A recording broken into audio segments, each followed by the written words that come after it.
Oh man, golly, dude. The list of folks that are backstage right now has me excited. I'll just tell you that much. You ready for this? I don't know if you can get more ready. It's Oh, gonna be wild tonight.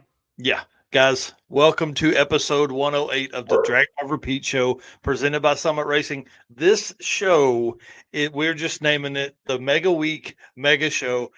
Get comfortable. We're going to have a long one tonight. We've got up first, though, we have Matt Lang and Josh Castle from Back to the Streets to kind of give us a recap on the No Prep Heads Up Dragon Drive that happened last weekend. Did I tell you? Have I told you they visited Brown County? Did I say that at all? Yeah. Yeah, you might have once or twice, I think. And then we're going hard on everything Rocky Mountain Race Week Mega Week. We've got guests that are going to be on telling stories from the past. We're going to be talking about the tracks we're visiting. We're just, man, like I said, we got like 3 or 4 hours here in front of us. So get ready. Mr. Eric White, will you please hit that intro video so we get this thing started? All right, let's do it.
Oh man. Again, guys, here we are. Welcome to the Mega Week Mega Show, episode 108 of the Drag Drive Repeat Show presented by Summit Racing. Y'all, tonight's gonna be awesome. My name's Mike Narks. I'm hosting this tonight.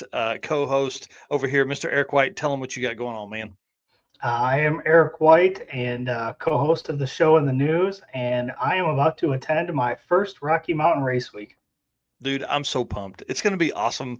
And we go in just a couple days. Mr. Matt Frost in here saying, here, I'll let you drive. Mr. Matt Frost in here saying hello and howdy, everybody out here. So let's get this thing going, man.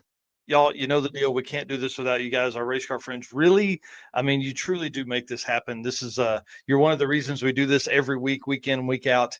So thank you so much for being here. Thank you for being our race car friends. Hit the share button as you come in here to get as many comments and stories going on in the comment section in the chat over there for the folks that are watching live. For the folks that are watching later, hit the comment section down below. Tell us what you liked. Tell us stories you've got from Rocky Mountain Race Week history. 10 years, 3,000 plus racers have attended Rocky Mountain Race Week events. There's been more than 15 events total. 10 years of this, man. It's been absolutely crazy. And we can't do this without our sponsors, man. They make the world go round for us. I can't wait to hang out with the guys at Summit. They're bringing the Summit truck for Rocky Mountain Race Week Mega Week. Deechworks, Eric and I are stopping by that shop in Oklahoma City on our way down and invite anybody else to that wants to. We're going to do that. Molly Motorsports, who is going to be on site. So we're going to have Eric Grillo racing the Nova. It's going to be awesome. I don't know if they're going to have a tent set up or not, but I hope they do. Driven Racing Oil, another one of our sponsors. They're going to be there on site with Driven Racing Oil. So there's a lot of stuff that's happening here that Matt has done an incredible job of keeping up with. Whole vendor row and everything. They've got tires going to be there. Summit's going to be there with parts trucks. There's a transmission builder. There's quick performance rear end builder, like all this kind of stuff. Howard's Cams is a big supporter of ours. All your valve train stuff. J-Wire Solutions, WAF Racing, Performer Built Transmissions, Car Chains 3D, Power Tube TV, Sweet Patina, and Racing Junk Classifieds. Man, that list is getting long and we love it. And we appreciate every one of those. And if you have the chance, spend money in those spots when you can. Did you see And Tom Bagley is in Summit right now? Oh, nice. Nice. That's awesome. That's great news. That is great news for him. All right. Summit Racing Speed Legacy began in 1968 as a one-man startup and is now the world's speed shop with 4 facilities and 200 plus catalog editions. They feel your passion, save you money, deliver fast, and offer top-notch customer service for more than 1,500 brands. Make sure to download the Summit Racing mobile app for easy access to speed parts, or be like Tom, go to Summit Racing, one of their facilities. Also, you can find them on Facebook, YouTube, TikTok, and Instagram, talking about everything from drag racing to dirt track to off roading. You can also find them on the On All Cylinders podcast, which is automotive discussions like what we have here, but obviously wider ranging. Their Summit, they cover everything. From humble origins to the social media lane, Summit Racing stands by your need for speed. You can find everything at summitracing.com. And today's the last day to use the road trip coupon code, right? So there's like this graduating scale. You get more the more you spend. And today's the last day. May 28th is the last day to use that code. So use code road trip, which we're all about to go on. I think that's probably perfect timing on their part to do it. So pretty smart stuff there. Did you get a picture of it in there? I don't think I did actually. Nope. I sure You're didn't. You killing know me, what would have Smalls. been really cool is because they used the photos that Eric took for the road trip. So Yeah, pretty that was super cool. That was a surprise. I didn't even know that was coming. Yeah, it's pretty amazing. Brett Marvel in here saying, watching from the road on his way to Mega Week. Dude, come on. I can't wait to hang out with him. Yeah, be safe. Yeah, for sure. There's a lot of people coming from all over the country. While you're doing your shopping at Summit Racing facility when we're in Ennis, or you're doing it online, just hop over there, drag, drive, repeat. In the search bar, you can get a shirt, hoodie, big brim hat, like we're all going to need, and all that kind of stuff. Let's talk Yeah. about some drag drive repeat updates. We have our spot for PRI. I'm really pumped about this. This is a big deal.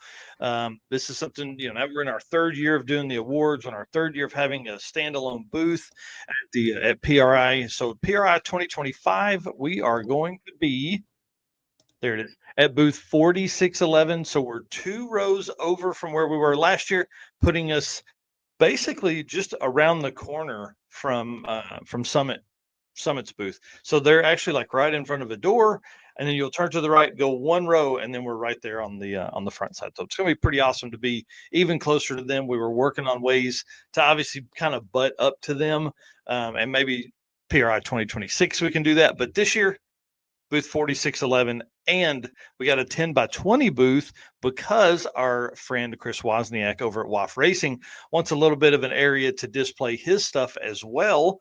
So we've doubled the space that we had, which means we're going to bring a table and some chairs with us, and we're going to set up a legit podcast area.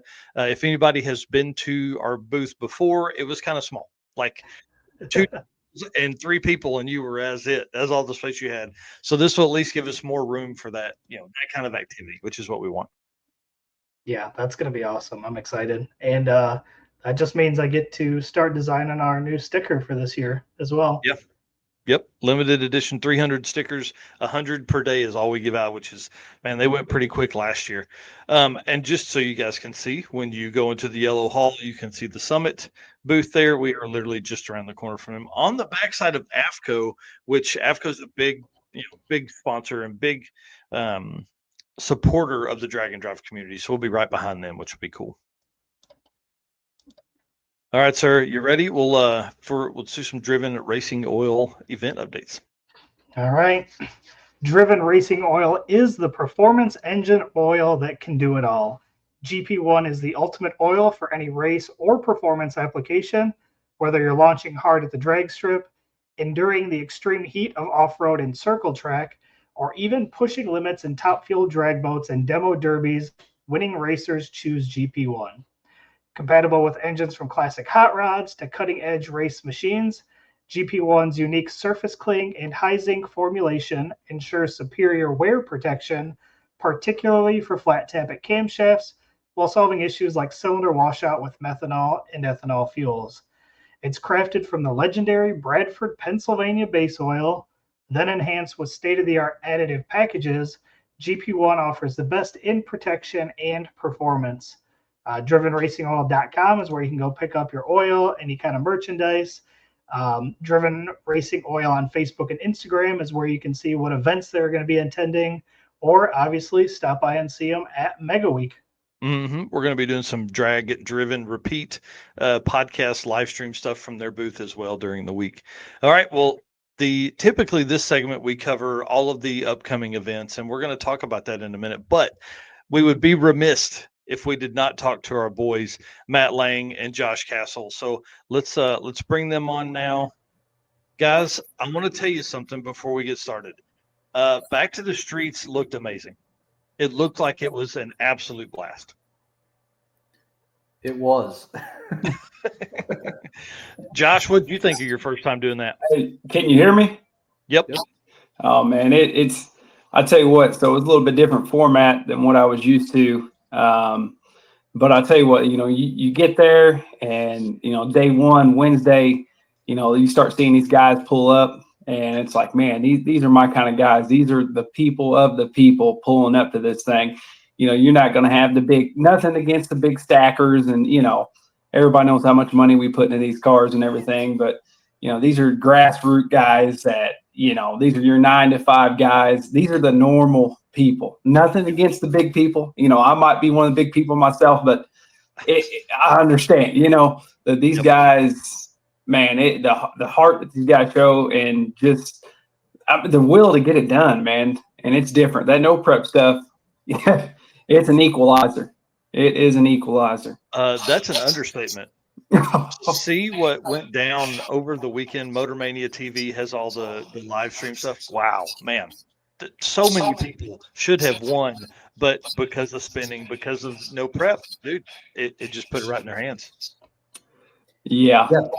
3 people went undefeated during the week and did not win the event. That's crazy. And let's talk about the R word for a second, because you had a little bit of that on Wednesday. So it took racing out on Wednesday, which meant nobody had data for Muncie. Yeah, nothing for Muncie. They got rained out there. And it was pretty much, straight to Bunker Hill on Tuesday. Yeah. Hey, here's the deal, though. So it rained out on, day one. But then Matt and the crew there, it's all of a sudden, hey, man, we got pulled pork, we got beer, we got waters. I mean, who else do you know of a drag and drive that's going to do that? It's unreal. Unreal. It was cool to watch the driver meeting and him say, hey, don't go anywhere. Like, don't get on the road yet. We've got – How many pounds of pork did you guys have? 100 pounds of pulled pork, 40 pounds of mac and cheese, 500 beers, and 500 waters. Unreal. That's insane, man. Somehow I came home with beer, which I'm mad about. Yeah, it's hard to put into words how crazy that is. I mean, it's. Yeah, did you see? Yep, Joe Dirt LTD. Yeah. What a fun, man, bunch ride. So let's talk through that. What was kind of some of your favorite cars of the weekend and all that? Are you talking me or Matt? Yeah, both of you. Are you gonna go, Matt? Go ahead. You want me to go? I'll go. I'll tell you right now. That's John Bazansky out of Wisconsin, the Turbo LTD. Big Buns is what they call it. I mean, that guy, MKE Racing, I followed him back to my 5-3 days, and he actually remembered who I was, which I was like, really? He's like, oh, yeah, the Red Mustang. I was like, yeah, okay. So I knew what he was about. And then Jeremy Fields out of Kentucky, he was in small tire class. Never seen the truck before, ever. And, I mean, he's one of them average guys, hopped right in the small tire. I'm trying to talk him into, man, you should make this thing a true street truck, put a radio on it. And because he'd be really competitive in the radio class. And he did good. He ran really good. I think he got second because Hodson beat him. Yep. 750 cars, Bradley Hodson, Racetronics, he was there, which is pretty cool to see because he literally just finished that car before and drove it to high school like on that Monday or Tuesday. And then there he is Wednesday getting teched in. 650 guys, I got a soft spot for my bracket guys. There's a guy named Jody Beach there. And this dude from Greenwood, Indiana, he shows up and he's kind of a loner by himself. But by the end of the whole event, man, he's right there in with everybody.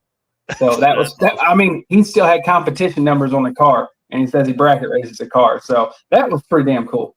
That was cool. Well, and that's what I think these weekend events will help pull is those bracket guys because they're used to spending the whole weekend at the track anyways. Right. Yep. Yeah, I've never seen so many people tent camp ever. The tent. It was 39 degrees and raining, and they were camping. They didn't care. No way. Nice. I'm out on that. I'm like a fair weather. Like it's got to be 50. Hey, Matt set me up good at the Holiday. If you're ever looking for a hotel, the damn Holiday Inn Express, geez, man, the best continental breakfast going. Matt set me up good there. Nice. Yeah, Matt will take care of some folks now. I'll tell you, that was man, your team was big too. You guys did a great job. I got to see some of the registration and stuff. The driver meetings always went well. It was really cool. Okay, well, let's talk about like who won the most races, who ended up carrying it all the way out to the end. You got that, Matt? So Travis Cox went undefeated in modern until the last day. Brian Hosner went undefeated in True Street, and Steve Rosinski went undefeated in 750 index. Again, none of them won their classes. Winners were, well, I'll go through the people that didn't win. 0 wins. Bruce Cook, Tony Borg, Nick, and Ryan Tharp. 0 wins for the first 3 days. But then they won during the finals. They won, in B bracket, but they still had fun. If you're going to do it, hey, show up on the day it requires you to do it. All right. Yeah. Hey, every day, like that's a weird thing. Like the different format about that back to the streets, like every single pass matters. I mean, these guys are going for it. You don't have a whole bunch of guys out there getting out. These guys are flat out going for it because if they want to race on the A side of the bracket, they have to win more than 50% of their runs. Mm-hmm. And I ain't gonna lie, I didn't even understand that until Saturday. And I was like, oh shoot. I said, man, this is pretty damn sweet. I like this setup here. I mean, I'm telling you guys, if you got a car out there that, even a 750, take 750 guys had 20 cars, 650 guys, man. I mean, they're still out there having fun. So, I mean, this thing could definitely be built big. I mean, these guys are having fun. Modern class, it's fun. I ain't kidding you. It is fun. Right. And one thing I really like about the format is that there's no test passes. Like you literally pull up, you're at the track, you better figure it out watching other people and adjust your tune that way. Oh yeah. And so Saturday, I know I'm jumping way ahead, but Saturday, they had a road race Friday night. So Saturday, the track was kind of tacky, right? Starting line's tacky. And, I was back there in the pits talking to these guys, and they're like, oh, yeah, I'm going to turn, I hold this and whatnot. And then next thing I see, dude, Muncie Crew's got the damn scrapers out, and they're scraping like passes 60, almost 100 foot out. And I got on the microphone. I was like, guys, you may want to come back up here and check the track again because it's not what it was. I mean, it was legit a true no prep, which is it was awesome. And what was nice? I wasn't waiting on people to prep the track, and we had our fair share, of leaks and whatever. But man, it was sweet. It was sweet. Man, that's pretty interesting to go in like that because then again, nobody had any they had no data. They didn't know what to look for. Wow. Mm-hmm. Well, route stops, dude, you killed it on route stops, man. Let's flip through some photos here. You sent me. Let me get out of the winter stuff here. Don Schumacher Racing was the best route stop I've ever been on a drag and drive. Nice. They took our racers on an 1.5-hour tour through the facility. All the race cars were in the shop. They have a whole lobby full of Wallies. It was amazing. Guys went home with pistons, like used pistons. That doesn't get any cooler than that. Yeah, it was awesome. My seat was still good. It was good. And then other spots, you guys had, did you have 3 route stops? We had Mosier. They took us on a tour. Cone Engineering, they also took us on a tour. RPM Transmissions, Adam Hodson rebuilt his trans there. Kamak Station, which was like a old gas station turned into a restaurant. Super cool atmosphere. Burnouts at every place. It was cool. Yeah, and big shout out to Jesse Fox, 3G Video. Man, dude murdered it on the coverage. It was amazing to see all the stuff. I don't know how he's in so many different places at the same time. He secretly has a twin or something. I'm telling, hey, he's gonna get that big break one day. He's gonna be like the outdoor boys. I'm telling you, like that dude is on it. He just needs that big break, man, and he'll be hanging out with Cletus and all them other social. Oh yeah, he's got the level of coverage to do that. You know what I mean? His coverage and editing is there. He just hadn't had that break yet. Oh yeah, he'll get it, man. He'll get it. Just waiting. Yeah, that's for sure. All right, so we know that. I want to talk about the Matt Walter pass. Man, that was crazy. Like literally, you guys had to go look at the line to see if he had crossed. What a wild pass. There was tire marks on the line, but nothing crossed. Wow, man. And for him to do big wheelies each time and keep that car gathered up. I mean, what did he lose one race? And it was some crazy race at Brown County. Kenny LaFleur beat him. And I'm telling you, dude, the dude was freaking doing wheelies at Brown County. And I've never been to Brown County before. And, I've watched War in the Woods. Jordan's like, oh, we need to take a car up there. I'm like, no, we're not taking our stuff up there. I'm not going to tear it up. I'm walking the track and I'm seeing like big old craters, like a 1/4 inch deep in this track. And I'm like, damn. I said, somebody's waiting to tear some stuff up here. Then Walter comes up, dude, just lets her rip, man. And that thing was all over the place, but it's still doing wheel stands. And he's got that thing set up right. It's unreal, man. It's him and that John Marks guy, that the Toyota pickup truck and stick shift. That was another truck I was impressed with. That thing is, ooh. Yeah, what's the setup in that thing? Because it like pops and bangs and does all the fun noises. It's an aluminum 6-liter. I mean, good crank, good rods. I think he's got a set of trick flows on it. It's a 98 millimeter turbocharger on the thing. But he's got a faceplate T56 with a Black Magic slipper clutch, and dude, that truck if he does a drag and drive, if in a prep deal, that truck's going to go in the 7s. Wow! Just on his no prep, I know we can't talk times and stuff. On his no prep mile an hour, and that was only on 15 pounds of boost. And I was trying to tell a guy during tech on Wednesday, I said, you guys are looking at 7-second stick shift car right here. And he's like, I don't know. Whoever that one guy was, he's awesome. Dave McKenna. He's like, oh, that thing's not that fast. Shit. I told Dave, Dave, shoot, man. Even though Dave's got a fast car himself, I'm looking at this thing and I'm going, this truck's going to be bad. And I will say this, I mean, he's faster than Walter. And Walter's impressive, but that truck is bad, boy. That thing's real deal. And wasn't on like a huge tire. Like it didn't look like it looked like it was a 17-inch tire or rim? It was a 15, but he had those the 660.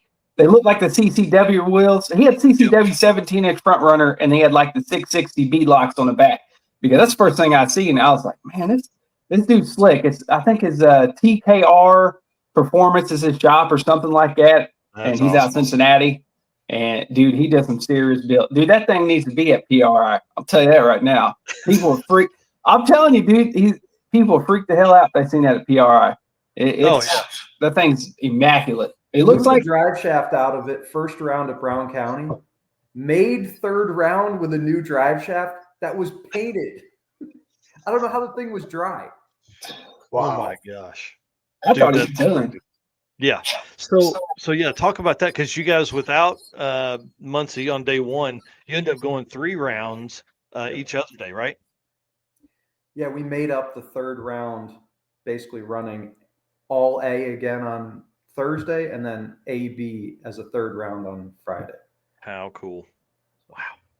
Man. I want to hear so many stories. I want to hear what's the best races that came to y'all's mind. I've made Adam push his truck from the back of the pits all the way to the starting line.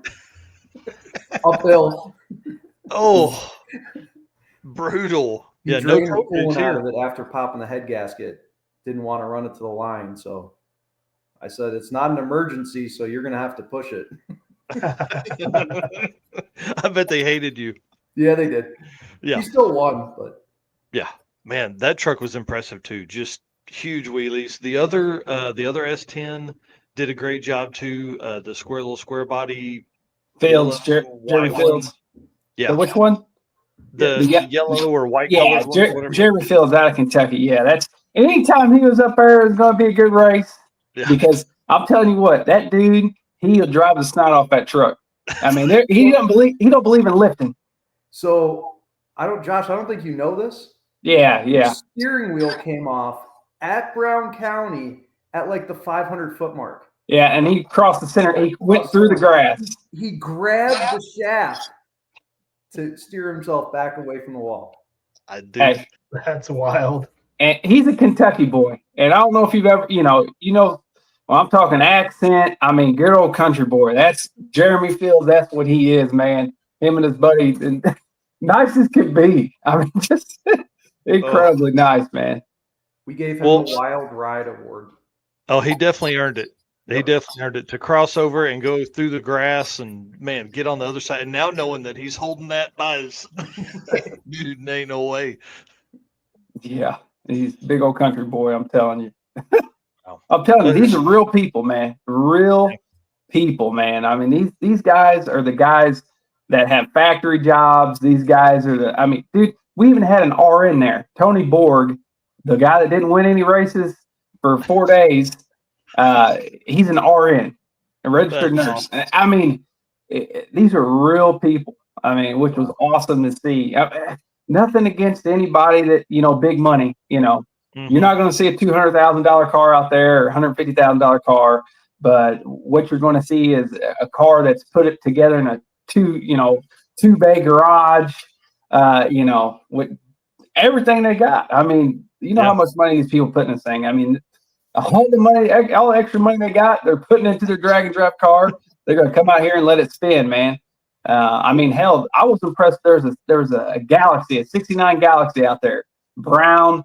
The dude came in, pulled in a freaking pop-up camper. Oh, yeah. I saw that video. It's legal. Dude. I ain't kidding you. And the damn car weighed 4,200 pounds. Oh, yeah. Right. So, Hefty. and he was spraying it.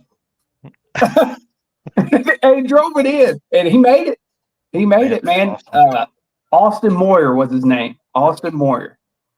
So. Dude, what? I won't miss that one next year. Oh. But, sitting at home having to watch that, I was like, man, what's wrong with me? Why didn't I go? I'm telling you, how many cars, Matt, were registered and how many showed up? 80 registered, 69 showed up.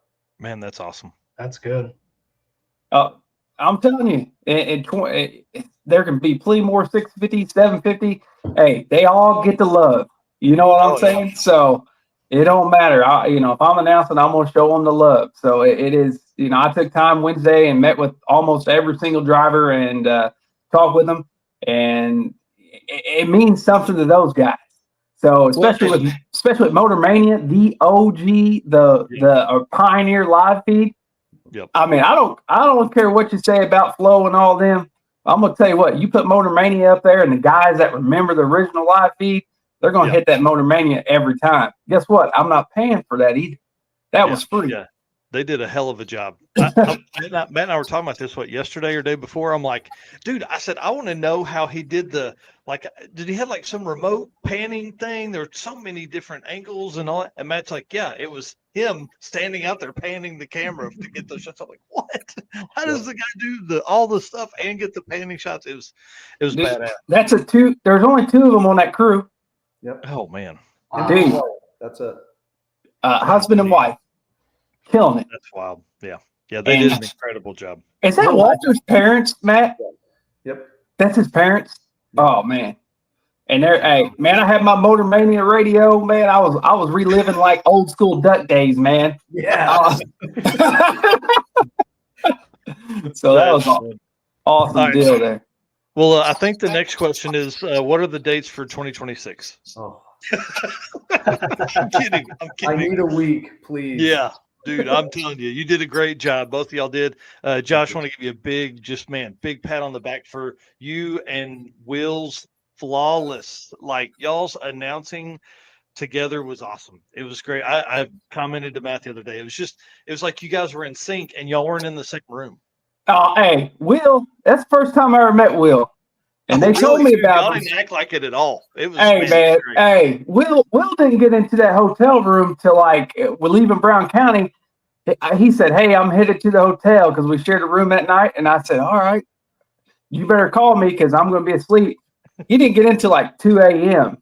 And it was time to get up and head to Muncie. And the checkout was at 11. It was like 10:20. He's still knocked out. And I said, "Hey, man, 11 o'clock, check out." He said, "Yes, indeed." Oh, man. I love that dude, man. He's awesome, man. Yeah. He's awesome. He did great. He seems like a ton of fun. I met him on 2023 and man, another great announcer. But y'all were synced up, man. It was great stuff. Oh, yeah. Hey, what about them payouts, man? Come on. Dog play. How about them surprise payouts? Yeah, tell us about it. What do you think about that, Matt? Paid out $17,000 in cash and prizes. Oh, 12 wow. of which was cash. Who doing that? Who's doing that? They made no jackets or hats. Who's doing that? Wow. Hang on. Let's pull this up. Because look at the front there of Travis Martin's rig. Big O stuff. $1,500 he won for winning True Street. Man, that's awesome. I mean, that's dude. When Matt started doing that award ceremony, then I was like, "What? You playing like?" I think they went back all the way to 4 spots. Yep. Which is like, wow.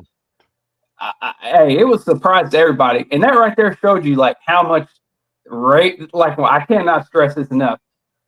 Racers putting something on for racers, and it's more about them guys than about collecting the pocket change. You see what I'm saying? And you could tell. And I don't know how Matt did it, to tell you the truth, Matt, but I was like, oh, God. Oh, man. That's awesome.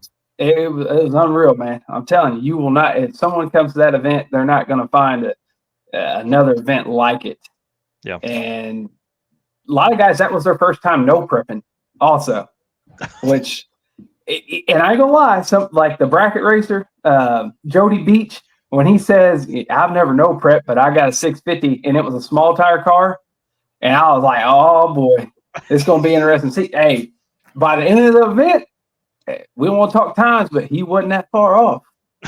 Wow. So a lot of these guys weren't that far off. By the end of the week, they were not that far off of where they need to be. They had no data. I didn't turn the clocks on for anybody, not even index cars. Nope. No time slips. No time slips. And I wouldn't tell them. And I knew what they were running. And some of them guys was tight. and yeah, and there were some protests. That's interesting. Yeah, not even to give them their slip is pretty. That's pretty salty. I like it, especially with the index cars, man. Mm-hmm. Yeah, Jody B should know what to think. He's like, wait, what? Where am I at? You're like, I'm not telling you. And he's like, what are you talking about? Dan Chandler right there. He's in the big square body, man. That thing is pretty slick. That thing was slick now. All right, y'all. We've got to get to Mega Week stuff. Listen, I want to say thanks for y'all coming on. I'm so sad I missed this event. It looked amazing. Oh, it was. Can I give a shameless plug here for some of our racers? Yeah. All right. So we had 2 racers unfortunately wrecked this week. We're doing some raffles on my page personally. First one's this T6 Turbo flange that was donated. We're gonna raffle anything off we possibly can to get these guys some money. We got the banner from Brown County that's going to go. I think it's going to go huge because that thing is 14 feet long, signed by every competitor. I want it. So, Racetronics, fuel pumps, Harm mufflers. Everybody's getting in. Please help support these racers. Oh yeah, I got one thing real quick. Hey, them guys that go into the, I love racing. I support all the Dragon drives, but hey, if you're a slow guy out there and you feeling underappreciated, hey, you come see me. I know that's right. All right, guys. Almost. Thank y'all for coming by. We appreciate it. We'll see y'all soon. Yeah, Thank thanks. you. Man, how fun. Dude, I'm telling you, I am sad I missed that one. That's Yeah, that's one we should have went to, man. yeah, it's just a crazy time right now with all the events going on. Oh, But yeah, yeah. it looked awesome. I agree. It definitely should be one on our list. Yes, definitely, definitely. I do want to talk about events that are coming up though, real quick. Biggest drag and drive weekend in history kicks off tomorrow. Mega, I've got the 28th on here, but it's actually tomorrow. yeah, Uh, Mega Month. yeah, Mega Month, I guess, is probably the best. We go from a week right into Mega Month. There are 11 or 12 events between now and the end of June. This weekend, we're going to have more than 800 cars racing, maybe 900 cars racing across the country. Sick on the Green, Drop the Hammer, Olympic Streetcar Shootout, and of course, Mega Week, which Eric and I will both be at. So, dude, it's insane. It's insane. The community we're in right now is going to be vastly different at the end of June just because of the amount of content that is going to come from 12 events and dude, who knows how many racers. I think Right. we figured up like 2,000 drag and drive racers through the month of June or something crazy. Yeah, I think that's what we counted, or a rough estimate on Yeah. last week, which we said is almost as much as we had in previous years for the entire year. We're gonna have that in 1 month. Yeah. Well, I think thinking about that now, yeah, I think we had 2,300 in 2023 and 11 events total or something like that. Maybe 2022 is 11 events and 2,300 people. So, I mean, listen, that's where this has gone because of all of our friends out there. So Yeah. it's awesome. Yeah. This 1 month is gonna, equal what we had for 1 year. Yeah. Yeah, it's crazy. So here's kind of our plan for the rest of the night. Again, thank you so much to Driven Racing Oil for being a part of our program here. I can't wait to hang out with them at Mega Week. It's going to be fun. They're going to be on site, have all the kind of stuff that is there as well. Our plan for the rest of the night is to bring in, we're going to literally talk about Rocky Mountain Race Week stories, the 10 years worth of history. This is a celebration, man. I mean, really, to host an event 10 years is something that's just astronomical. It doesn't happen anymore. People don't go 10 years. 5 years is seems to be about the limit of stuff anymore, right? So to go 10, to do like 15 total events, to have hosted more than 3,000 people, it's just awesome to see where it has come now. And now that, if you don't know, Mega Week is absolutely crazy. 550 plus cars are registered. We are racing all of them. Group A starts racing at 7 a.m. and runs until 2. Group B will start at 3 p.m. and run until 10 p.m. So each day we are literally racing 14 or 15 hours on the track. There is 1,200 or 1,300 plus miles worth of driving that we're going to be doing. It's over the top. Matt, Yeah. June, and Adam have put on an incredible event, and I can't wait to get it started, man. We're going to do this in just a couple days. So we wanted to kick off this show tonight, have a Mega Week mega show where we just visited with people. So I'll start us off with reading an ad read, and then about every 30 minutes we're going to do that. We're going to do an ad read. We're going to try and cycle through a bunch of folks as we go through tonight. We have no rhyme or reason. There's no timer on people's stories, but when they're done telling the story, they can bounce off, or if there's more stories that come up because someone else is on as well, that's what's going to happen. So let's get into this. The J-Wire Solutions segment here. Expert car and marine wiring solutions you can trust. J-Wire Solutions can wire and plumb your hot rod, your race car, or your drag and drive car. Plus, they offer products that make your driving experience better, like the blinker module that is a must for all drag and drive cars. The module will allow your rear turn signals to continue to function while the brake pedal is applied, just like your stock car. And Jay is also a longtime drag and drive racer. He is a co-pilot for Brian Acton, one of the most competitive 850 cars that are out there. They won't be at Mega Week, but they will be at the circuit, and they will be at Drop the Hammer this coming weekend. All right, let's kick this thing off, man. Let's bring in our first set of guests here. Let's bring in Mike and James Baker. Talk to them for a minute. Dude, here's the thing. We want to know who you are, where you're from, and what you're driving this year to start us out. And then we'll wait on him to come back in. Yeah, James is he's grabbing some chow for us real quick, I think. And He should be heading back in. But this year we're trying to bring Yukon Cornelius, our 3/4 ton GMC Yukon. It's an animal that's been evolving for a couple years. We tried to bring it last year, and we just had too many problems. Yeah, come on in, that we couldn't overcome. And this year we've been through the same kind of mess with Oh, a all huge sorts of mess. stuff. But yeah, that's a story in and of itself. But between tornadoes and blown up engines and air conditioning not working and all sort, because after race or was it 1.0 or 2.0 last year? That was fire hot. Anyway, everybody was, you saw all sorts of redneck air conditioning at that point, and we're all like, Yeah, makes sense. So yeah. anyway, Mark Grote in the Gremlin when he had the back blocked off in that in the window unit back, in the car. Yeah. yeah. Well, it's our family version. We After James and I went on 23 2.0 in the Mustang, Allison, my wife, you know, she didn't really like not being able to come along and being part of things. So I thought, well, okay, we'll get something that'll hold more people, and it snowballed. It's a crazy project now, but hopefully it's running, driving. We've got some miles on it. Hopefully it's coming this year, and we'll be thrashing to the end to make it out. But so far so good. Yeah, and you guys said you were actually out in the shop earlier today working on it and plan to do a little bit of that tonight as well, right?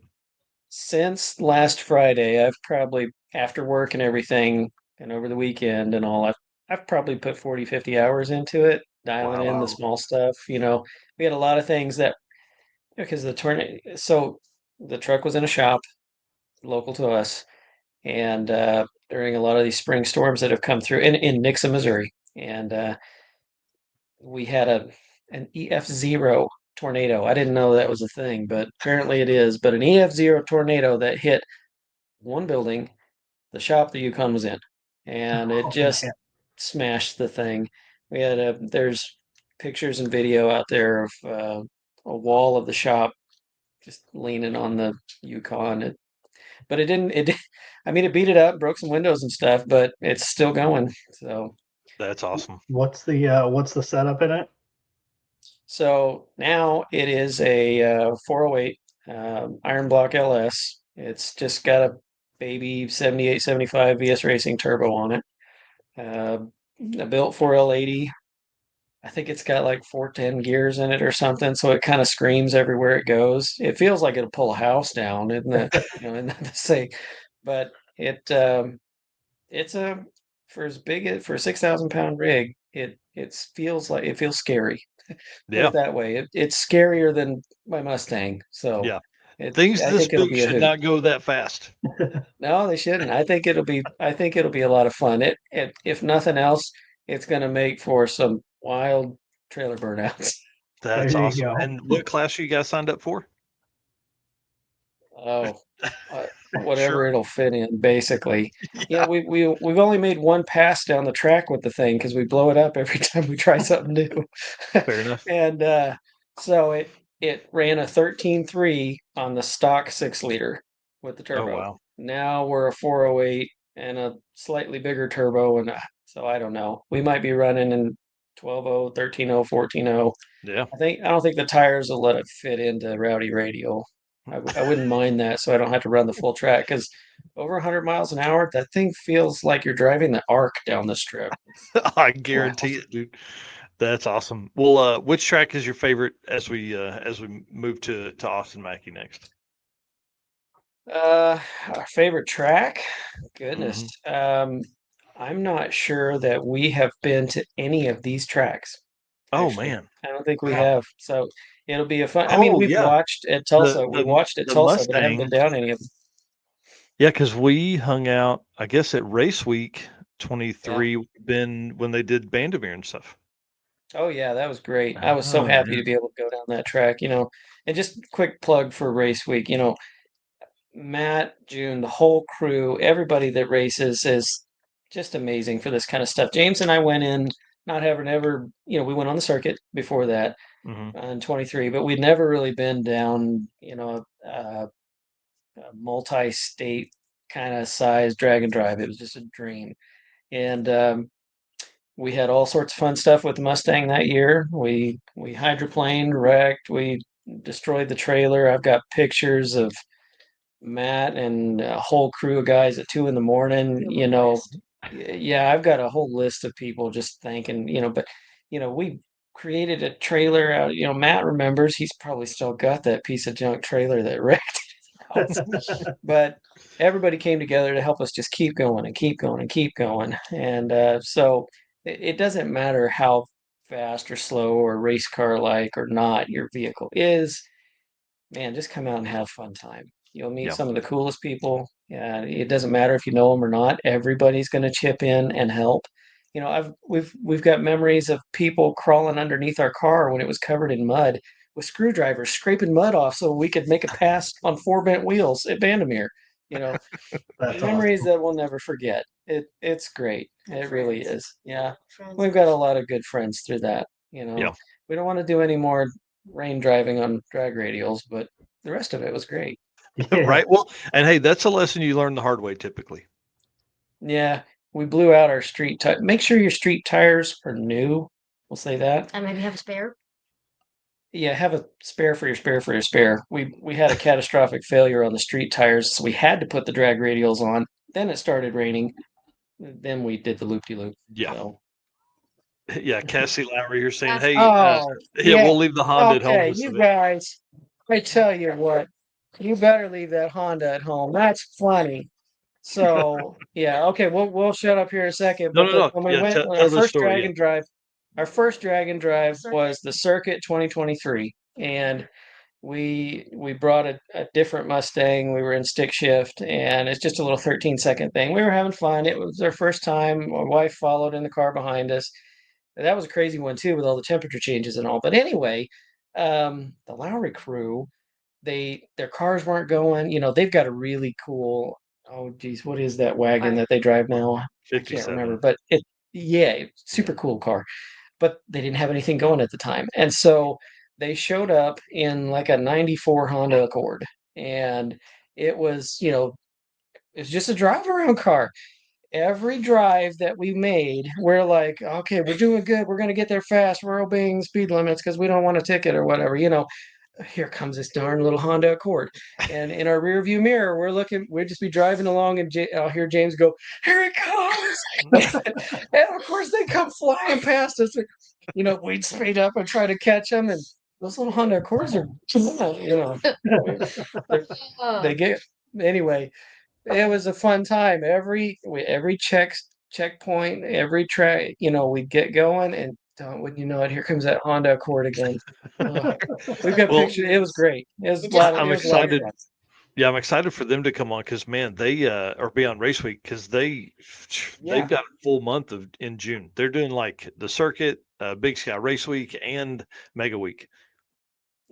Yeah, and I think they're Group A, aren't they? So we don't have to worry about the Honda this time. Yeah, I hope not. I think we're going to be worrying about the 57 this time. I'm excited for it. So, all right, well, y'all, good luck. Good luck tonight in the shop. If you need to jump back in, you can use the link. Come back in, tell us what's going on out there as well. Thanks, Mike. All right, we'll see you soon. See you, Eric. Yep. All right, bye. Man, we really should have made a list of questions to start asking. That would have been better. Austin Mackey, dude, talk to us, man. Tell us what's going on. How's it going, guys? It is Oh, awesome, it's man. going. We're trying to get my rhythm here, moving through guests and what we want to do, and all the questions we want to ask, man. So tell us who you are, where you're from, what you're driving. I'm Austin Mackey, and we're a big clan of Mackeys. The whole family races. We're from Colorado, and I drive the '65 Rambler American is what I drive around. So Nice. Yeah, I'm excited about the car your dad's putting together. That turbo inline six is going to be awesome. I'm watching him as I got my little podcast set up here. I'm watching him paint his car. I'm right here finishing up the paint. Nice. I got it running way ahead of schedule, like 3 days beforehand. Usually we're getting it running to drive on the trailer and bring it to the event. But yeah, so we decided to paint it. To stop and paint. Right. Hey, what was the engine combo in that car before? It was like a big block Ford turbo setup. It was big block Ford nitrous. Nitrous. Just a Yeah. bunch of leftover stuff sitting around. That's awesome. But it was high compression and it was high lift cam, and it just beat the valve train up going down the highway. So I always had valve train issues. Yeah. Now it's a inline 6 turbo setup. Like what's in the what does Jamie drive? The 59 Ranch Wagon. Ranch wagon. Yep. Yeah, that thing's cool too. Hers is a little more mild. It's still a stock, like a cast crank. I mean, she's in the 400, 450 range. I'm hoping to get 850 out of mine. So Come on. Nice. That's awesome. it's Yeah, I can't wait actually, to see this it's thing. the engine that was in Keith Lopez's Fairmont wagon. So Oh wow. I'm working with Keith on this deal, and this is his engine still. We've changed a few things, but basically it's Keith's engine in my car. So That's awesome. And what a little size bit turbo on lighter it? chassis. 80 millimeter. Nice. Nice. That's a big one. And then The Austin, same, sorry. Same as my turbo. Yeah. And what's the setup in your car? Mine's a small block Ford 347 with an 80 millimeter turbo. Yes. Gets down. That's awesome. It does pretty good for a little 302. So Yeah. How fun. Well, let's get into some Rocky Mountain Race Week stories. I know you guys have them for sure. So tell us something that happened roadside or along the way on one of the trips.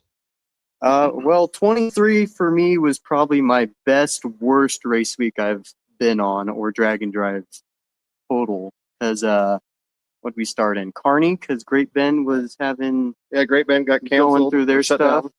down. We started in Kearney, and I got my then personal best of an 11:30 with nitrous, and took off from Kearney to Pueblo, I believe, and ran out there. But at the end of Pueblo, or no, in between Kearney and Pueblo, Well, because it worked out that it moved from Great Bend to Kearney as the starting point, it put the drive day on a Sunday, which is a points race at Julesburg.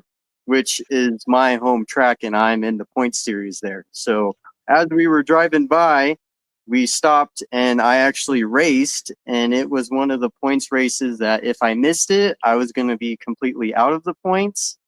And it all worked out. I was able to race, and I actually won the full points event and took first, and it secured my win in the points series that year. So That's so that was cool. a pretty cool little checkpoint. Yeah, we used our drive day for him to race 5 rounds in a bracket race at Julesburg on the way by. So That's pretty awesome, man. That's and then when pretty it got all the way down to Pueblo, Yeah. and then we made it to Pueblo, and everything was fine until we were packing up. It was starting to tick, and we fired it up, and we're about to leave, and one of the lifters decided it didn't want to play the game anymore. So I had to take the rockers off, pull the push rods out, and take a little bit of metal, like baling twine, like baling wire, wire. Yeah. and lift the lifters up just enough that they were out of the oil galley, so that way the oil still passed through, but the lifters weren't being used anymore. So limp it to Vandermeer at that point. No, I think we were headed back to Kearney. after that. Oh, yeah, it was back to Kearney. Oh, Yeah, we Yeah. left Pueblo with him hanging a set of lifters, and then halfway between Pueblo and Kearney, he lost the second set. So oh, I was an 8-cylinder. By the time I made it back to Kearney, I was running on 6 cylinders, and I don't remember, we did the calculation for cubic inches, but the car came with a 232 inline 6, and I think I was like 5 to 10 cubic inches shy of the stock motor that came in the car. So man, But that's when we wild. were at And Kearney, we were warming it up that morning, and he's like, it doesn't sound that bad. So he raced the bracket race on 6 cylinders and went 3 rounds in the shootout.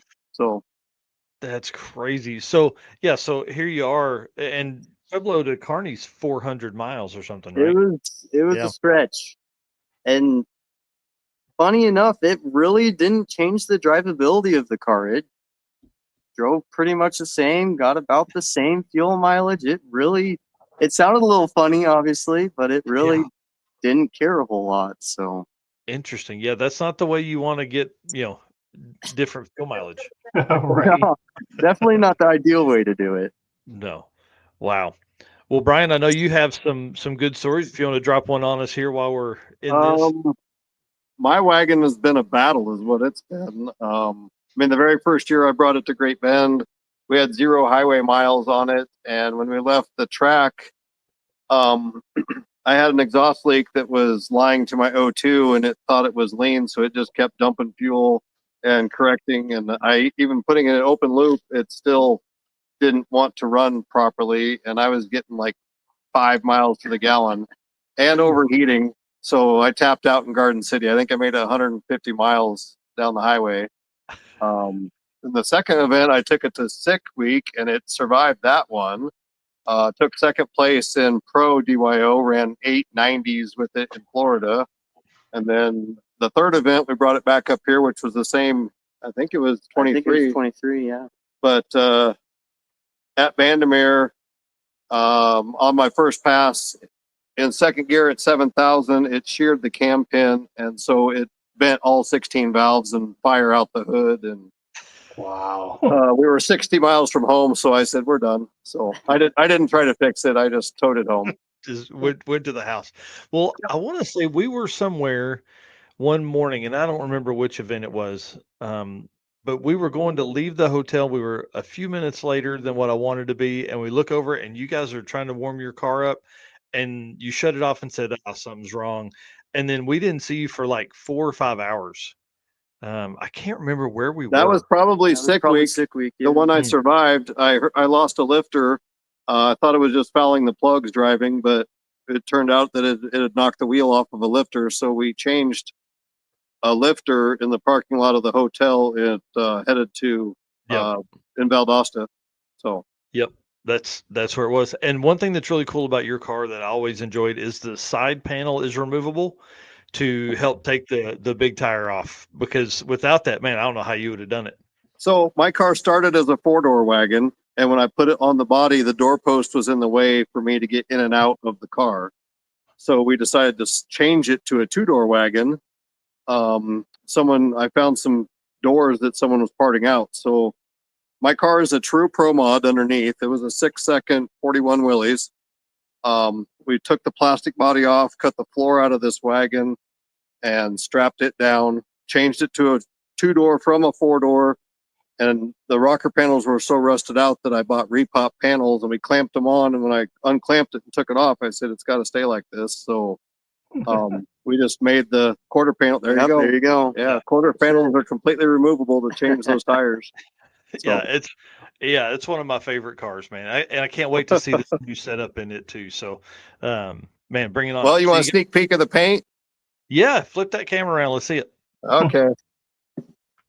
Nothing like getting your car running a couple days ahead of time and then deciding to completely Yeah, paint it. I'll just do it this way. But I mean, I posted some pictures, and it's a blue. It's called Smurf Blue. But and then but we're doing it like a graffiti style. So it's got some cell shading on it where there's light colors, and then we basically have drawn out every body line on it to where it's going to look like a cartoon when it's all done. And Oh, like yeah, a sketchbook from a cartoon. So I'm in. Austin's bringing the light over here to kind of show this side of it. It's still in the shadow, but Yeah. Hey, y'all know we leave. Like, y'all leave on Friday? I'm going to clear coat it tonight still. Once we get it clear coated, then we'll finish up the tune. I just got to put the drive shaft in and a couple other small details, and That's awesome. we'll be on the road. Yeah. Bringing 5 cars with us this year. So Oh, my Holy cow. Austin's Rambler, Laney's got her 63 Falcon. It's over here underneath the It's covered the up. paint shield, and then Jamie's wagon is right here as well. And then Laney's boyfriend, I had bought a 63 hardtop for myself as a second car, and before I got it off the trailer, he bought it from me. So he actually built a twin to Laney's car, only it's the light blue, the 60s Wow. Ford light blue. So How cool. Well, y'all, So 3 I'm a Falcons, big fan. 2 wagons, Rambler American. Yep, I'm the odd one out. I'm the only category, but That's awesome. Well, you guys can find all the stuff, Cut and Grind Garage. You guys are doing a heck of a job. TikTok, probably your most, I would say you probably post on more over there. That's where I see you the most anyways. Yeah, TikTok gets the most engagement. I'm trying to do YouTube, but editing YouTube videos that people watch is tough. It's a big deal. Yeah. Oh, Yeah, for that's sure. a tough one. It's good for it's good for documentation though, man. I tell you. Well, that's basically what I'm doing. I'm not building videos for someone else. I'm just building a journal and a scrapbook of what we're doing. So it's videos that I want to watch that's telling our story. And I mean, I'm not trying to go viral or get paid, but more or less it's documentation of our journey. So That is so cool, man. That is so cool. I'll put that down in the comments there for everybody to see, and we'll let you guys get back to it. Thank you so much. sure, no problem. Yeah. Thank you. We'll see you soon. All right. I want to bring on Adam Dory. That's skipping ahead just a few, but I think if he's willing, You don't have you don't have to jump No. to me if you don't want to. well, I kind of want to see if you'll maybe co-host some of this stuff too. So Oh yeah, I mean, yeah, like you, I might need these I need stories too. might need more drink. This Hey, is even that's what I told Eric when we started. I should have brought beers out here, man.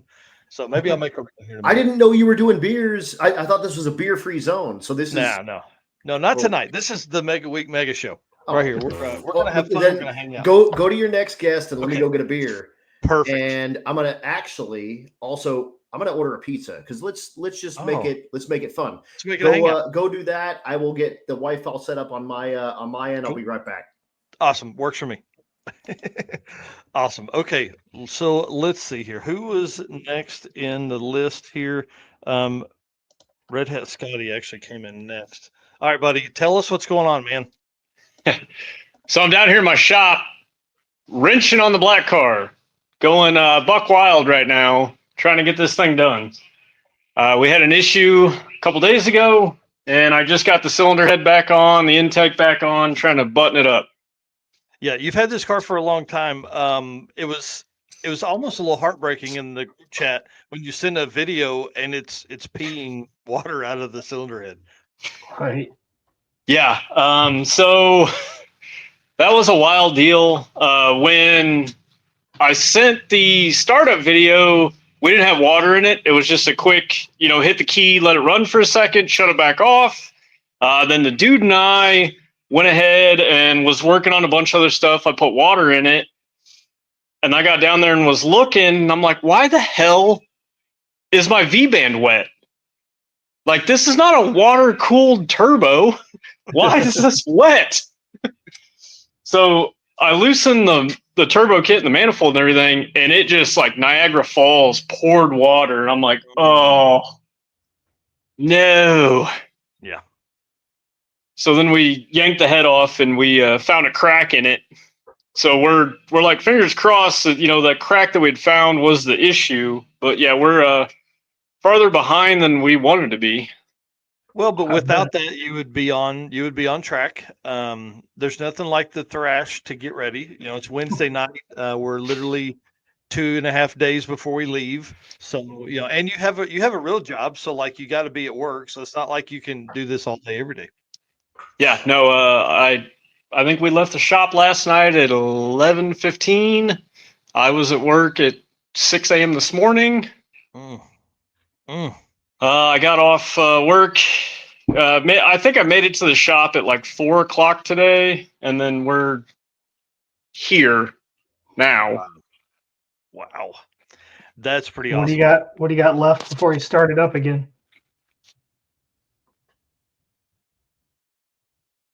Sorry. Oh, yeah.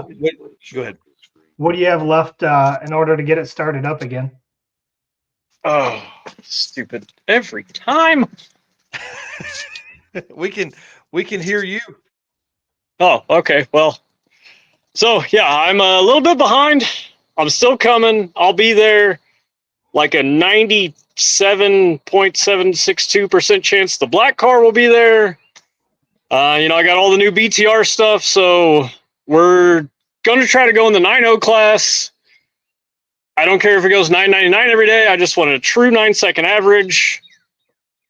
And yeah, I'll see you guys. I'm going to cut out because I got work to do. So good luck. Bye, buddy. See you guys later. Bye. See you soon. That's awesome. Okay. Let's bring in David and Keaton Maxon real quick. Gentlemen, you're muted. No, What's going on, guys? Well, y'all do it. Hey, I want to say here in front of God and everybody, thank you to David Maxon for bringing the circuit shirts down and hanging out with me for way longer than he thought he was going to have to. We ended up driving the old truck out to Stevens. He had to hang out with me for like 2.5 hours. So thanks for doing that, man. Had a great time. I enjoyed every minute of it. Hopefully, maybe next week or the week after, I make a work excuse trip to head back to Bentonville, Arkansas. So yes, bring it on for sure. We'd love to have you down here. Well, y'all tell us who you are, where you're from, what you're what you raced in, what people would recognize you from Rocky Mountain, and then let's get into some stories. It's my dad, David, and I'm Keaton, and we did Rocky Mountain in 21, and so I did it as for my senior trip. That's what I really wanted to go to Donald Long's race, and be on the start line, but COVID kind of messed that up. So we did Rocky Mountain Race Week instead, but it was a blast, hot. And then, we thought it was going good. I think we entered the 11 or 12 class, I think. Yeah. I think one of those classes, and then ended up breaking in, where was that? Nebraska. Kearney, Nebraska. Yeah, we broke the 7.5, the spider gears. So we were doing all right, and then broke that on the track. It was hot, so we pulled some power out on the 1-2 shift. We just broke it immediately, broke the spider gears and everything. So we were thrashing. And then what is his name, Jim? Like Vince Rui, everybody knows Vince. Yeah. So Vince kind of was, he had to get out of competition. But one of the Jeff Woods, actually. Yeah, Jeff Woods. Yeah. Matt and June let us steal the welder from their trailer because they needed a decent welder or generator to power the welder. So we stole that. So they were over there with no lights. She was turning in time slips and everything. So he was welding the spider gears back together so we could finish making a spool. And then That's awesome. Yeah, we got it back together. We didn't really make a pass. We just wanted to break the beams and finish. So we did that, and it was a blast to do it with my dad and finish our first one. That was our first one ever. And I mean, I've had the truck since high school, so I mean, it was only right to do it. But you're 22. That don't. You had it 5 years. Trip though, so we had to finish. Yeah, that's pretty awesome, man. And to have to thrash on it like that. I mean, listen. Breaking spider gears, that's no fun because now you really got to either put new spider gears in or you weld that thing to the case. Yeah, we welded it, and then I had 8.8 at home, and I was like, well, I guess it's time to put the 8.8 in it. Yeah. Yeah. So kind of circle back on that was, so at Keaton's graduation party, 3 days before we left, it broke down. Oh, and he calls me and he says, hey, my truck died at the stop sign. No fuel pump. Yeah, no fuel pump. And you guys know how close we are with Lance Drager at R&D Performance Fabrication. Put Lance on the phone. He said, I think it's that relay. Pulled everything apart. We get it home, pulled it apart, got it all put back together. And I'm like, okay, all right, I think we're good. We loaded up. So we didn't actually get in the show. So it was sold out. But what Matt and June do is, I mean, phenomenal. You show up, and the commitment. I mean, we made that drive all the way to Great Bend, Kansas, not knowing whether we was ever even going to get the race or nothing. Yeah.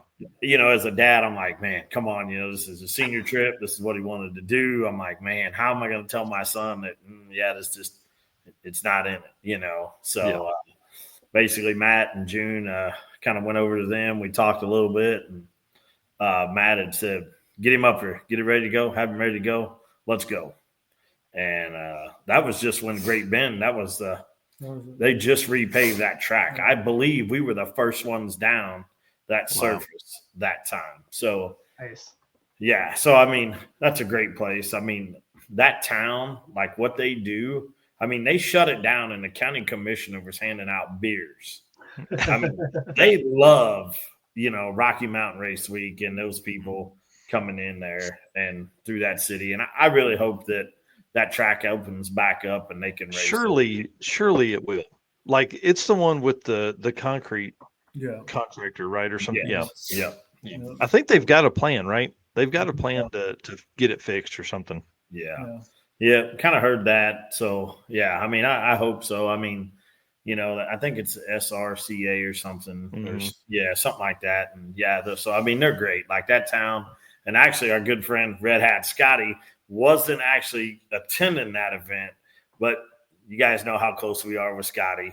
And even the sleepers, they said show up and we'll help you. Yeah. So. And then, so Scotty actually showed up that day, drove down the Great Bend to see Keaton make his first pass in that event. So how cool.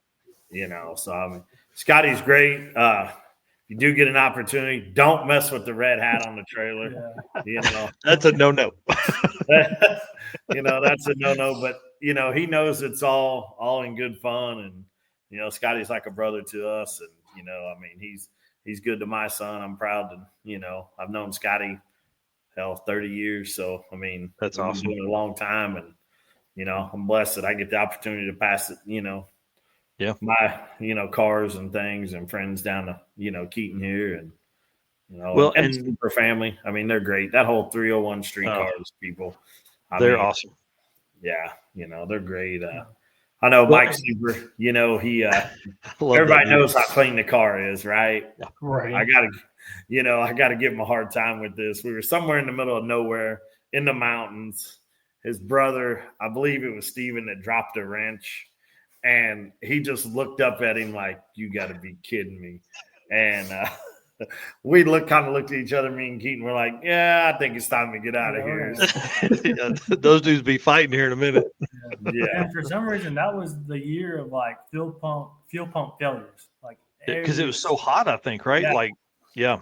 Yeah. So we thought we were going to be one. We pulled in. I was like, man, we're dropping fuel pressure. Look down at the dash, and I see it dropping. I'm like, crap. And, the Holley fuel gauge isn't like on the dash isn't that accurate, so it's hard to tell.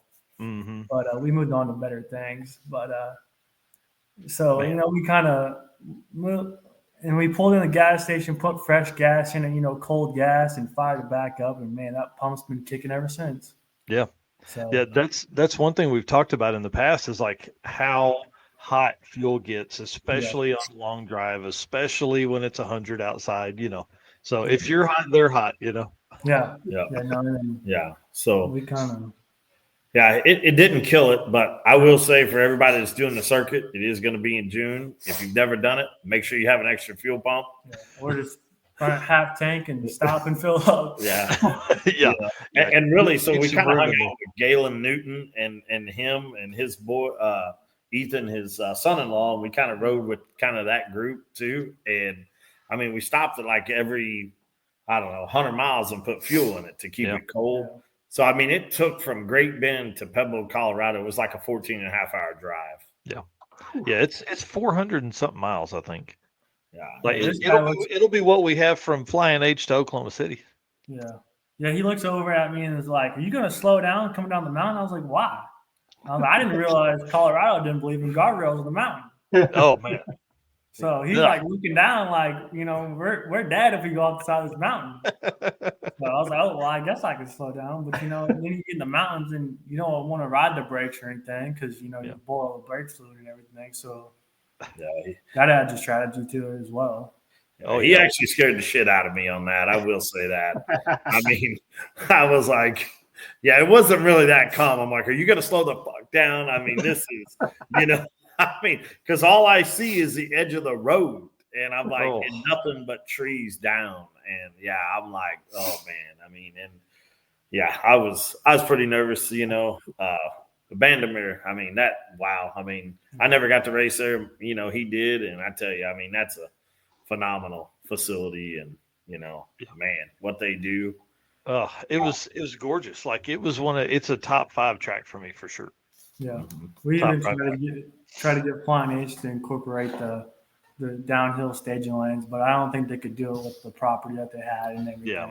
But we suggested it and everything, but Yeah, that would have been really cool. The snake through by the by the stands and the dirt Yeah. track. That's going to be interesting. You get 300 cars on property trying to get up there. Yeah, it was interesting. What race did we have recently that it was pretty Streetcar takeover? Takeover. It's always interesting, streetcar takeover. I mean, it's just a cluster right there. You got fans coming in, and then you obviously got all the 275 guys, the 28 guys, the push cars, and they're trying to get through to make it and everything. It's just that I wish they could have done that a little bit better, but man. Maybe they'll get a chance in the future. Let's talk about Flying H for a minute because that's y'all's home track. You guys, are you going to hang out with us on Monday? yes, we're actually going to come down. I got to pick up a wing for that back there from Nate Corinne. He built one for me, so I got to meet him down there in Tulsa. We're going to come down Saturday. Oh, perfect. A bit. I remember your dad saying that now. Yep. Yeah, I'm going to pick on Travis a little bit, my little brother. But yeah, and then when I got to work, and then we'll be out there at Flying H Monday. Yeah, I'm gonna probably head out about 10 o'clock, and then like Mike Anger, Mike's a good friend of ours, builds a lot of stuff for us, sheet metal wise. He's a good man, and he's gonna come and hang out with us, and he's cool. gonna join us in the afternoon.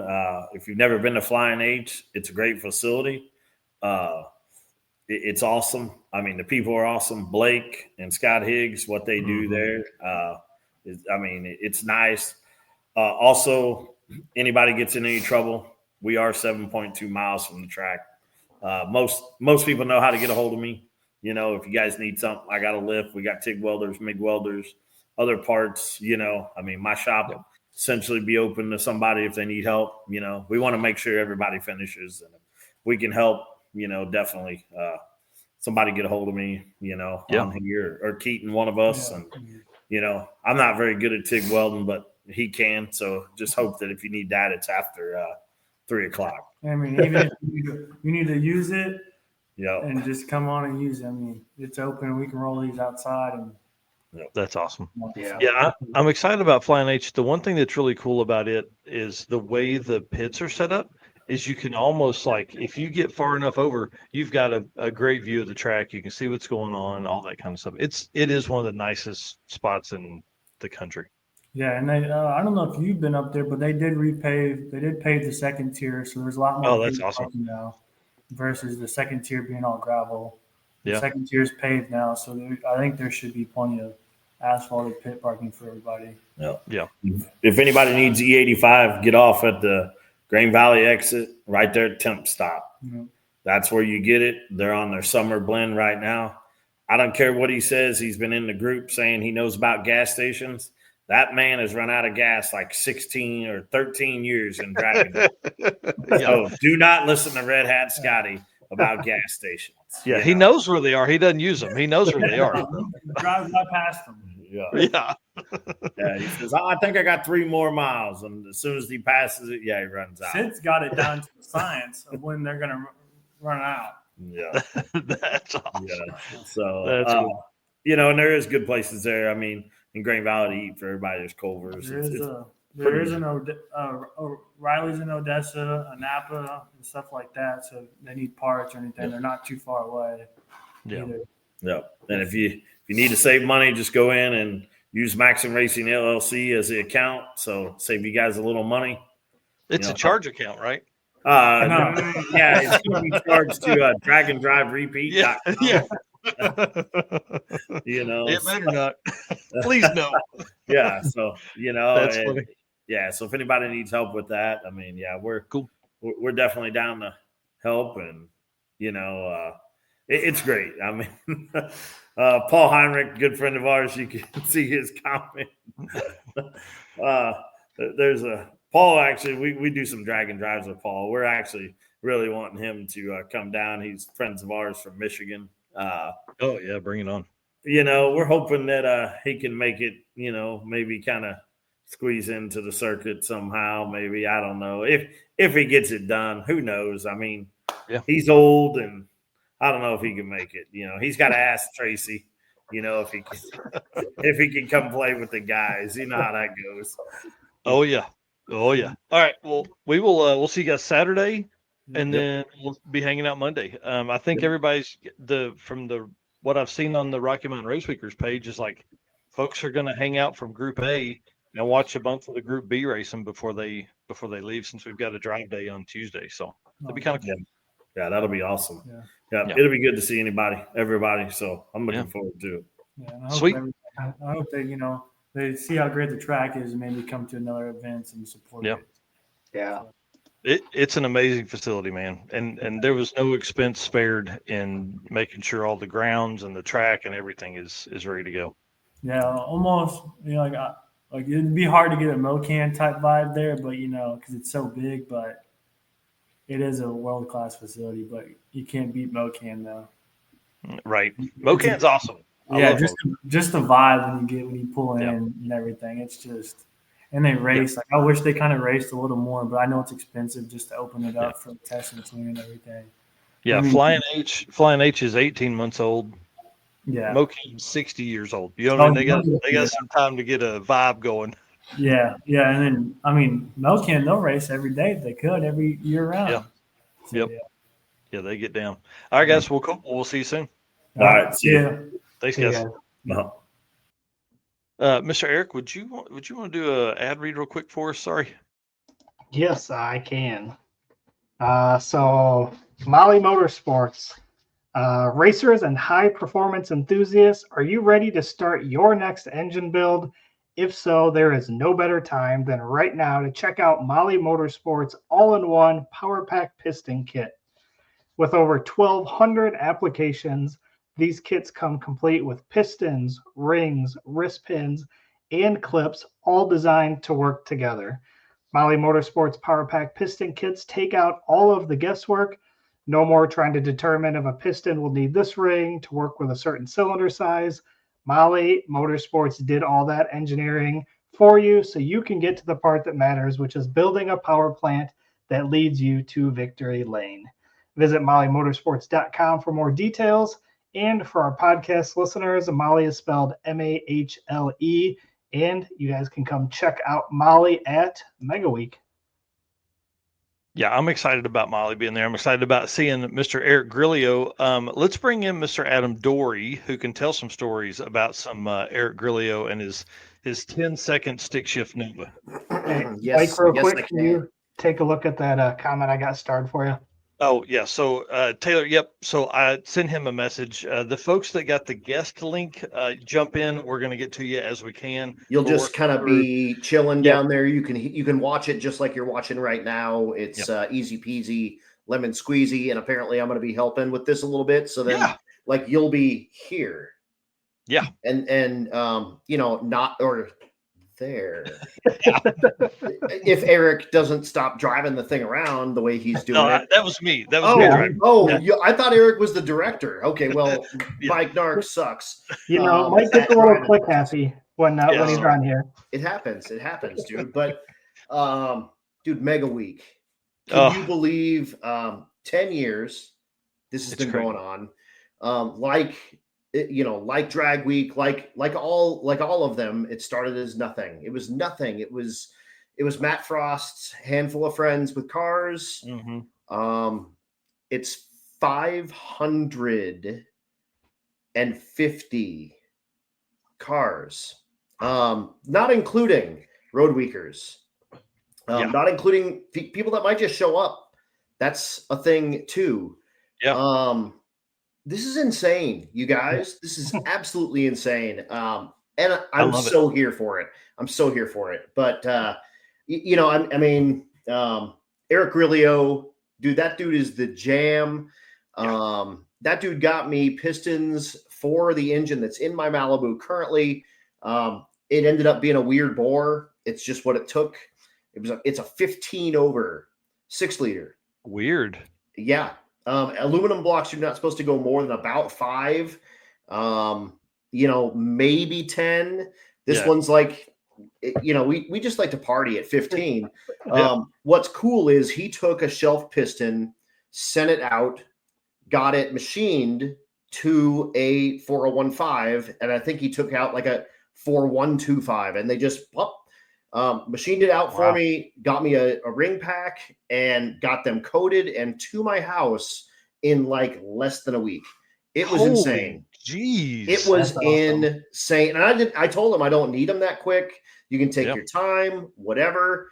Yeah, dude, those Molly dudes are absolutely cream of the crop.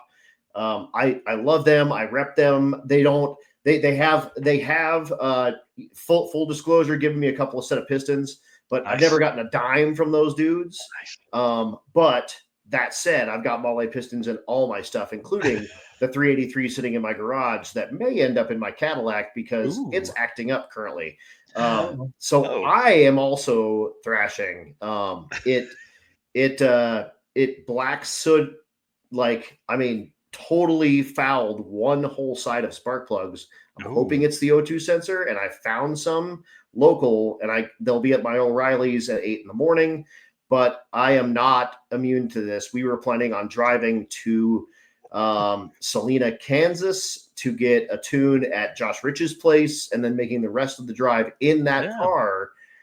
We did 730 miles a couple of days ago. No problem. Yeah, it does. It's a 335, dude. And if you guys don't know, that's the diesel BMW. Yeah. Yeah, dude. And that's what this thing was doing. I was just like, why is it missing? What is going on? I look behind me and it's just smoking. Like, oh, we're in trouble. So we're doing it too. But that said, Eric Rilio, big one out to you. You are the jam.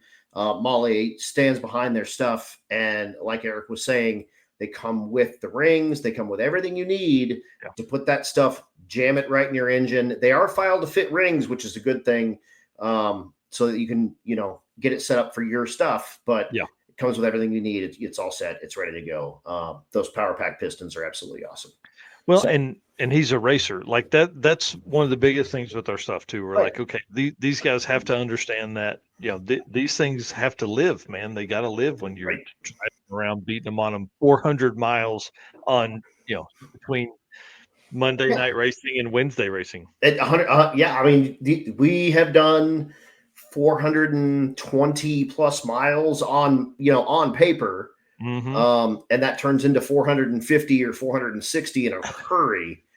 When you make one wrong turn, or you need to get gas over here, or whatever, man. Or your hotel's over. Oh shoot, it's over there. It's not over right. here. It's all the way on the other end of town. Whoops, we screwed that up. Yeah, dude. It's just that's part of the deal. And that dude has driven that car with a 1-to-1 fourth gear in that car, so no overdrive. No, he does have a gear vendor in it. I think he does have a gear vendor in it. Wow. But it is, and Matt says we have a big drive coming up, but that car has proven it time and time again. A G-force transmission, straight cut gears in every gear. If you've driven anything with straight cut gears, dude, it's loud inside that car. Yeah, dude, that dude's the jam. He dukes it out in the nationally aspirated small block category all the time. He does fairly well in that category, as long as big hitters don't show up in that category. Yeah, and he bangs the gears, and I love him for it. Well, and he would be really good. Like, probably, I mean, I don't know if he'd be as competitive in the 10-0, but man, that car is an animal. Like, low 10-second passes out of a stick shift in a naturally aspirated stick shift, and I think it's not very big. I think it's 383-ish inches. It's not very big. It's old school small block.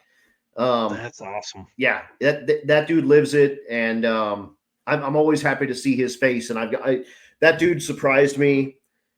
This is going through my cables, so that I've got to be real careful. But he cut me a piston. Oh, nice. That's awesome. And totally caught me off guard at the end of one of the race weeks. And yeah, dude, I'm not a very emotional dude, but that's almost as close as I've come to crying in a long time. So yeah, and I had to regain myself, and a couple of days later sent him a message, and I was just like, I don't know if I showed you how cool that was for me, but that was super cool. So, and then yes, I think that is Adam's ice cream shirt. If I hold it just right, I can just It's like your yeah. There you go. It's like your face. Hello, you That's guys. How awesome. are you doing? Well, dude, talk to us about early days, man. When did you start announcing? That's So what I I wanna hear started about. announcing my very first year in 2012 in Douglas, Wyoming. Little EDB, tiny track. It was a 1/4 mile track. They actually put a prison at the top end of the track, so it's now an 1/8 mile no prep track. Nice. Yeah. Yeah. So it's still kind of around. It's owned by the city of Douglas, Wyoming. Oh, cool. There's a cool Central Wyoming Motorsports group that's running some cool stuff out there and doing some big money races out there, and like Royce Payton and a bunch of those, Jason Pickett and a bunch of those dudes have gone up there and won some money. But I started doing it there, and it was just a buddy asked me, can you help at the racetrack? And I was like, great, I'm in. Like I wanted to be the guy at the starting line flipping the switch. And I did that That's for the like coolest dude a at the track. day. And I was like, F that, pal. Yeah. It's loud, it's stinky, everyone's car is broken all the time. You get tire smoke, you get oil crap, you get dudes exploding next to you. If it's going to be on fire, it's right there. Yeah. No, thank you. I was like, cool. What about an announcer? And they were like, you can announce. You're like, hey, what about in that air conditioned right room? air conditioned building up there? Let's do that. That sounds fun. And I just all I really have done my entire career. And I'm from the Denver area, I raced at Bandimere my whole life. There was an announcer at Bandimere. His name was Bruce Kamada, and he passed a number of years ago. But this dude, he's a Hawaiian guy, and that dude loved that racetrack. That's cool. And he just he poured his heart and soul into it. And that dude taught me how to announce, and he doesn't know it. He'll never know it. Wow. He knows he probably knows my name. He knew my name or whatever. He called me to collect on a bad check one time that I wrote the racetrack. Which was because I was racing with my rent money, because that's what you do. Yep. When you're 17. Yeah. Whatever. 21. But that dude, that was way before that. But that dude taught me how to announce, and like I said, he has no idea. All I did at Douglas was say the same stuff that he said, and it's levity. It's a little bit of education, and it's wowing people with your stupid knowledge once in a while. That's announcing, and 100%. And then I showed up to race week. It was a very similar situation. I typically would race all summer, but my car was broken, so I announced. Same thing happened at race week. 2020 came around. Matt's got his big gigantic balls in his wheelbarrow and throws not one but two dragon drives when no one else does any. But because everything was shut down, it was okay, dude, we're gonna go. Yeah. And who better? I'd run the social media for Rocky Mountain Race Week. It was it was kind of a spin-off of the Drag Weekers group. There's a very exclusive, you have to have been on a drag week to be in this group. It's 1,000 people, I think. Mm-hmm. I started a similar group, but also we kind of used it for promotion because Matt's my buddy, and I was like, well, let's just do this. And that it was born in 2015 when Race Week was, and it's grown into a gigantic, out of control monster now. But it is whatever, man. It got to where it was 2020, and my car was broke. I ran the social media, so I knew these people, and Matt said I need an announcer, and I said, let's go. And man, that's awesome. That first time we talked, he was like, think about what you need for money. And I was like, I don't, at this point, like I had been a participant in his events, and we'd become closer through his events and stuff, but like, we weren't like buddies. Mm-hmm. I didn't know, and I don't know how much money he's making, or if he's making any money, and I want to make it cool and I want to make it awesome. And I think I asked him for $600 for a week. That probably wasn't enough. Yeah, it was pretty wild. So, and he was like, "No, dude, I'm going to come correct. Like, we're going to make it right." Yeah. And I was like, "Dude, I'm double dipping. I had a job at the time, obviously. But yeah, dude, whatever." We start announcing, and then he couldn't get rid of me. I'm like a virus. I'm like a rash. A good one. I tell people this all the time. Your announcing style is the way I've done one announcing gig, right? I've been on the mic a bunch. We've done one announcing. Heads Up Hustle. Big shout out to John Paul Franks for letting me do that. Yep. And the whole time I'm like, what would Adam be saying? How would he be describing this? Who would he, And so I think that's one of the funnest things about being at the track while you're announcing is because, dude, these returning racers, Mega Week, Rocky Mountain Race Week's really one of the only events besides some regional stuff that brings folks back in, right? Like, so if you race at a large percentage and not on accident. Well, and like Sick Week brings the top 100, and Six Summer, like they choose who gets the early like that, right? Matt's like, hey, if you raced 2024 and you want to race 2025, you just sign up, right? And it works. It's like 70% sell almost immediately. It's right. It's a great idea. I love it. It's been that way since day one. It really that dude, and Matt's watching. He's doing his thing, and I would say this if he wasn't watching, and a lot of guys are going to be get off his nuts, but this dude has figured it out. He has figured it out. You support those that support you, 100%, and that's your sponsors, that's your racers, that's your tracks, your everything. You stand behind these people, and for years and years and years, they will also stand behind you. Now, if you talk to him, they'll also try to give you the screw job because when you make money, they need to make more money. They're like, hey, they gave you the deal early. But at the same time, that's a big thing. That's a really big thing. And I mean, kind of since I signed on, and it's funny. People think I'm really, really involved with Race Week, and I'm not. I'm really not. Don't follow me. I don't know the routes. I don't know anything. Matt and I are now. Go follow their car, Adam and Stevie. Go follow them. No. Stay away from whatever the hell I'm driving because it might whatever the hell it is. But we've like Matt and I are buddies. Like we can talk, we can call, we run through stuff together. Awesome. He's kind of made me a bit of a stakeholder in Race Week. Nice. He runs me and Chad Reynolds as well. He really, we've been in it both of us since the beginning. Daphne awesome. Was a huge Race Week supporter, and of course that made Chad a huge Race Week supporter because happy wife, happy life. Because he's a smart guy. And like Matt showed his colors when Daphne got sick. That was kind of our like our defining moment.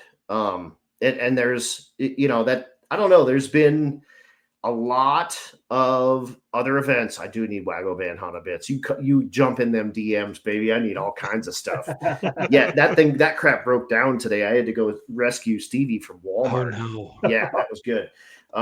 In the middle of thrashing on my Cadillac, by the way, that was supposed to drive 9 hours in 2 days. Good times. Yeah, we're having fun here. But no, dude, that was a defining moment. There is a lot of these events out there. A lot of those people don't take care of their people. None of those people take care of their people. And I'm present company excluded because I mean, you do a drag and drive for charity. That's more noble than anything in the whole world. But it's fun. But Matt has put his money where his mouth is. He is every year always, if it's, we need to pass the hat around, if it's, we need to think about or pray about this person, or we need to rally around this person that needs to work on their car or get their car back or whatever it is, like, dude, that guy's in. And I mean, he's like no shit in, that he goes in head first, and he has an unmatched passion for this. And it's a very, very cool and refreshing thing in this world right now, because there's not a lot of people that are quite as cool as Matt Frost. So again, even if he wasn't watching, I would say that stuff. But that dude's awesome. He gave me he gave me a career that he didn't know he gave me. Yeah.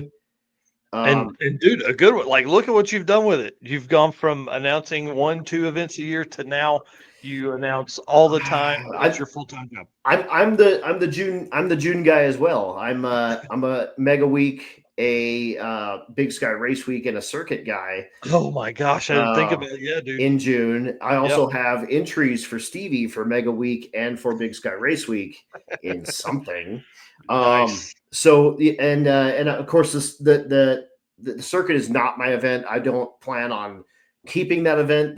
I'm stepping in for a buddy of mine. Yeah, we Cliff appreciate will be you back. stepping up. Yeah. That's not this is not a long-term deal. This is literally Cliff and Mike said, I need help.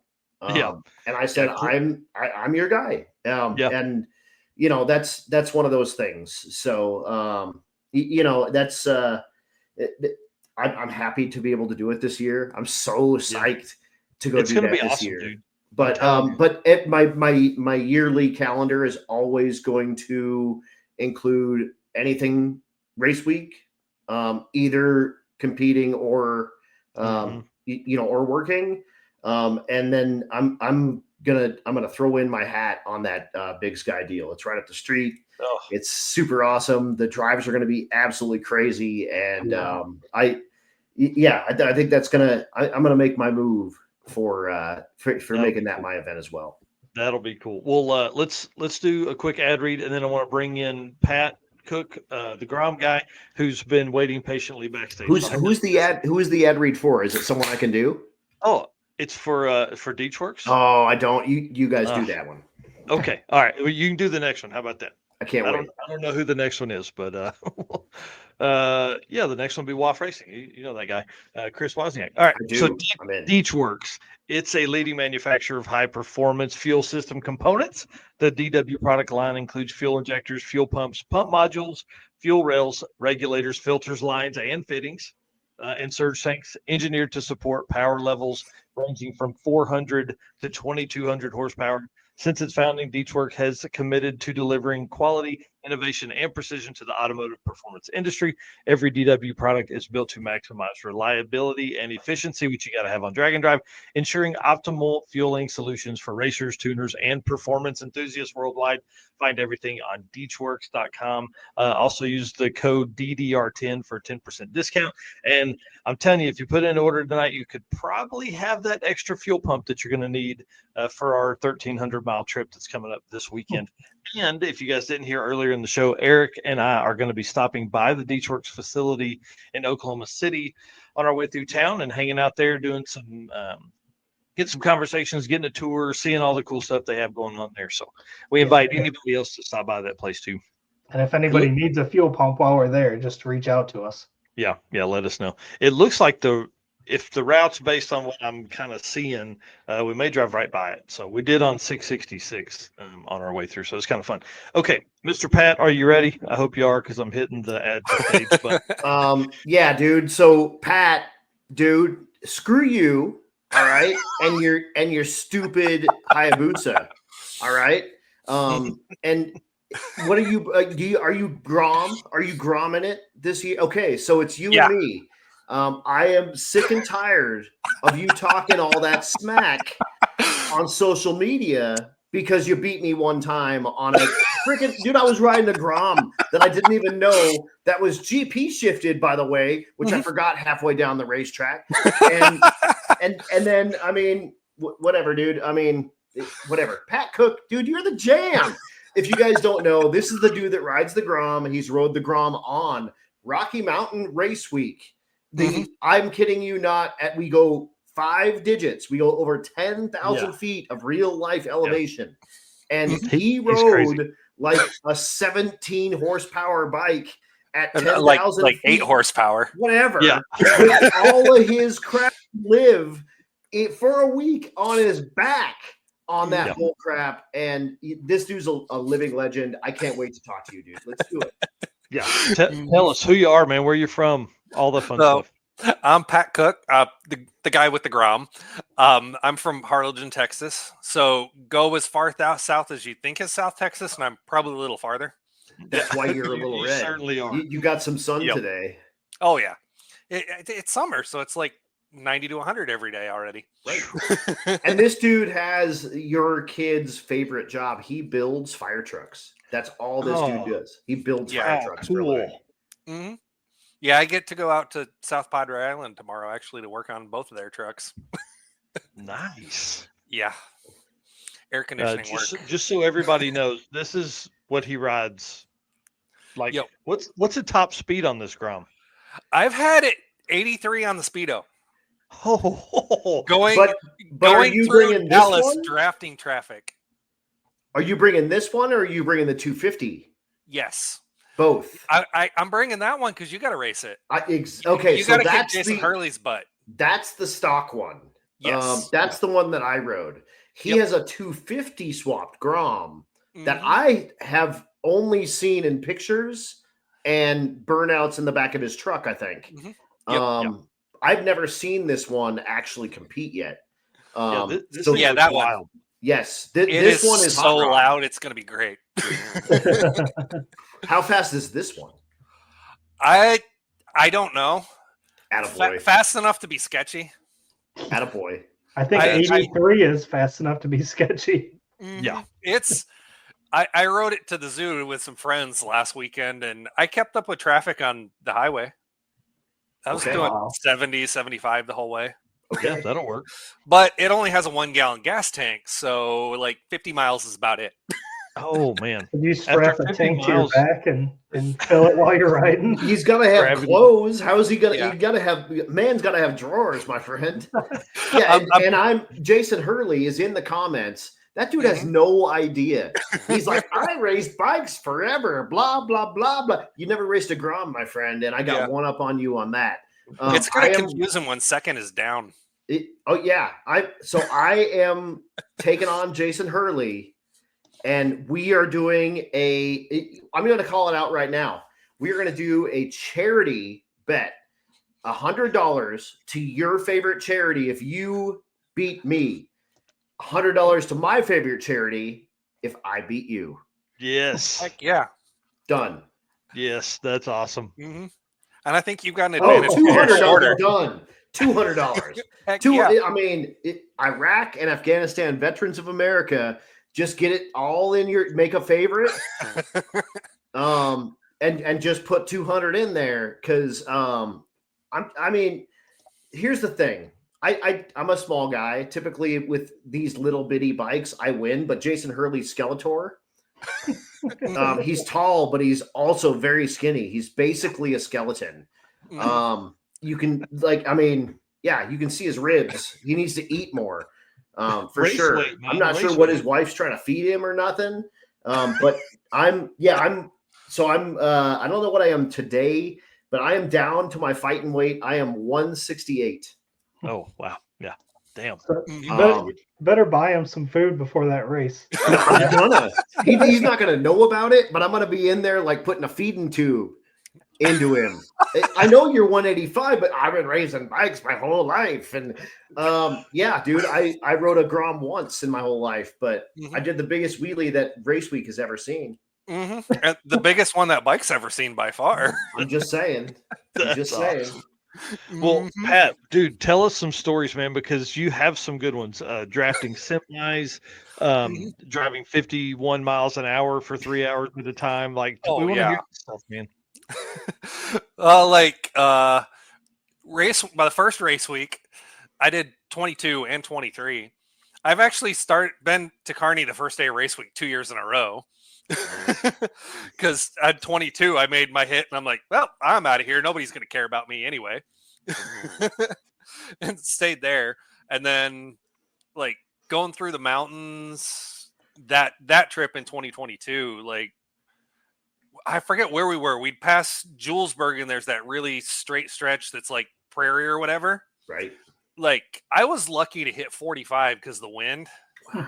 Like that Dude, whole stretch through there was the worst experience I've had on a bike. wow. And that being said, I've driven from Tulsa to my house straight through on a Hayabusa, like Yeah. almost 14 hours. No, that was worse on the Grom that trip. Man. Yeah, and like weirdly, like I was the dummy that left the hotel at like 6:30 in the morning Well, because you I had stayed. to because it goes 50.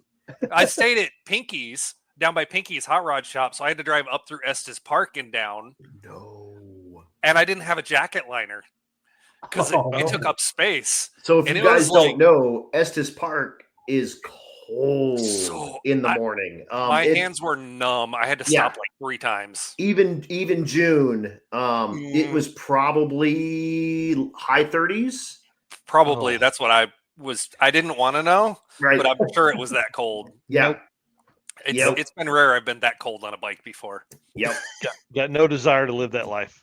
Yeah. But coming downhill, the last stretch from Estes Park was fun because it was downhill enough that I could accelerate and beat traffic. Oh like my the only time that whole trip. Man, that's crazy. Yeah.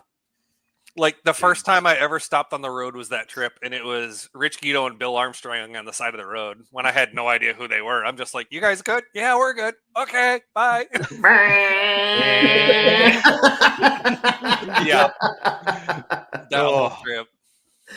Oh, that's Interesting. good. Yeah. Yeah. So why motorcycle? Why did you choose to do the Grom? Where did it come from? Originally, it was supposed to be the 250 Grom. He threatened Plan the A. 250 his whole life. That's all he's Yeah. ever done, and he's only brought the 50. Yeah.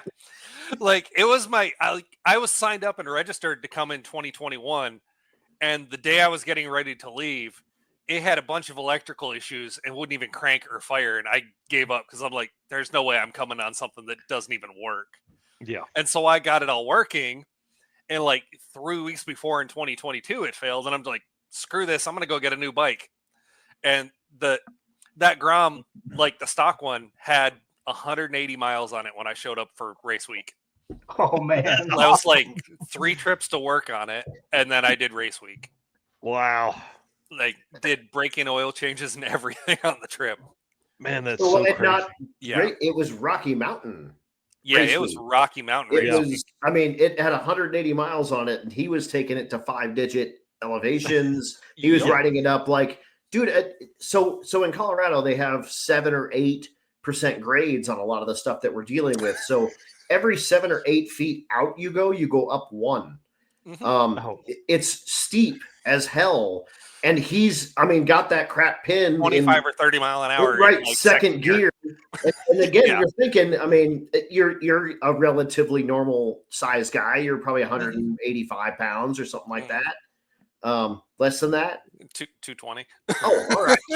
Husky. You're 220. You got a weak clothes on your back as well. So riding this thing, you're probably 250, 260. Oh yeah. All said and done, and it's got Me and my gear is more than the bike. And right. And you're at 10,000 freaking feet. It makes 8 horsepower at sea level. It makes 5.5 horsepower at 10,000 feet. Oh yeah. You're a gangster. Here at home, it'll maintain like 65. In the mountains, it's like 45 or 50. It's a maybe. different thing, dude. So if you know fuel injection, 100 kPa is 1 atmosphere. It's whatever 16.7 psi or whatever. At 10,000 feet, it's 68. 68. So you floor your car, it has 68% throttle. You floor your 8 horsepower motorcycle, it has 5. Yeah. Yeah. What do you spend in gas on that thing for a race week on average? I have I've never paid attention. I haven't even paid attention when I've driven my truck. It does about 90-ish miles to the gallon. Wow. Like, I always laugh when people say, yeah, Groms get like 140 to the gallon. I'm like, maybe if you let off the throttle once in a while. If you throw it out of an airplane. Yeah.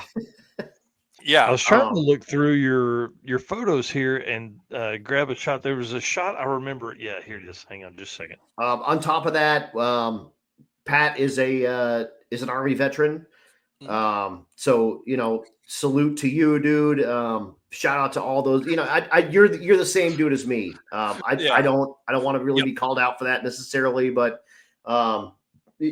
people need to know that you're that dude. You signed that check at one point, and luckily it wasn't cashed because here you are riding that bull crap in the mountains. Oh yeah, that was fun. Yeah, you're an animal.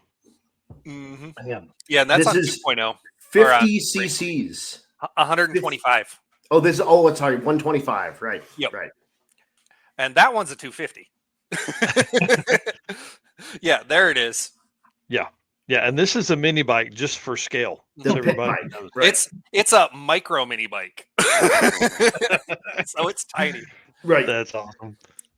Oh man. But- Yeah, you've had some adventures, dude. And then for the circuit, I know this isn't Mega Week related, but for the circuit, you bought a Yabusa and then rode it all the way to Joplin, Missouri to start with us there. I mean, it was like 880 miles to ride it. Craziness. 1,800 miles in 4 days or something insane. Between that and race week last year, I put on about 5,000 miles on that bike.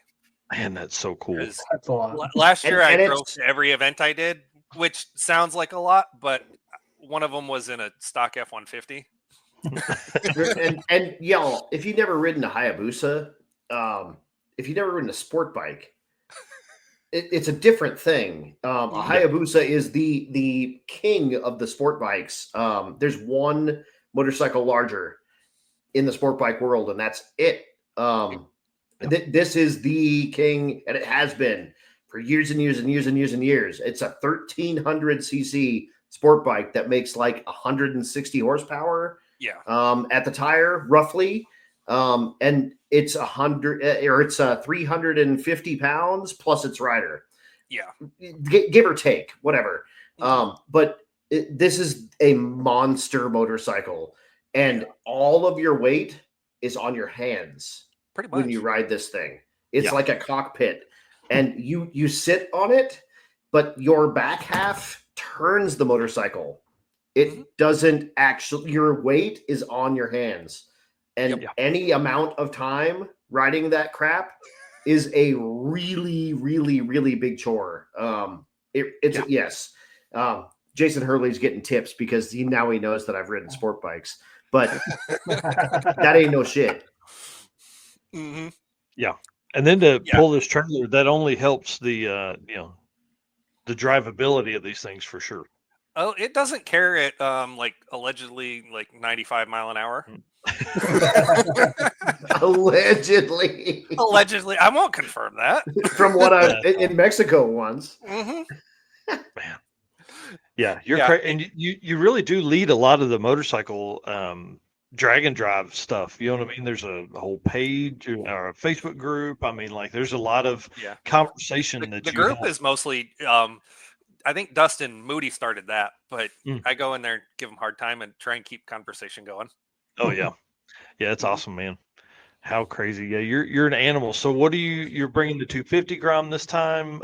He says he's never going to bring that.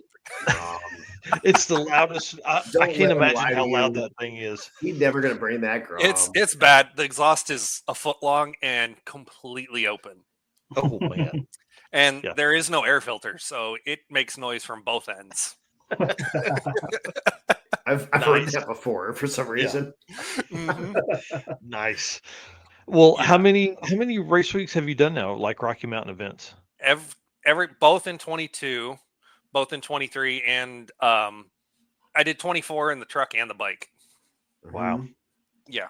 The truck was the one that was second in the Rowdy Radial shootout. Rowdy Radial, dude. Shootout. He beat like a 6.0 eighth mile car. With my like 960 in the 8th mile truck. F-150. Nice. Nice. That's awesome. Because all-wheel drive. Any given Sunday, baby. You never know. That's right. Yeah, sometimes you get all the traction, sometimes they don't. You never know. And I'm coming back to Rowdy Radial again this year. No kidding. 130 ground? tire on the ground fits perfect. Attaboy. Those cars should Yes. be on those big, Yes. big 30 tires. Plus, it probably won't run a quarter mile, to be honest. I don't know that I want to go that fast. Yeah, that's smart. Because it'll That's be smart. 80 or 90 mile an hour, and maybe not. That may be a little sketch. Hell Yeah. yes. Fun. I love that you're racing that in Rowdy. That's freaking great. Yeah. And if I can get a good hit, it pulls the tire every time I shift to second gear. Just like me. Every time. Yes. You just can't Yeah. launch the 250 full throttle because it will. Like I did. put the Yeah, tire yeah. to the moon. No, not planning on that. Stevie was really, really worried about that, by the way. You weren't going that fast. You'd have watched She's the- never seen me do anything like that before. So She's like, what is he doing? yeah, why? Oh my God, he can wheelie a motorcycle. Who Yeah. knew? That's awesome. But, All right. Well, what else, man? Tell us one more story, and then we got to go. Like the circuit, the Hayabusa was my first trip, and it took Jesse Fox kicking my butt to be able to get me to run 10.9s, and with it completely stock, like it does not like to launch. I came out to race week and ran like 10.59, 10.60, and then I've literally just fixed the clutch. It has a slipper clutch in it that if you don't launch perfect, shakes the clutch. It just beats everything up, hammers it. So I've actually run a 10.1 with it, spinning the wheel, wheeling at my local track. Perfect. Let's go. Yeah, that's awesome. I told you, got 165 horsepower, like stock. Oh yeah, it's running 142 mile an hour, running 10.1s. Like it's dude, got a lot more in it. This stuff, That's when you think about that, that's a hot rod, like a really, really fast Honda Civic. Yeah. You say Honda and, Civic? and then you take 1,000 of those pounds out of it. Yeah. That bike is a lot of fun. Right. They're amazing, and they're really pretty stable. The wheelie that bike is saying something. Wheeling like 1,000, like a regular like GSX-R 1000 is that's what they're made to do. The Boost is not necessarily made to be in the air. Right. Yeah, but it is remarkably stable. Yeah. Yeah, they're built. I mean, they're like, dude, they're speed limited at 186 or something, right? Like something crazy. Yeah. And have you seen none that? of those has been Have my you done first that? bike. What? No, I haven't. Okay. Attaboy. The fastest I've actually been is at the track. Okay. Wow. You're smarter than I am because I went way That being said, faster on the street than I did on the track with mine. I've hit like 130, 140 on the street so many times on other bikes that it's like, whatever. Yeah. Because my first 1,000cc bike is RC51. Okay. 1,000cc. It's a V-twin that revs to 10.5. Yeah, tons of torque. That's a sweet ass bike. The RC51. Yes. V-twin sport bikes. Big fan. Yeah, that's awesome. And I'm like a motorcycle guy in the way most guys are car guys, because I had a bike that sat in my garage for like 4 years almost, so I sold it. And a week later, my brother found a CB350 4-cylinder. Nice. Which is cool mostly because my dad had one, and which my brother has now, and he got fixed up running this winter. And so I have a matching bike to that. that my mom is meeting me with at race week. Yeah, the great thing is like it's much easier to collect several motorcycles than it is to store cars. Yeah, the same number of cars to motorcycle ratio is pretty good. Right. Yeah. That is true. They take up way less space, and there's only 2 of everything, so they're theoretically cheaper. Yeah. In theory, yeah. In theory. That's awesome. All right, sir. Well, I can't wait. We're gonna see you. We'll see you next week or this week. 2 days. When do you leave? Dude, it's Friday. It's you're like, it's in a couple of everyone's moving on Friday. It's I'm rolling out Friday as soon as I get out of work and drive till I can't stay awake anymore, and then do the same thing to get there. And I don't know if you have a calendar in front of you, but dude, it's Wednesday. Yeah, it's Wednesday at 9:03 Central. Like, yep, 8:03 in God's time zone. Yeah, there'll be people in Tulsa this time 48 hours from now. Yep.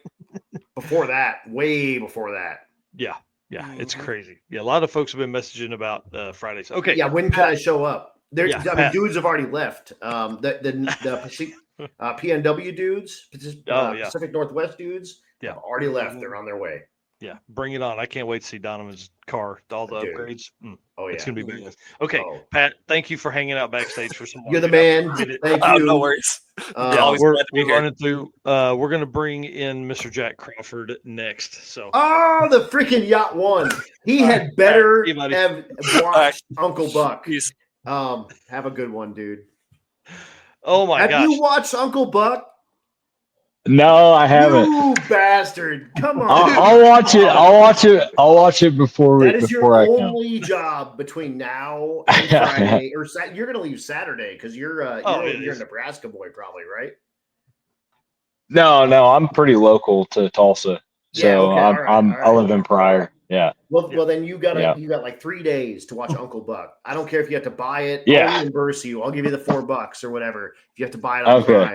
But you got to watch Uncle Buck, and then you'll get all my stupid jokes. Yeah, it'll make sense then, for sure. Yeah.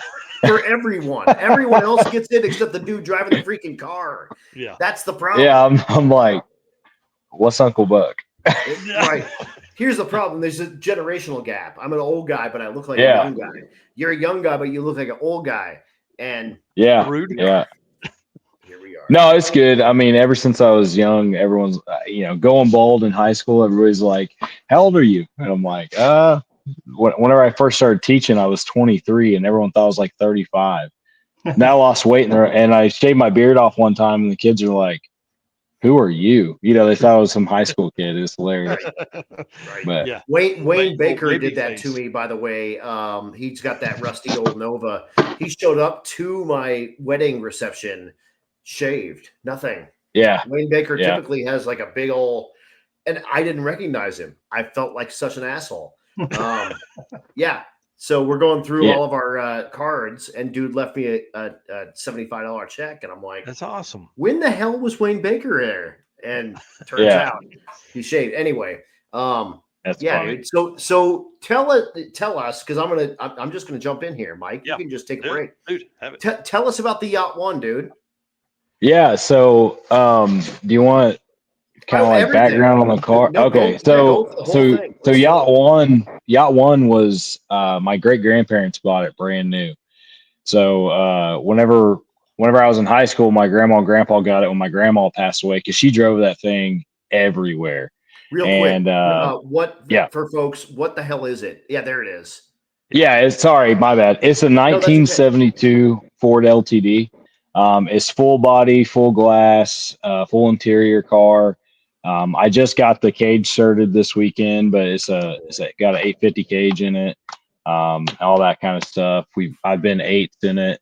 The goal for it is if I can get it all together, everything's there for it to do it. It's just if the track's there and that kind of deal. But if I can do it, I'm gonna try to run an 8-second average this week. Boy.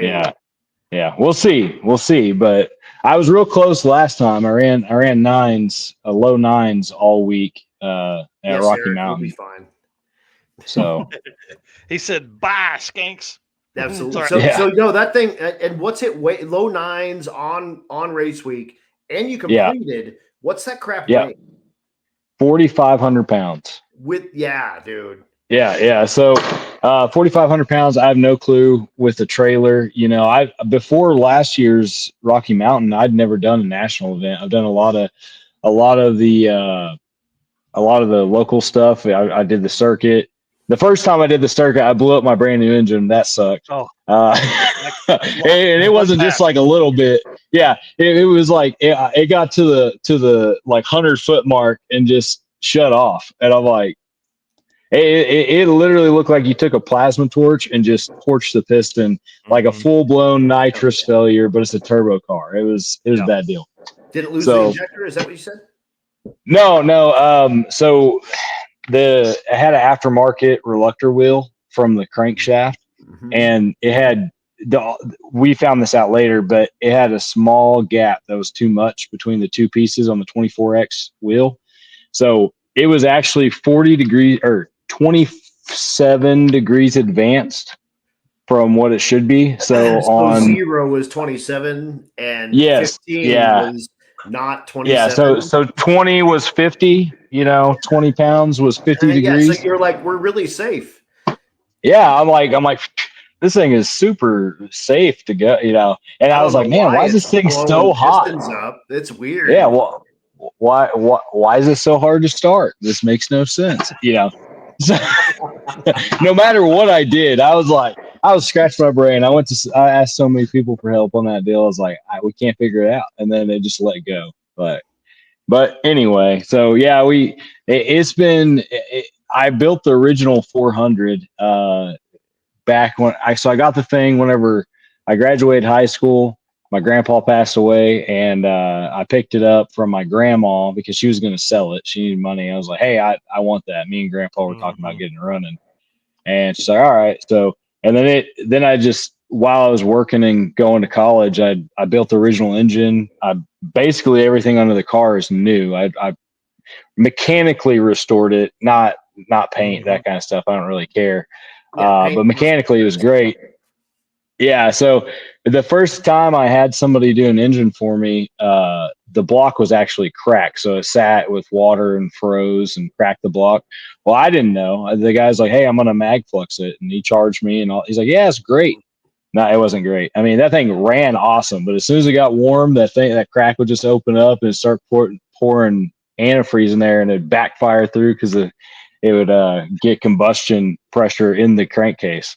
And I'm like, what is happening? Yeah, I didn't know. Yeah, I've learned everything on the LTD because, anyway, my brother-in-law was like, hey man, you should LS swap this. This is back in, I don't know, like 2013, 2014, maybe. I was like, man, I don't know. I started looking at it and I was like, well, I want fuel injection and I want overdrive. It kind of makes sense. So I got a 6-liter and a 4 LADE off a guy and swapped it. And I drove the thing around like that for a while. I was getting 23 miles a gallon. Dude, awesome burnouts everywhere you wanted to go. Super comfortable. And then I made the mistake of watching Sloppy Mechanics, and a camshaft came on sale. I know it. Camshaft and the turbo, and then it was all downhill from there. And now it's first time I went to the track, it ran like a 1240 at 112 or something like that, and everyone's like, what's that thing gonna run, like a 14? I'm like, I think it's gonna run a 12. And I freaking bent a rod, not at the track, on the way home. My buddy was riding with me. We make it past, everything's awesome. I'm driving it home, and then we just merge into traffic like nothing, and it bent a rod. I just start hearing tick tick tick tick tick. I'm like, oh great. So yeah, it's been a journey. It's been through a lot of iterations now, lots of different versions of Yacht 1. So yeah, I love it, dude. He literally won the first broke trophy that year at the circuit. Right. Like, yeah, it was the first pass that he made. Like, yeah, walk up, yeah. he's like, I don't know what happened. He's on the phone with somebody about to cry, and Yeah. we're like, what happened? He's like checking push rods and stuff, man. It was wild. Yeah, it literally. So I got it off the track, and then I parked in the pits, and I went to start the thing, and it backfired, and smoke is blowing out from under the hood. Like it was like a nitrous backfire. Blew the intake gaskets out, valve cover gasket, because it just ignited and just filled the whole crankcase. And like I was fully strapped in, going back up to make another pass. And the dude next to me comes running over with the extinguisher, trying to open the hood. I'm trying to rip it. It was bad. Yeah. But hey, yeah. Fun story. Jumped in with Carl Bright. Big shout out Yeah. to Carl Bright, the white El Camino that kills transmissions, or kills power glass. Yeah, it kills power glass. Well, yeah, 4 LADs, then glides. Yeah, everything. That 632. Yeah, that's 632 on nitrous. So Carl's actually Chris Badgent couldn't go with me this year. He was my co-pilot last year, so Carl's actually going to hop in with me. Oh, that's awesome. And yeah, so he's going to ride along. So that should be fun. Cool. But yeah, so like last year, you guys were talking about Matt letting people in. Whenever I finally decided like, hey, I'm going to go all out on the car, I built it to do Rocky Mountain Race Week. Like that was the goal.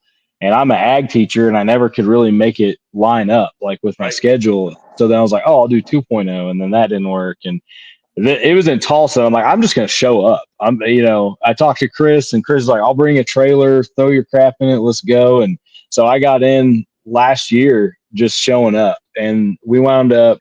Dude, honestly, which is rare. Like that's yeah. we're like the only event that I know of in the circuit, I think as well, that like we'll turn you away and stick with you. Like it's no guarantee. If you show up, you may or may not get in. Right. I almost drove to Colorado the last year it was there, but I just couldn't make it happen with work. I couldn't get away, but because I knew Bandamere was going away and I always wanted to race it, never got to. Yep.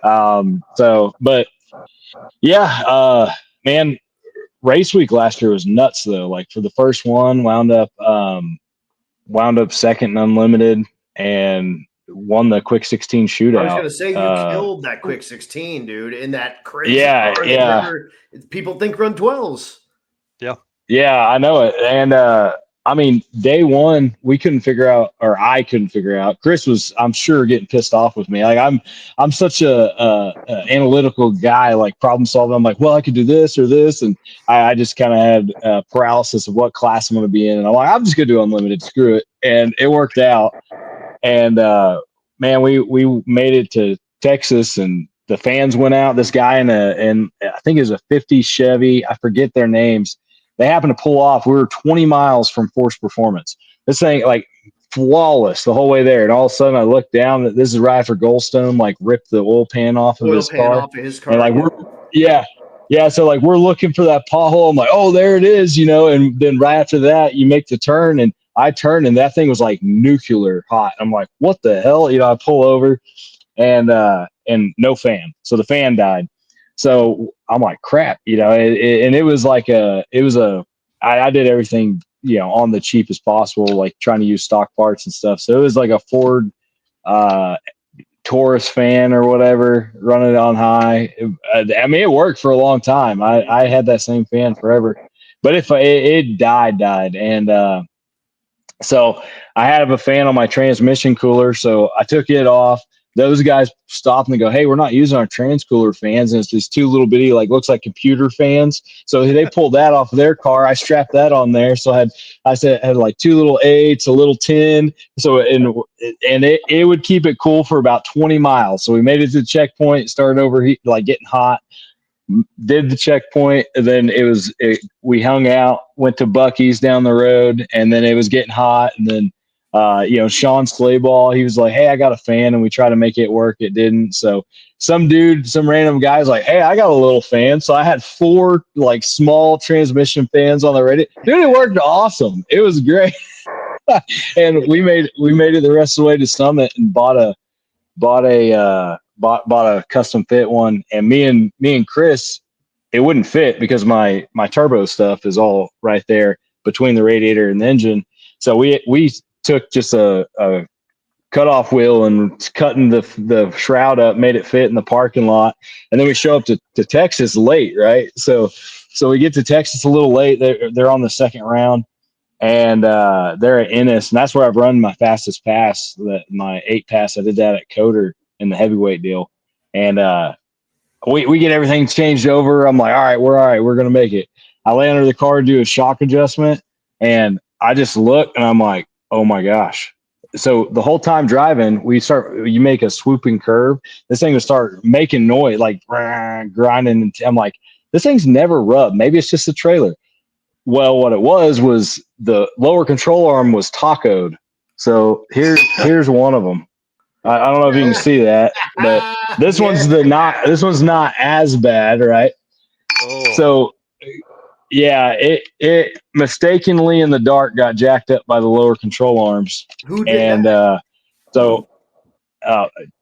Chris. He's like, I'm sorry. Anyway, so it's no big deal. But I get so we're freaking out. Greg Hurlbut jacked up Mark Cicino's car by the oil pan one time. Man. It happens to the OGs, dude. It's part of the deal.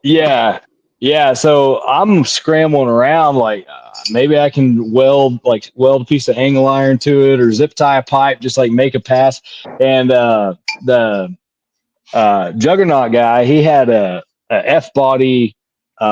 What is that arm? I Torque can't arm. remember what arm. The torque arm. Yeah, he had an F body torque arm that was like all wore out, and he's like, "Oh, this might work." So I took this off. I had the whole rear end hanging on the ground. He was over there grinding and cutting, and we were fitting it all and measuring it out. And so I ran that for a while. So we had old chopped up F body torque arms welded. He cut off of my my ends and welded them on, and that's what we ran. Yeah, and with the mad thrash on the fan and then the arms, and then I was like, all right, this is I'm gonna have to one and done this thing. I go up there, I'm sitting on the brake, I'm like, man, this sounds spicy, and I let go of the button, and that thing was just start screaming. It was picking the tires up, and then it just shuts off, shoots flames across the deal. I'm like, oh my gosh.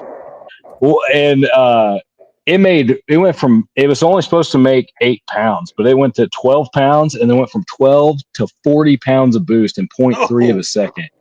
Yeah, it was rowdy. So what happened is the dome pressure sensor, the power came out of it. So it was reading 0. So it was just giving it all the line pressure it could make. And it was just that Force Performance turbo was like, let's go. So I had to use my fast pass to go make a pass, and I wound up running like a 9.1 or 9.0 or something like that after I figured out that was the problem. Man, and then from there, where'd we go? Did we go to Thunder Valley after that? I think so. I can't remember. Oh, it was so hot. Chris got sick from the heat.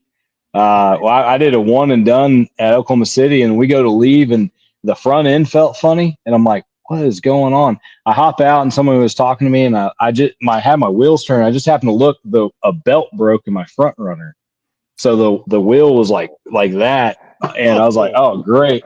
So I call Carl. I'm like, hey, do you have any like 28-inch tall tires? Nobody's open. Like nobody had. I was trying to find a front runner. Nobody had one.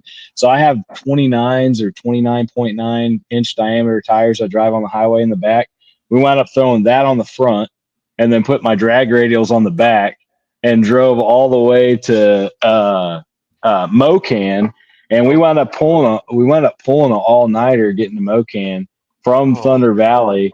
That was awful. And the funniest thing ever, you guys know Sean Slayball, and he has that gorgeous Pontiac Firebird. Yeah. You know what I'm talking about? Or Trans Am. Anyway, so we're in the small town. He gets pulled over. It was kind of funny. And we're like parked over the gas station. There's like 2 or 3 of us just sitting in the dark watching him getting pulled over. But we go to this little town, and he made a wrong turn or something. And we wound up going down this alley. And I'm telling you, I used to off-road all the time, and this felt like a true off-road trail. And it was downhill in this tight alley, just bashing everything around. And yeah, man, I was like, I bet I would love to hear what Sean was saying at that point, because this car is way lower. Like the LTD was rubbing on the rocks in this alley. Like, I'm not joking. Like it was hitting the floor pans. I'm like, I'm gonna bust a drag radial. This is gonna be over. Well, you got a 29-inch rear tire on the front. Right. Yeah, and it was still rubbing. But anyway, no, that was a crazy deal. After that we went to Mocan and blew up an alternator, and that Mocan's always sketchy for my car anyway, being that heavy and going that fast. And but yeah, then we made it to Tulsa. Everything was good. Got in the quick 16 shootout deal, and I raced Bill Armstrong, which he's been way faster than me, and everyone's like, oh no, that sucks, And so I got Bill, and then I raced I can't remember the guy's name, but he has a real pretty like gunmetal gray Nova, I believe, or Chevelle. And another guy, he's from Oregon. He has that Fairmont, that 6-speed Fairmont. You know what I'm talking about? Yep, Nate Curran. Yeah, Nate, dude, that thing was fast. I don't know what we ran because it was a no time deal, but that had to have been a PB for me, because I mean, I as soon as I got that dude clicked into high, I was on the scramble, and I think it's Blaine Stark has a video, and there's a GoPro on his the back, the D pillar or C pillar or whatever, on the back of his car, and you just see my car, like he leaves on me because mine wouldn't leave hard because it was so slimy. And you just see the LTD just keep coming and just barely clip him at the very end. I had that thing turned up, and then after that, I raced, unlovable Dusty, and that was a good time, man. Yeah, I can't wait to see that truck. You saw the wheelie that he did, I think last Oh week. yeah, I was like, holy crap, dude! Got it turned up, man. It's gonna be awesome. Yeah. Wow. But- Well, I'll tell you this probably more than you need to hear, but your car is one of my favorites, man. It's so cool being just big and 4-door and just cool, man. It's just really, really cool. Well, I appreciate it. Yeah, I dig it. I keep going back and forth on if I want to build a faster car or something lighter or whatever. But this one will probably stay a street car. My only goals are like try to run an 850 in it and then be done. But I mean the mile an hour is there, but I gotta get the front side to work. Jeff Moore, you could have a podcast in the trunk. I think that is one thing. Yeah, no kidding. It is fun about that car. Like you start looking at an 850 cage in that car, probably doesn't really get in the way as much. But dude, a 750 cage, you're just man. It would be hard to have a 750 cage in that car and drive it as much as you do. Yeah, because we'll take it to church and church, work, to the racetrack, whatever. I mean, it's a good one. That's so cool. Adam, what else you got for him? I just got done peeing. I don't know what he was saying, but dude, what movie are you gonna watch? Uncle Buck. Yes, sir. Yeah, I'll get it watched. Yeah, that's the first question we're gonna ask you when we come find you on Saturday. Here, I can share my like screen. pop quiz. Here. Yeah. Pop quiz. Yep. There you are, right there. Hang on. It's a 2-door. Yeah. But it's not doing a burnout. It's running. Yeah. Oh, okay. I was like, I have a photo very similar to that of sure you do. doing a big burnout. Right. Yeah. Right. This is how it runs. Yeah. That's awesome. So, yeah, it's pretty good. It's John Candy at his finest. Yeah. Okay. Yeah, I'll check it out. Prime time John Candy, man. It was a great movie. All right. Well, Jack, we'll see you soon. Couple days. Yep. 2 days. Thanks, guys. We'll see you. 48 hours. We'll see you soon. All right, Got one, baby. Yeah. Dude, how fun. Okay. We got to keep rolling here. I want to bring in. I'm going to jump off. Eric's going to roll, it sounds like. And, yep, and we're going to except I still haven't ordered a pizza. So dude, that was 2 hours ago. Shut up. You were the one that made me drink on your show. Well, Adam, I will see you soon. Yes, sir. And Definitely. everybody else. And dude, if you haven't heard, Eric is going to be joining the DDR team on Mega Week. It's the first time that he's been out in quite some time, right? Since sick week, I think. No, he wasn't at sick week. There. So this is my first Rocky Mountain Race Week. You're about to be so ruined. There ain't nothing like Rocky Mountain Race Week, baby. Yeah. So if you see the Narcs cart coming by, I'll probably be hanging out the window taking photos. If you see me at the track, I'll have a camera in your face taking pictures. Cart? Yeah. You're an idiot. Yeah. I've driven you guys are idiots. 1.2 miles this in the last 3.5 years. Perfect. That's probably about right. So safe travels, everybody. I will see everybody. I will get there Saturday night. So 10-hour drive. I'll probably be there Saturday evening. I'll catch up with everybody, and I'll be ready for Sunday day one. Hell yes, dude. Hell yes. All right. All right, buddy. See you, man. How fun. And then it was me and you. All right, dude. And here we are. Yeah, dude.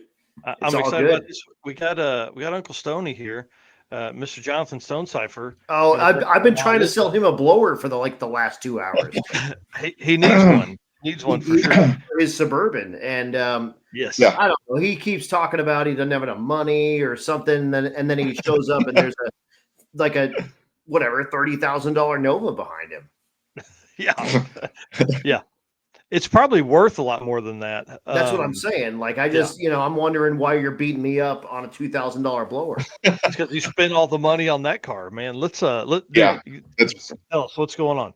Introduce yourself for folks that don't know who the hell you are, and why are you an idiot?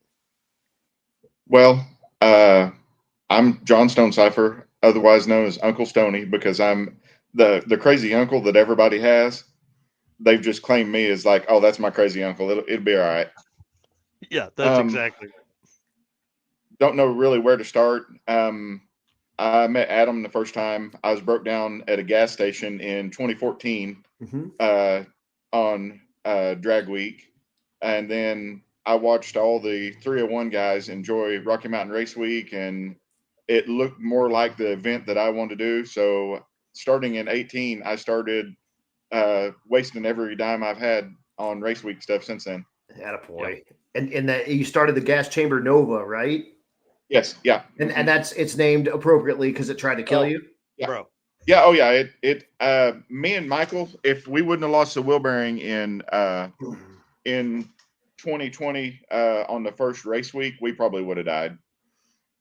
It was close. Yeah. Listen, when I say it was hot going into Oklahoma City, y'all don't even understand what I'm telling you. It had to be 150 You weren't degrees on in that car. You were not on that race Dude. week, especially. You Oh don't know nothing about Bro. hot race weeks. Yeah. Nearly died. That was crazy. The only trip I've been on that I thought it was that hot was Drag Week 2014, day 1 and 2. It was we had a temp gas in the car, and it was 130 in the car. Oh, yeah. So it was no fun. It was awesome being in the car, but the Gas Chamber Nova is one of the inside the car, one of the just the loudest. Like you can't even explain it. Like it's to your core. Tell us about the gas. It's a 68 to 72, right, Nova? Yeah, it's a 72. Okay. Yep. And, it's actually an ex Outlaw 10.5 car that was raced by my buddy Todd Kitchen, and it's steel to the front of the wheel tubs, and in the back half of it's aluminum round tube. It's really, really nice. It's really, really nice. People talk about how loud their car is. I don't know if you understand how loud it is until you ride in it. Like you wear headphones. The only car that I've ever ridden in that is as bad is Aaron Fowler's car. I see John Allen jumping in here, John Doherty jumping in here. He actually owns the exhaust and the headers off my car when it had the big block in it. So his car is probably that loud. He understands. Yeah. Okay. Yeah. So I love drag and drive, and I've tried to do it with cars that were not really what I wanted. Like the first Rocky Mountain Race Week I did, I broke the Nova on the dyno. So I borrowed a Trans Am that we called SR71 that I raced in stock block. I borrowed it from the guy that owned it and did Rocky Mountain. The guy that owned the car, he sold it during the race to Jason Cunningham, which was my co-pilot, which came next year in his turbo pickup because he enjoyed it so much. He bought Boo Quamzo as his co-pilot, which got Boo addicted. Right. Timmy Ruined his life. Ruined him. And then we built a car. The guy that owned the Trans Am, we built a car to do 19, and we had to swap a motor a day before we left to go to Colorado. And that seems to have been a trend since then. That's the way. That's what we do. Yeah.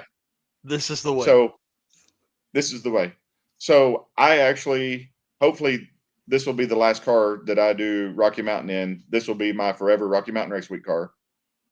And I had bought pieces of a motor and tried to fix the thing and was unsuccessful. So I actually, again, had to do a motor swap the week of, and and have I have a borrowed. I'm sensing a theme here.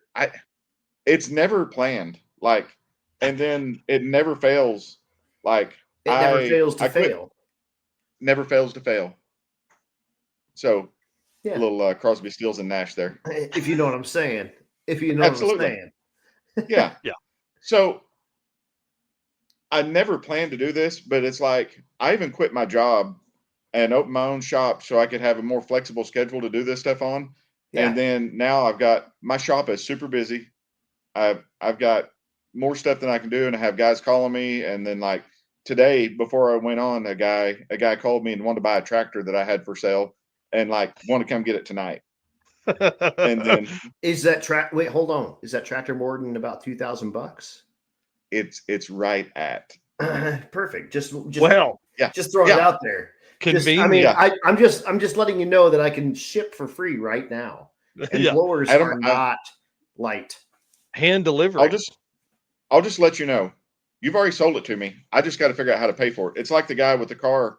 I went and looked at it. I met him at the track. He's been a friend for 10 years, and he's putting a sales pitch on me, and I'm like, dude, I'm going to buy it. It's done. We just have to find it. We just have to find a number.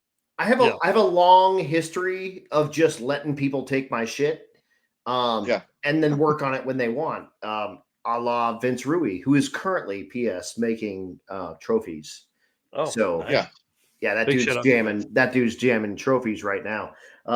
But yeah, dude, that I get it. I understand. But you know, I mean, if you want it, you just got to tell me, and I'll put it in the trunk, and then we can work out we can work out the details. Just go ahead and bring it. I agree with your number. I just got to make the money now. That's great. And honestly, it's sitting in my trailer doing nothing. Yeah. So I'll put it in the trunk if I can take my car. Yeah. Well, so done. I just made $2,000. Done. Yeah, just done. So that's like I told you, that's still cheaper than buying a truck. I was looking at trucks, and we were talking. I 30 to 55,000. I said, you know how much gas, because you're going to get 6 miles a gallon with a blower I don't care on about your that. 3/4 ton Suburban. You know how much gas you can buy for $30,000? A lot. Yeah. A lot. Well, you can get 6 miles a gallon for 25 years, and you'll break even. Yeah. Well, I've lived that life my whole life. I've had multiple gas tow rigs, and I'll be honest with you guys, I can't stand the smell of diesel. Stinky ass diesel. I'm the same way. I hate stinky ass diesel. It makes me sick. No, thank you. I'd rather get 6 miles a gallon and get there a little bit slow and spend $20,000 less on a truck to begin with if it's new, and $5,000 if it's used. All day long. All day long. That and then on top of that, you know, the Suburban, the insurance is like $65 every 6 months. Right. People think it's a half ton, and they think it's a Yukon. Yeah. It's a 3/4 ton truck. PS. Yeah. With a long box on it. Yeah. Like I've got a 3/4 ton truck and the Suburban. The Suburban will outdrive, out tow, and get better gas mileage than the pickup all day, every day. It's everything. I love it. 3/4 ton Suburban in the GM platforms from the GMT 400 until now are the biggest sleeper 3/4 tons on the market. Period. It's a 3/4 ton truck with a Suburban back on it. And dude, you can still get a GMT 800, which is like the Jam, the 99 to 06. You can still get those 3/4 ton Suburbans for like $4,000, and the 2500 HDs are like $8,000, even if they're 6 liters. I'm just saying. I see John Doherty. John, I see what you're saying there. John, your truck's beautiful, but if I had that, I couldn't afford to race. Right. Ooh. Yeah. If I had your money. I can't wait to race with him. John's, he's one of the funnest dudes. Gearhead Perspective podcast. If you guys are wanting a great listen to. I love it. He's actually going to be traveling in our group, and I didn't know if Carter was going to make it on here tonight. Carter's one of my real good friends too. John and Carter and Boo and all the guys. Me and Adam, we let Carter get screwed over in Nebraska, and I thought about it the next day, and I was like, God, that was a terrible move as a friend, but I let him get a pecker. I don't know what you're talking about. I would never ever do that. Never once. That's not me. I didn't do it. I wasn't there. If I remember Mexico. Right, I have no idea you what had you're the talking Sharpie. about. I don't If I know. remember right, I you had the never Sharpie. had a Sharpie. I can't remember anything that you're talking about. I don't draw dicks on stuff randomly at race weeks. Carter, ever. I've never done that. Carter, I'm sorry, but I love you, brother. But it was he was cool about it. He laughed too. He had a yeah, good, he did. He told me, he goes, dude, I'm in the service. That ain't nothing. He goes, I've had a lot worse than that. That's because I was in the surface, and I know. I Yeah. mean, right? That wasn't a real dick and balls on his head. Right. It could have been worse. Right. That's exactly. Well, and I think that's one of the greatest things about Drag and Drive and the race car friends we make, dude. It's just parking such lot a friends, big- parking oh, lot man. parties, all of that Oh. stuff. I tell people all the time, drag and drive ain't the drag.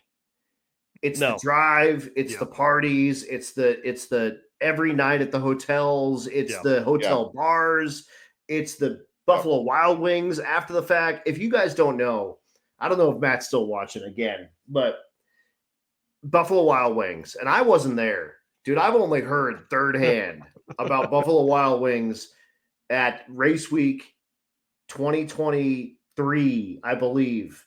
Dude, I mean, I think someone, one of the Donovans, Donovan Leader or Linwood, one of them, was going to tip one of the waitresses like $4,000 to stay open for the end of race week. And then June Allison, who is Matt's fiance / wife / Big Boo June. You guys know June.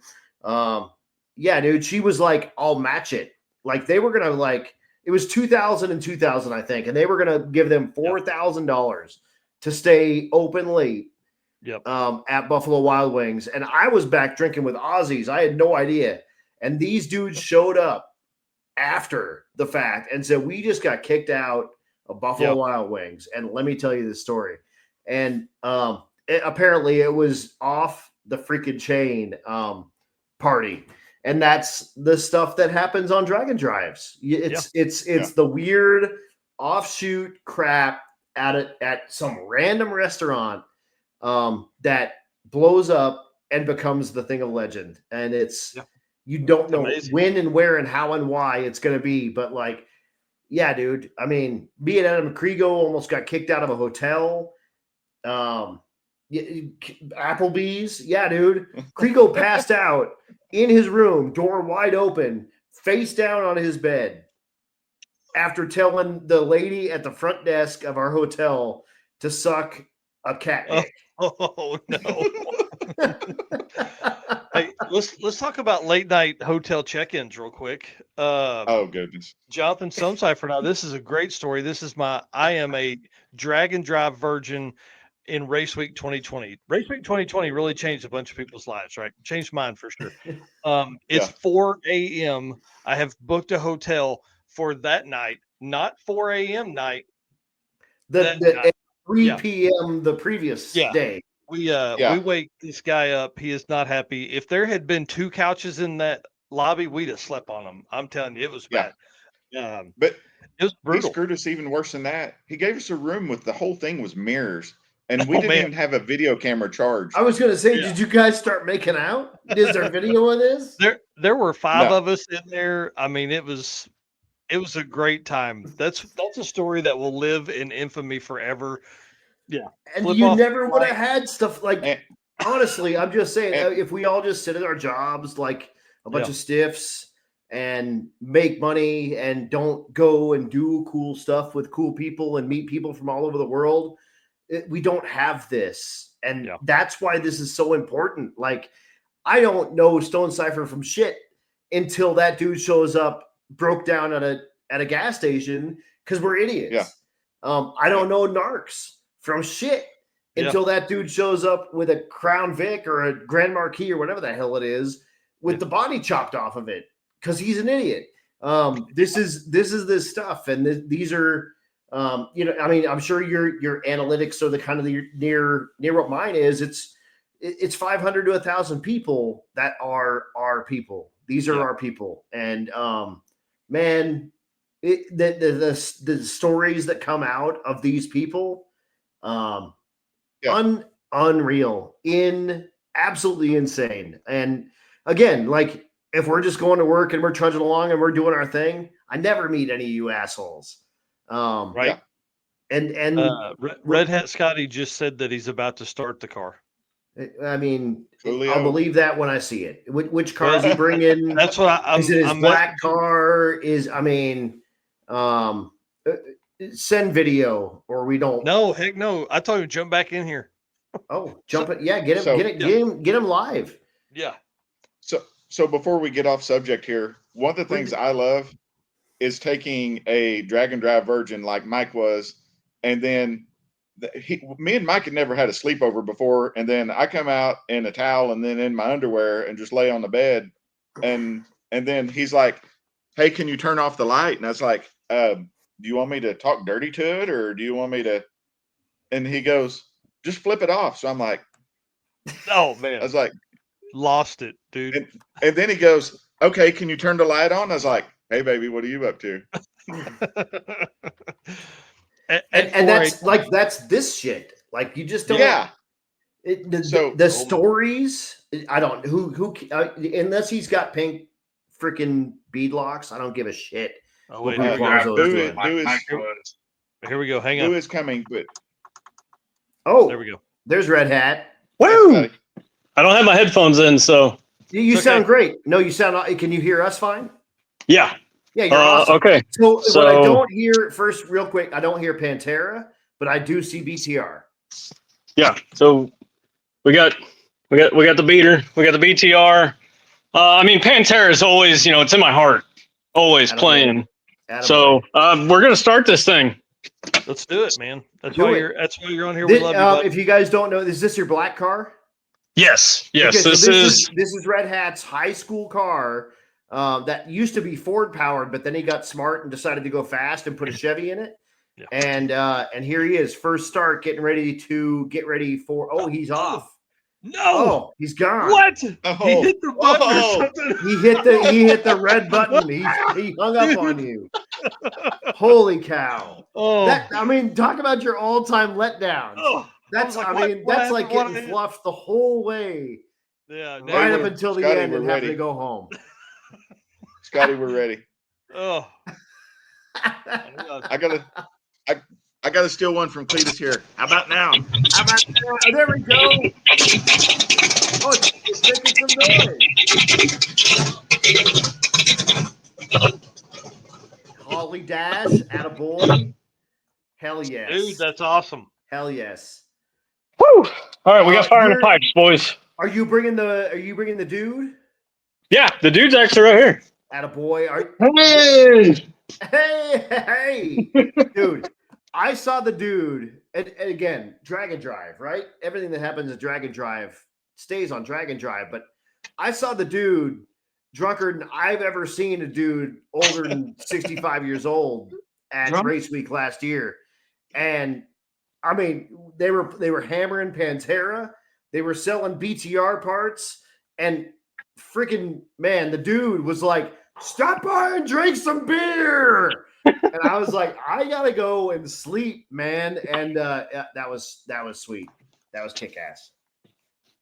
Hey, congratulations, Scotty. Good job, Scotty.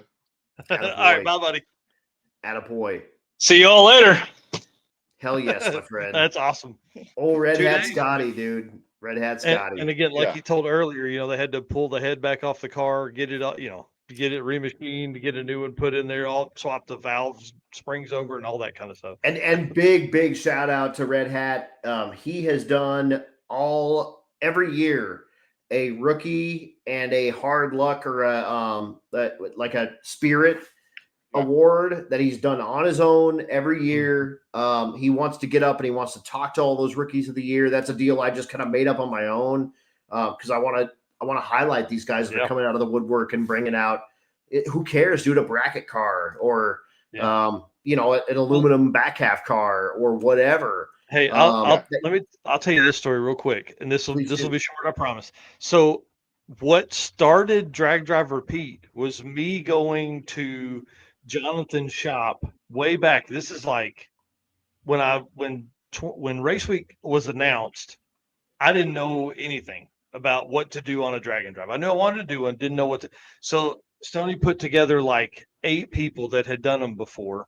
And I took my microphones and my computer over, and we did like what I would consider probably the changing of what was Narcoleptic Customs podcast into the Drag Driver Pete podcast, because man, after meeting and talking with those guys, I don't think I did another normal podcast after that. It was all drag and drive racers. Right. It's the easiest way to ruin your life. Oh yeah, it just is. Yeah. It's amazing. I love it. And if I remember right, you lost all your ones that day to Timmy. Bro, listen, bro. I mean, I'm just saying. Yeah, we were doing some gambling. It was fun. You're adults. You're consenting adults. Well, at that time, 9-year-old she was in. She wanted to do some gambling. We had a good time.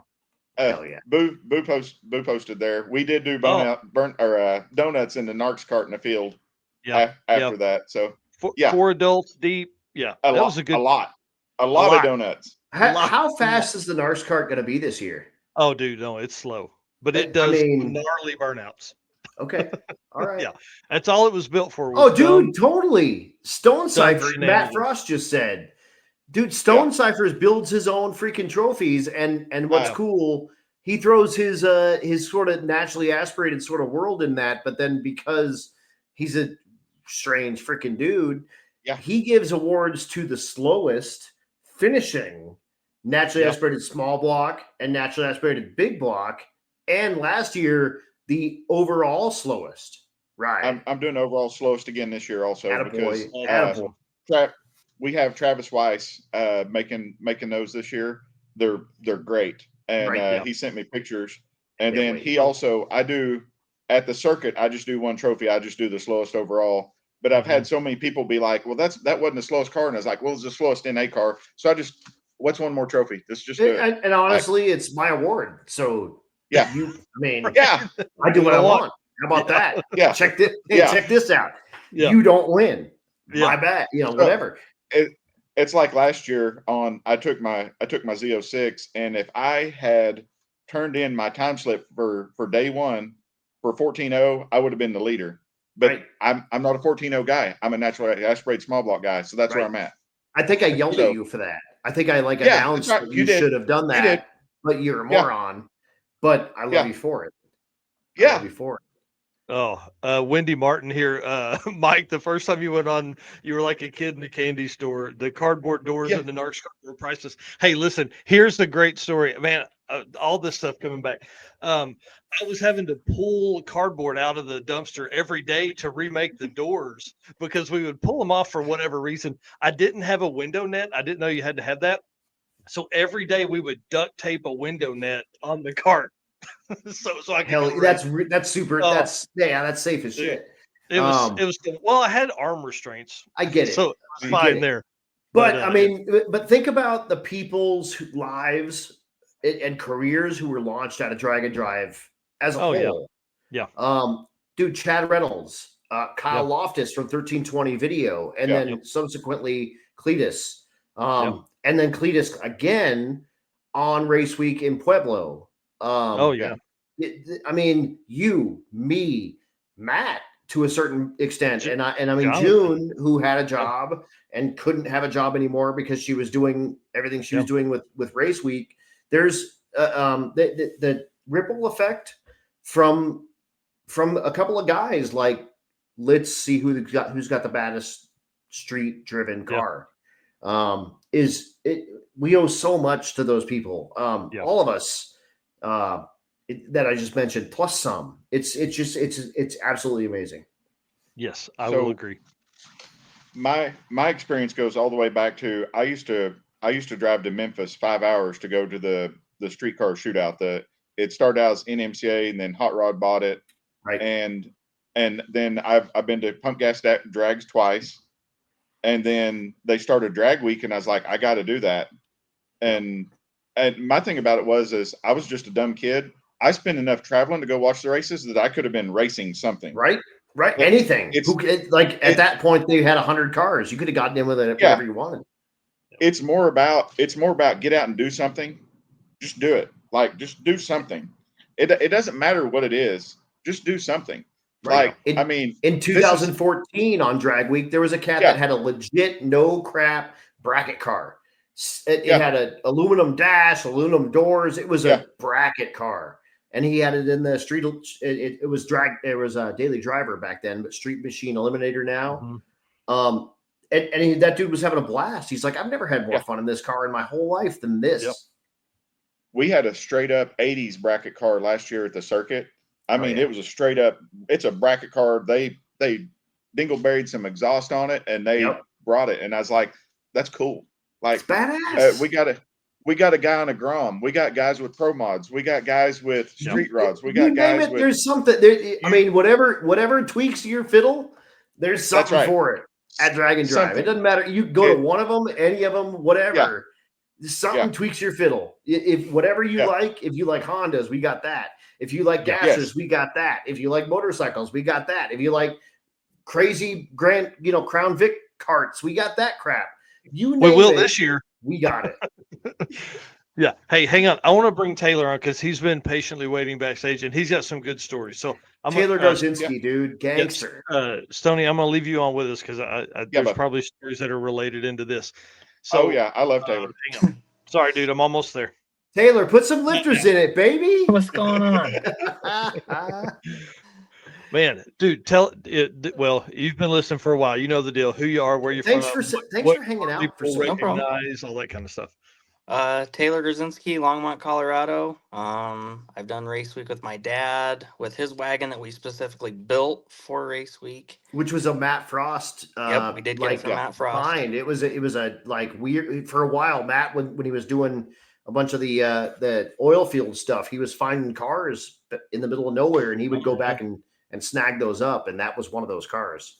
Yep, he literally pulled it out of a field, and it was sitting at his house. And Dad, him and Matt were good friends before I really even knew Matt, and he kept asking Matt, will you sell me that car? Will you sell me that car? And then, finally he was able to get it. Matt was like, all right, fine, and they worked out a deal, and we built it literally in a year from nothing. Wow. How cool. And dude, tell us some stories, man. We're open. We're listening. The car that, we took that car on race week in, I think it was, I want to say 17 or 18 was our first year. Something like that. It was me. I think it was 18 because that's when I brought the Cadillac. Yep. And I got your Easy Up because I had been carrying around a skeleton of an Easy Up without a top for years and years and years and years and years. And I had no idea. I pulled it out, no top. I was parked next to the Grzinski boys, and they got me their Easy Up so I could put a lifter in my car. So 18. Yep. Which then turns into mine and Adam's joke now, Put lifters in that shit. We leave Bandimere. We get to Bandimere. We had ran the wagon. It was going, I think, like 11 O's, 11 teens, in testing. And we started in Pueblo that year, and the car was running, decent, but we were starting to have problems. We turned in a time slip. I think it was probably running 12.0. I think we turned in a time slip of like a 12:30. And we, head off to Bandimere, no issues really. I think we had a fuel pump issue, because that was kind of it's been our thing. We'll get there, but we make it to Bandimere, we make our run, and I just told Dad, I said, something's not right. So we start running the lifters, found a couple loose, adjusted them. It didn't really help, but we're like, you know what, we're finishing. So that was, we're just gonna go. So we get in just inside a boulder, and all of a sudden I feel this motion by my foot. We heard it and I felt it. And he's like, that's not good. So we pull into this gas station, start ripping things apart, find out we lost a lifter, get a hold of our engine builder at the time. He had a set of lifters, had somebody go pick them up. We literally put 2 lifters in it in this gas station parking lot in Boulder.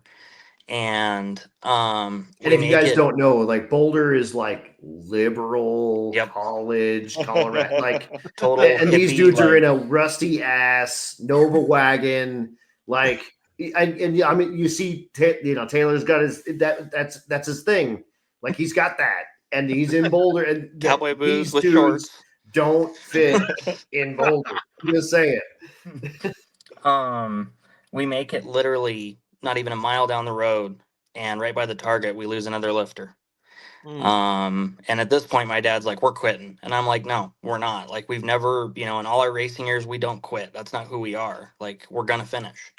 So we tear it apart, we put another lifter in it. We make it to we went to Kearney, I think, from there, right? Or I no, think it was that's right. Julesburg. Julesburg. Yep. Oh no, it was Jules. That was the year we did Julesburg. Yes. Yep. So we make it to Julesburg. Honestly, really no problems from Boulder to Julesburg. It was pretty smooth sailing.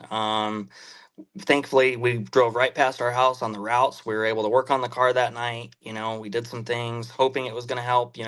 And we get to Julesburg, make our one run, and yet again didn't pick up at all. So we're like, we're going.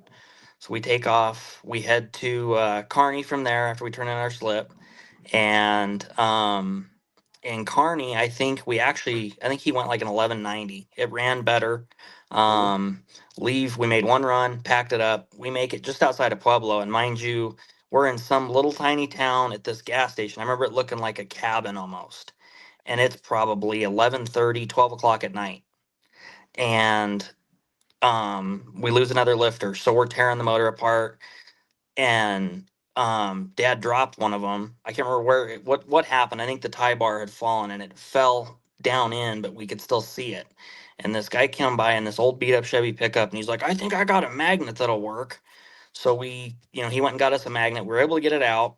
Cool. We get it back together. We make it to our cousin's house in Pueblo, stay the night, get up that next morning, went to Lanier's Speed Shop that used to be in Colorado Springs. Rest in peace. Yep, exactly. Bought a full set of lifters, go back, put a whole set of lifters in it, and we finished race week.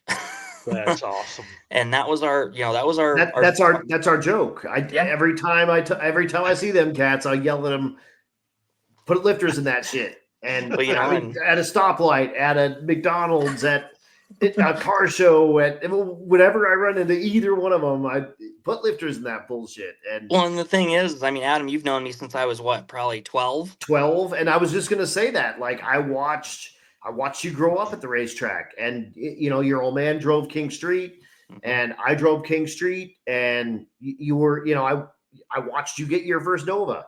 I watched you start doing all your, you started in bracket racing. You got to heads up race your stuff. You bought your old man's car back. I mean, that's cool. His old man sold his purple Chevy 2 Nova 64. 64, yep. 64, purple, beautiful car. And his old man sold it, and it was one of those that's the car you let go that you should have let go. And Taylor, Andre Navant. Yep, found that Andre car. Navant. And he found my old Monza, and he found that car. Taylor was in the right place at the right time, and rebought his old man's car, and he still has it today. I joke with everybody, that's my college fund. Right. Because I literally had my grandma and grandpa had put money away in a CD for college, and I never went. Right. I just went to being a mechanic right away, and when it came about, I didn't have, any money. I mean, I had a little bit because we were heads up racing at the time. I had with my 72 Nova, and I had no money. And I tell everybody that's my college fund. I mean, it's literally that is it. And you got that car sitting in your garage right now. Yep. Which you don't have the 72, right? You sold that car? No, I still have it. You still have that 72 too? Nice. And he was doing limited 235 racing back at Vandermeer when PSCA was a big thing. Which was, he had a big block on a little 235 tire. It was like the OG Rowdy Radial stuff with that car back in the day. And dude, Taylor is like I said, he's like an OG dude. And Earl and Taylor have been around Race Week for I think as long as you pretty much knew about it. And you guys have been doing the thing and running around and competitive cars. And yeah, dude, are you doing Mega Week? I was going to. Eric Andreen. Holy God, come on. I know. I wanted to so bad. Eric Andreen. I know. He's really good friends of mine and my dad's and our family. And, my pizza's here. Give me a second. All right. And, Eric really pushed for me to do it. And it wasn't in the cards this year. My goal is hopefully next year I want to bring my 72 and run, the radio class with it because that's what the car's set up for. Yeah. So that's awesome. quick story. Yeah. The Taylor. first year I was able to race in race week was with the 64 Nova, the one that we bought back. Yeah. And I don't, if you wanted to find a picture, Mike, there is one. There should be one right on my profile. It should be from the cover photos. Is this the motor swap? What's that? Is this the motor swap story? Yep. Halfway through the week? Yep. So when I bought the car back, it had a 434 in it, and it went here in Denver. The car had been like 1090s. You know, Dad had street raced it with Matt. I mean, they all kinds of stuff. Had fun with it, and you know, it just the car was awesome with that 434. Well, when we bought it back, I raced it once at Bandamere, broke This one here. timing chain. That's the 72. Yep. And then broke timing chain, so I, you know, scrambled to find a motor. Found one. That one didn't last, unfortunately. So a buddy of mine, Sonny, that actually races PSCA, he said, he goes, I got a motor sitting under my bench. He goes, I know nothing about it. He goes, it's been sitting here for like 10 years. He goes, if you want it, this is my price. So we go pick it up, put it in. We literally drove it around the block with fuel. We put fuel injection on it the night before we left in 22. We get to Great Bend, and I go 13:02, I think it was, on our second pass. And I told Dad, I said, we're turning it in. I said, because we ran the 13:0 class, I'm like, we're turning it in. And we had nitrous on the car, and Dad's like, no, let's spray it. You know, let's, you know, well, maybe we can run the 12:0 class. And I said, no, 13:02. I said, we're turning that in. Yeah. So we turn it in. What's that? I said, yeah. 1302. Submit that. So we turn it in, go to the hotel, get up the next morning. We maybe made it 10 miles from the hotel en route, and the car starts running like crap. We're pulled over on the side of the road. We're chasing things, you know, and everything. We didn't pull plugs right away. And I said, let's pull a plug. We literally pulled the plug out, and it looked like a set of plugs that had been in a motor for 300,000 miles. I mean, they were crusty, nasty, and I had one set of plugs, one spare set. So if we sprayed it, we had plugs. So we put those in. We made it another, I don't know, probably 30 miles. The car died. And we did this the whole way to Kearney.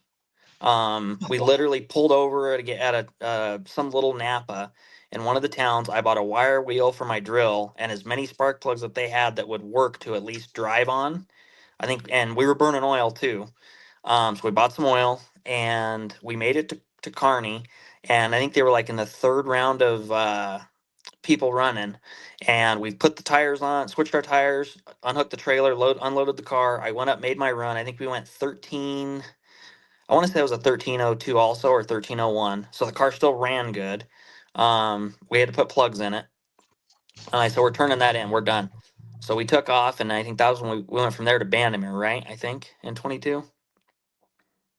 Yeah. Was it? I think it was Kearney to Bandamere. Bandamere. Yep. Yeah. So again, we do this. I mean, we were like, we're leaving, and we're not even, you know, we're not going to stay. We didn't stay in Kearney. I don't think we stayed in Kearney. I think we took off. And we made it, you know, a little ways, found some little hotel finally at like 1 a.m. because we had to go through the spark plug thing and the oil and everything else. Put lifters in it. What's that? Put lifters in it. Right. And we finally, the next day, we make it into Briggsdale. We're at like 20 miles outside of Briggsdale. I told Dad, he's like, you know, if we make it there, we're having somebody come get us. You know, we're close. We're done. And I said, no, I'm going to find a motor. So I started posting all over Facebook. I mean, my page, I had people posting for me, sharing it on all the racers' pages around here. And my engine builders that have built the motor in my 72 for the last 3 years, 4 years, maybe even longer than that, I don't remember. Bowtie Engine Shop, Danny and Eric, greatest guys around. Danny calls me and he goes, buddy of ours that lives like 2 miles from the gas station there in Briggsdale has a motor we just built. And I said, what is it? And he goes, doesn't matter. You got nitrous, right? And I went, well, yeah. And he's like, just get there and he'll let you put it in. And we literally drove there, put it in. I fell asleep standing up. There's pictures of me against, I can't remember how you say his last name, but Mike's his name. I fell asleep. Oh yeah. I don't know if you guys can see it or not. Well, it's probably gonna have a glare. Can you guys see that at all? Oh yeah, there you are, asleep, standing up, literally standing up. And the GPS lost its batteries a lot. Bad. I was done. It was probably 3 a.m. So finally, you know, I slept for maybe 45 minutes. They wake me up. They're like, "Hey, your dad fell asleep." So he was asleep. They had like a recliner. I said, "I'll let him sleep." So we finished it all up. We fire it. We take off. Matt I said mean, you Matt's paused not it. wrong. Oh. Matt's not wrong. I do. Matt's known me long enough that, yep. But we fire it up, we take off, and we make it into Loveland. I think it was Loveland on 34 we had to come through. Mhm. And the car's just running like crap. And come to find out, we had an intake leak. And it was because it was my decision to put the intake on this motor off of the 383 because it was ported. And it was just leaking air like crazy. So we make it through the mountains, get to Bandamere, we switch intakes. We had somebody bring us an intake to the track. And I think we ended up going, I think I turned in like a 1305. We ended up having to spray it with that motor because it just didn't like it. It went like 1350s on the motor. So I put it to, I'm used to using my grid and everything in my other cars. So we pulled like 5-6 degrees, on initial and went down and sprayed it and turned in a 1305. We make it to Pueblo and I can't remember what happened, but there was a reason we had to do something with the intake again and we didn't burp the system. So I go up to make my first run and I look down and the car's at like 240. I mean, the gauge is pegged at 240, 250. And dad opens the door and he's like, "What's wrong?" And I said, I really want to shut it off. I said, "But we kind of need to make this run." And he's like, "Just spray it. It'll cool it down." And I'm like, Yeah. So, and I had it on a button. I mean, I didn't even have it on a micro switch. It was literally a trans brake button that I wired up in my hand. Yep. Oh man. And so that's what happened to the cart. That's why it was down for so long because I just held the button. That's the best way. Yep. Yeah. So, I'm foot braking it. So I think like 2,500 RPM, foot braking it. I take off. I hit the nitrous, and it just instantly just was not happy. So we go back to the pits. We get it figured out, get it burped, go up, make another run. Well, I said I'm going to spray it again, do the same thing. Well, I sprayed it and it felt good. So I got a little excited. I ended up spraying it all the way from probably just past the 60 to the quarter. And I think we went like a 1080. Yeah. I'm like, wow. we can't turn that in. I'm like, that's not, it felt good. But we're in 13.0 and you turn in a 1080. Yeah. don't look good. Yeah. So we come back around and I think we were going to be able to get one more run. And at this point, Michaela, Danny Romanowski's daughter, Marietta. She was in third. We were still in second. And I told Dad, I said, "This is the closest we've ever been." I said, "I can't mess this up." I said, "We have to make this one count." And he goes, "Well, once we got up to they were getting ready to pull us into the water box. He runs over. He goes, 'That guy you're running, he runs 13.0.' And he goes, 'He's been like 13.08.' He goes, 'Just, do your bracket race deal and stay right beside him.'" So we're like this. I'm on off the gas because he seemed faster than me. And I'm like, something's not right. So I think we turn in a 13.07. And then Michaela goes up and runs a 13.00 with a 1 or something. Turns that in. Drops us to I think that put us in mathematically somebody else had turned one in. It dropped us to 4th. Yeah. And then welcome to index racing at Rocky Mountain Race Week. Exactly. So then we get back to Great Bend and or no, we locked in there, didn't we? Yes. Yes. So I think it put us in 5th. It was 5th, 4th or 5th, something like that. Get back to Great Bend and I'm like, all right, now I'm in my element. We're gonna go do some bracket racing. We make it, I think we went like 3 or 4 rounds, and then I ended up going 002 red to this guy's like 200 light. I don't even remember who it was I ran. I think it was You're a red kicking Camaro. the crap out of yourself at that. Oh, I was like, come on. But and that unfortunately that's been the last time that we've been able to make it to one. But it's just I like Adam said, like you said, Mike, and I mean, everybody said tonight. I mean, the Race Week family there's nothing like it. I mean, nothing.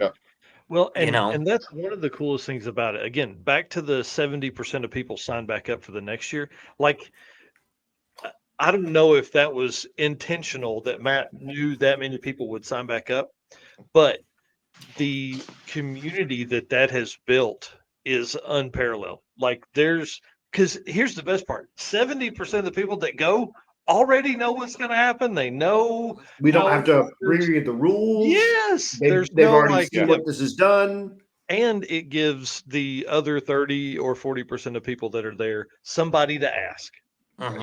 you can ask. And just like Jonathan was saying earlier, like, somebody came, then they were, Jason Cunningham was his co-pilot. Then Jason brought his truck, and Boo was Jason's co-pilot, and then Boo brought his car, and like it just continues to grow out of that. And then I was Boo's co-pilot a couple times. Oh yeah, and then yeah. Jonathan's been like 20 of them. There's only been 15. This will be been to all of them. this will be my 20th. This one here, but six of those there's a co-pilot. So because I've been a co-pilot for Greg Jones and Boo and Nick Robinson. Right. So, that's awesome. And Matt Frost here for the podcast listeners. Matt saying it was by design that he did that with the returning racers. It's funny how many people were mad about it, but it works, and it really does. It just works on so many levels. Dude, here we are at 10 years. Yeah, I mean, it's been since day one. Well, and hey, Monoxide Harris with the Monoxide podcast interviewed Nathan Shaw a couple episodes ago, and Nathan started the same year, started One Guy's Garage Drag Weekend the same year that you guys started, or that Matt started Rocky Mountain Race Week. And dude, 10 years, a long time. That's a really long time to be able to do it. And in 2020, like the ripple effects of him doing 2 are far reaching. We won't know that until another 5 or 10 years about how much that really changed the game. So it just showed you could do more than one. Until Matt came along, there was only one. Like, and it was hilarious because it was a drag week replacement. It was 2014 tracks. Yep. A lot of the same route. Yeah. And there was a line in the sand that Matt found out that day that there are drag week people and there are race week people. And there are those handful that just want to actually go do it. Yeah. And it was like, I don't care. There'll be race week people. That's what we're going to make them. And that's fine. But you may have hit this while I was getting my pizza, but when will we see the G-Man back out at a Dragon Drive? Like I was telling these two, my plan is I've unfortunately had a lot of stuff happen in the last 2 years that it happens was not planned. So my plan is to be back out. I would like to do it next year. That is my goal. Either the wagon, the 64. I'd really like to do the 72. Because to me the index stuff is fun, but I just take my high school car and do it and compete with the Rowdy Radio guys. I think it'd be a blast, dude. I may try, and that's your move. Like, you were a limited 235 guy. Like, you've got a lot of data from that. That you made a pretty good showing in that without having a gigantic bank account, because that turned into a gigantic bank account class in a damn big hurry. And you were podium. I mean, a pretty home built race car. We built not that. So I'm excited to see that. I hope that happens. That's I said, that's the goal. I mean, it's something. I mean, all our cars we've built in a 2-car garage. I mean, it hasn't been, a real good friend of mine, Robert. I mean, he's done the cages and all the cars.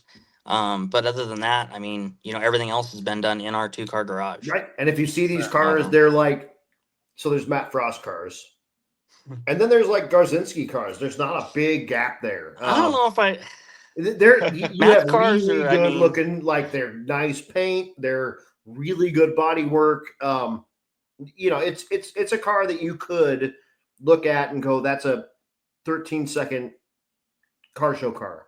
And then it's not. But it's not. Right. Yeah. It's not.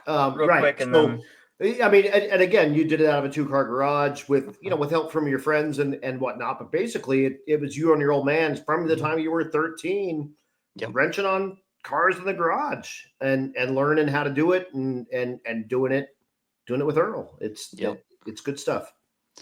And to just touch on the whole heads up thing, and that's the thing is, at 18 years old, I went, there was, Eric had, kind of set the bar at McEwen in 235. But, in Vegas, we did go, I think we went 540, in the 8th. Might have been 550, but, to do that at that age, with, stuff that guys are putting way more money into their stuff, right. I was literally, Any part of your begging for build. nitrous bottles, and It was you had a bracket car, a bracket motor yeah, that you just sprayed the dog crap out of. It worked. yeah. The first motor was a small block, with Vortec heads. It on the motor it ran 1230s, and then we'd spray the crap out of it to run five. I think we went 599 or 90. 60. I was gonna say 90 something Yeah. on that, like iron head, nothing Yeah. small block. Like that's pretty sweet. That's pretty good That's shit. awesome. So, and I've always Yeah. prided myself, a lot of people make fun of me, friends that I bracket race with and stuff. Why do you have license plates? Why do you have headlights and taillights? And why does all this stuff work on your cars? Well, because they're a street car. I won't own something I can't drive on the street. The 72 I just took to, a car show, and then I trailered it to that just because of I don't have street tires for that car that'll fit. But we drove it all over, the north side of Longmont 2 weekends ago. That's awesome. Which That's is like the best way. that's like our cruise area up there. Gotcha. How cool. Well, dude, thank you for coming on and telling Oh, stories. I appreciate it. And no, I appreciate you hanging out in the back for so long, dude, like 2.5 hours. No, you're good. No, and I He's hope you watching guys the have show fun. anyway. It's nobody. Yeah. He's just waiting his time, and Exactly. he'd just be doing this either way. Well, I will definitely miss you guys. I will be watching, and I hope everybody, stays safe and everybody has fun. Hell yeah, we'll be thinking about you, and hopefully we can see you next year, dude. And I personally, the 72 on little tires with nitrous. Oh yeah. I'm just saying. I mean, that's the G-man. Period. So we'll chat, Adam. All right. I can't wait. All right, man. See you, Jonathan. See you, Michael. See you. See you, Toast. All right, real quick. I want to thank sponsors and stuff like that real quick, and then I want to bring Boo in for a minute. He's backstage, and then we're gonna finish the show out with Jason Hurley and Nico and like a whole band of friends. But let me. When Eric left, he took the slides with him. So just want to say thanks so much for being a race car friends. Thanks to our sponsors, the sponsor list here on the bottom of the screen. We can't do this without them. We really can't. Thank you so much to everybody that's out there that does this with us. If you're trying to spend some money, please try and do it with these guys: Summit Racing, Molly Motorsports, Driven Racing Oil, Deech Works, Car Change 3D, J-Wire Solutions, Performer Built Transmissions, WAF Racing, Howard's Cams, our boy Luke B, Sweet Patina, the best hand cleaning wipes out there, TKO hand cleaning wipes, Racing Junk Classifieds, and PowerTube TV. If you want to watch this show later, you can do it on PowerTube. If you want to watch a ton of other drag racing or car stuff at all, they can do it over there as well. And a bunch of these people down here are the put your money where your mouth is type folks. And that's right there. That's the jam. That's what Race Week was kind of built around. These people live this stuff, and we're going to have Summit. We're going to have Mole. We're going to have Driven. People are going to have WAF stuff. Deech Work is on the freaking route, for crying out loud. Yeah, dude. This is absolutely awesome. Joey Greer, big time, long time sponsor. Again, when you're going to spend money, please think about these people first, because none of this happens without money. None of it happens without money. And when you do purchase something from them, make sure you mention Drag Driver Pete. Yeah, thanks, dude. Hey, can we get Adam to do all the ad reads? I can't wait, dude. I'm in. It really does. It makes a difference. It makes them know that their money is going where it needs to go. It helps those people realize that there is a real reason to be pumping into this stuff, because they don't need to be sharing their profits with Drag Driver Pete or with anything drag and drive related. They could keep their money and be totally fine, and no one would even think twice. But because they put their money back in this stuff, you have to pay attention to it. It matters. Yeah, for sure. Well, y'all, Boo Quamso, one of my favorite cars out there. The Cobra is just amazing. I like the LS Swap BMW. Yeah, that's a good one. F that Cobra, dude. I want the LS Swap BMW with a stick. That Cobra is it's sold legit. now, unfortunately. So no more BMW. So no pink beadlocks, no LS Swap BMW. I'm getting more lame by the year. I think. I'm out, dude. I'm out for this. You guys take over for this, Uncle Stony. Cut him, Mike. Cut him. Yeah, just cut. Just mute him, and we'll just talk I'm over looking- him for. I'm looking real close. I don't even see a car in the garage. They're not even. There's a real fancy toolbox. That's about a car. It's not there. Yeah. There's, Hey, No, that's a Harbor Freight toolbox. It's not fancy either. Is the drink machine still in there? Oh yeah, we got it still. That's what I'm talking about. That's all I We care got a about. beer fridge ready to go. Yeah. So a good friend of my wife's lives around the corner from Boo. I literally was over there one time, saw his car in the garage, sent him a message like 30 minutes later. Hey, what's that soda machine in your garage? And he's like, oh, there's beers in there. I'm like, cool, I'm on my way. It's full of Busch Light. Yeah, that's the best kind of beer there is, except for Miller Lite. Okay, dude, tell us what's going on, where you live, what are you racing? Are we going to see you this year? Man, I kind of forgot you sent us an invite to this. I've been watching it for about the last hour and was like, oh, I know all these guys. I'd like to get it. Oh, I can get it on there. Okay, cool. So I live in Pea Ridge, Northwest Arkansas, kind of my backyard for these Midwest races. So it's close. It's cool. I kind of like the Rocky Mountain vibe more. I think, a lot of people do, even though this is, local tracks to me. But we'll see how it pans out with the new track or property being purchased. I think it'll go back to some cool Colorado drives at some point in the near future, hopefully. So you're one of the guys, though. Rowdy Radial jumped at you, and you brought a race car. Yeah. So to my your car first drag and before drive. I had ever done a drag and drive. I met Jonathan Stumcipher through race car stuff. And Idiot. he said, hey, that car that you bought would probably be legal for this class racing deal that we're doing. So it was strictly a race car, right? I mean, I drove it to Walmart to take a picture and talk crap And on the street internet car. about, oh, hey, this is a street car. Right. But it wouldn't run cool on the street. It wasn't really ever intended to be driven on the street. It had one seat, no carpet, no interior, no nothing. It was a gutted, crappy SN95 Mustang. It's a race car. And then Jonathan talked Jason Cunningham into doing one of these with him. Jason was like, hey, this is awesome. You ought to do it. Well, we can't take my POS car. We'll take your truck. I'll just tag along with you. So we had a pretty big group that year. I think Timmy Meehan ended up winning Rowdy Radial that year. Yes, he did. And honestly, I just thought, I really don't know if I can wring the neck of my car quarter mile stuff or have the safety equipment for quarter mile stuff. So this Rowdy Radial, this is right up my alley. So me and John gave it a try the next year, and we were competitive straight away. I think we finished second that year. Maybe Had right. Had a really good go of it. I think we broke something maybe. I'm not 100% sure. We had some sort of issue where that year we broke the anti-roll bar link. It did the three-wheel motion. Right. That was cool. Right. Yeah.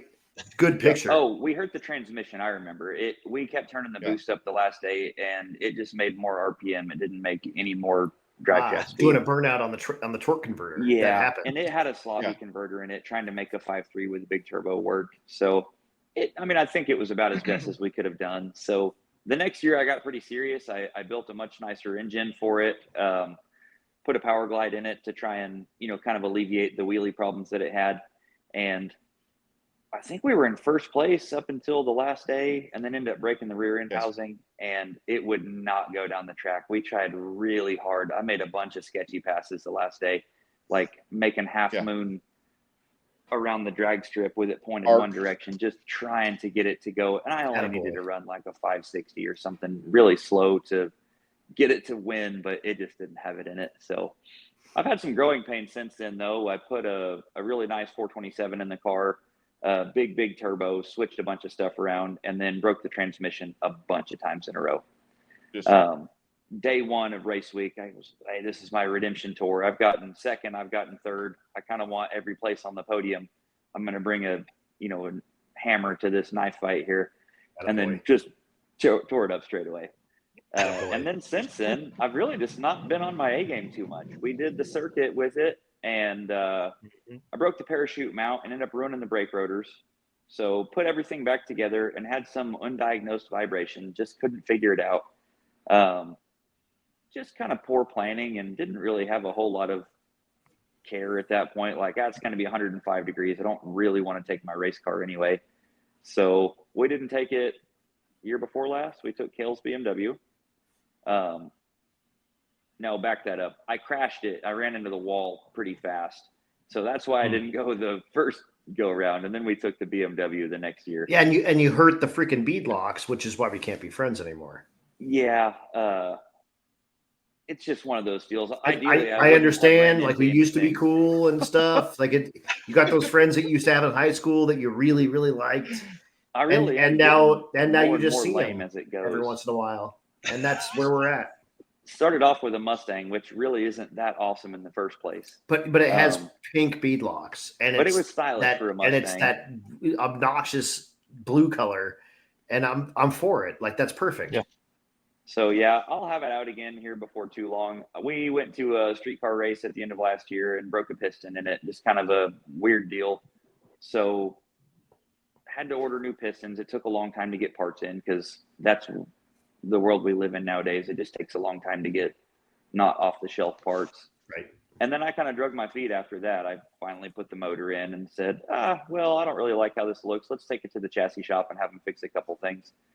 It's been there a couple of weeks now, and it's probably not due to come out for another couple of weeks. So. I was going to say a couple of weeks at the chassis shop. Like, they haven't have they even pulled it in? I didn't even touched it. Yeah, and I'm just having a bunch of nitpicky stuff done. I'm having the radiator moved and having a transmission cooler done differently, redoing the downpipe, just some stuff that I've wanted to do for quite a while. So not anything to really keep it from racing, but when it's apart, I really don't want to put it back together and then take it. Oh God, while I'm in there.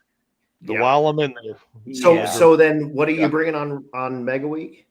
Well, I'm not 100% sure. I'm set to be Carter Snell's co-pilot right now, but I've been frantically searching Facebook Marketplace for a car. I've just been lowballing the shit out of everybody with something fast, seeing what'll happen. So I may try and buy a Corvette in the next day or two. Found a pretty solid deal on one. You have done that in the past, even with an automatic. Which I try not to hold against you either. I don't know why we're friends.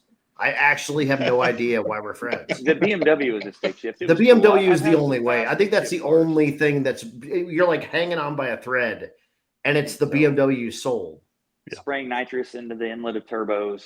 I'm for all of that. Hood rat stuff every now and then really redeems me, but for the most part, part, it's been like 3 years since you've done anything cool. A closet Mustang guy. Just don't tell too many people. You're not a closet anything. Well, hey, the one story that you guys were a part of, the transmission swap in the tornado.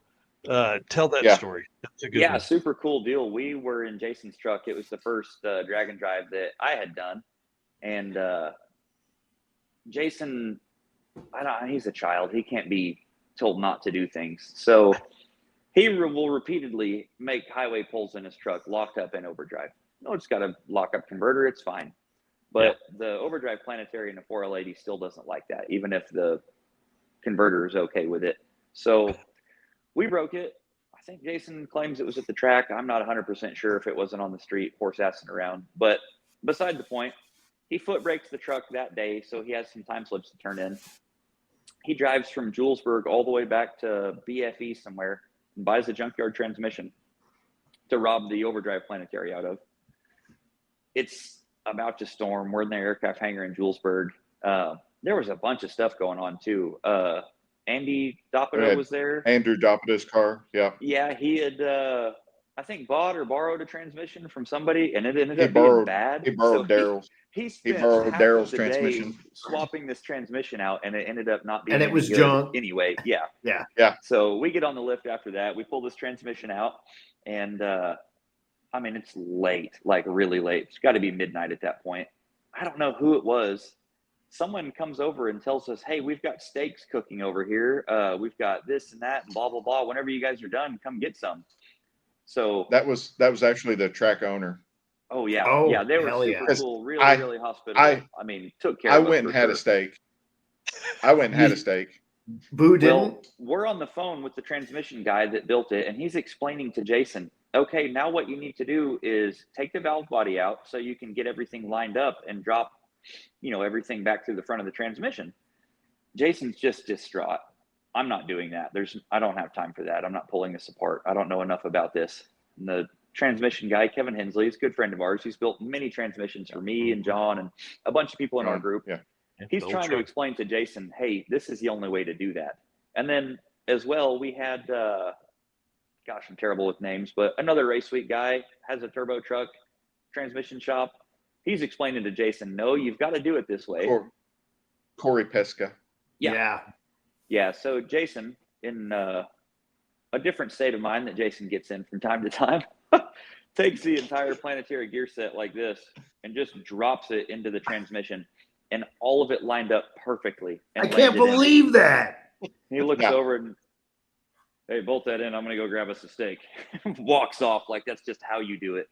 So while we're bolting that There's like gigantic teeth that need to fit perfect to make that happen. Yeah. And I mean, one in a zillion chance of just dropping 40 pounds of crap into this. And that's incredible. That's incredible. So I'm trying to bolt this pump in, and there's a tornado outside, like massive storms going on. Who else was there with us, John? They had hit a deer earlier in the night. Yeah, it was it was Tina Pierce. Yeah. Tina and Dave and Tina. Yeah. I mean, it was just and the deer hit them, actually.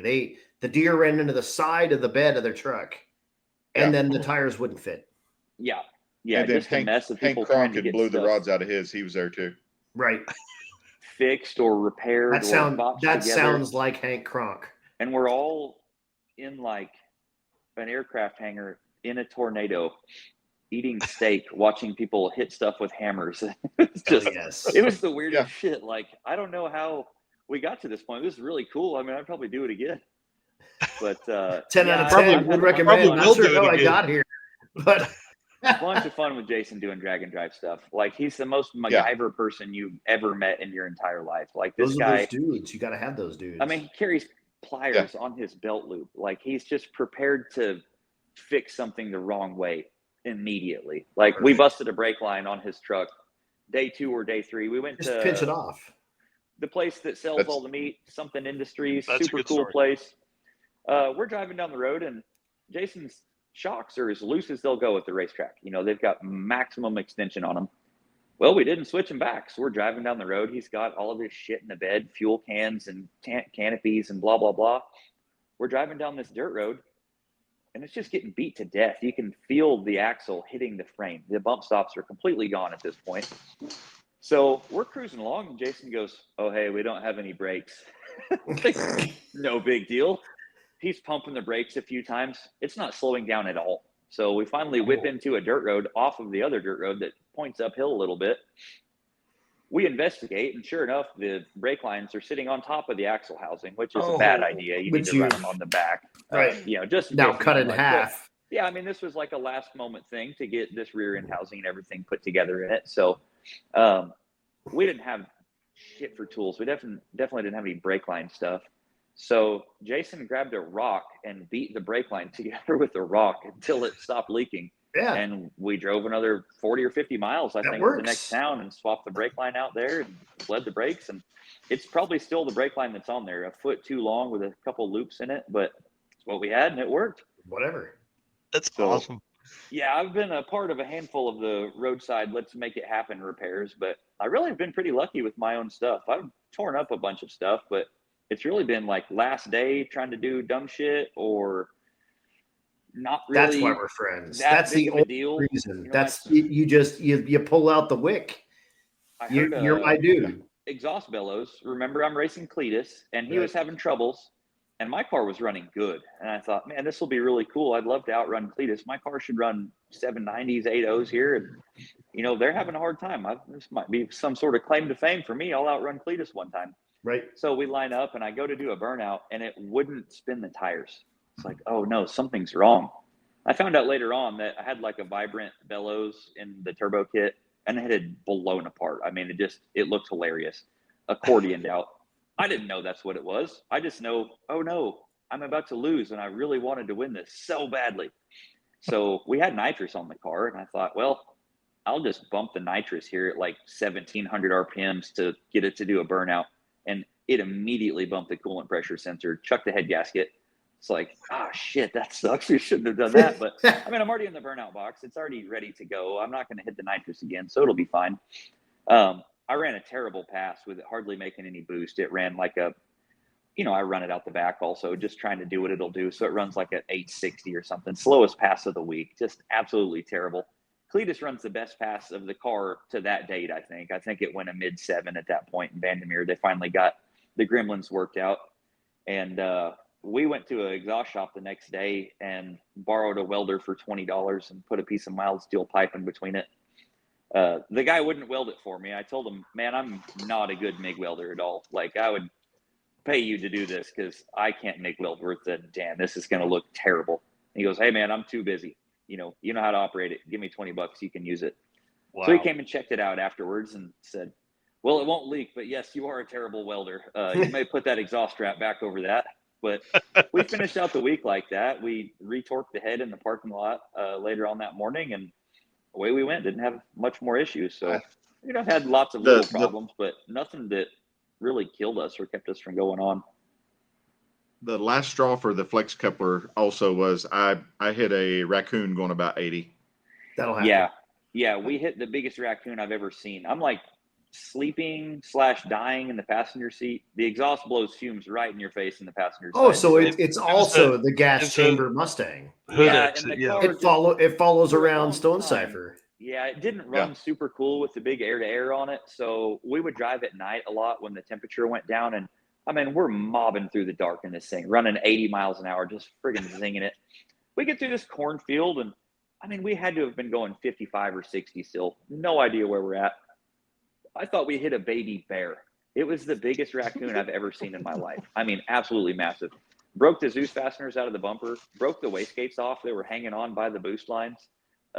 Smacked the bellows there, and it had guts hanging out of it. It's like, hell yeah. Well, we got zip ties. We'll just put all this That's shit drag and together. drive, baby, right there. Yeah. That's when the car was black still, too. And that was a big reason why I had it painted. I bought a new bumper, and I bought a fancy carbon hood, and I brought it to the paint shop, and I told them, hey, just fit this bumper, paint the hood. I'm not super concerned. And said, well, let's blend the fenders. And then a couple weeks later, hey, these look pretty terrible. Let's blend the doors. Hey, your trunk lid's a little bit ugly also. Do you want to paint that? And then before you knew it, it was, what color do you want this to be? The car's completely gutted. So decided to go ahead and paint it then. But it wasn't on the schedule. It just kind of happened after John obliterated the front end with a baby bear. Man, that's awesome.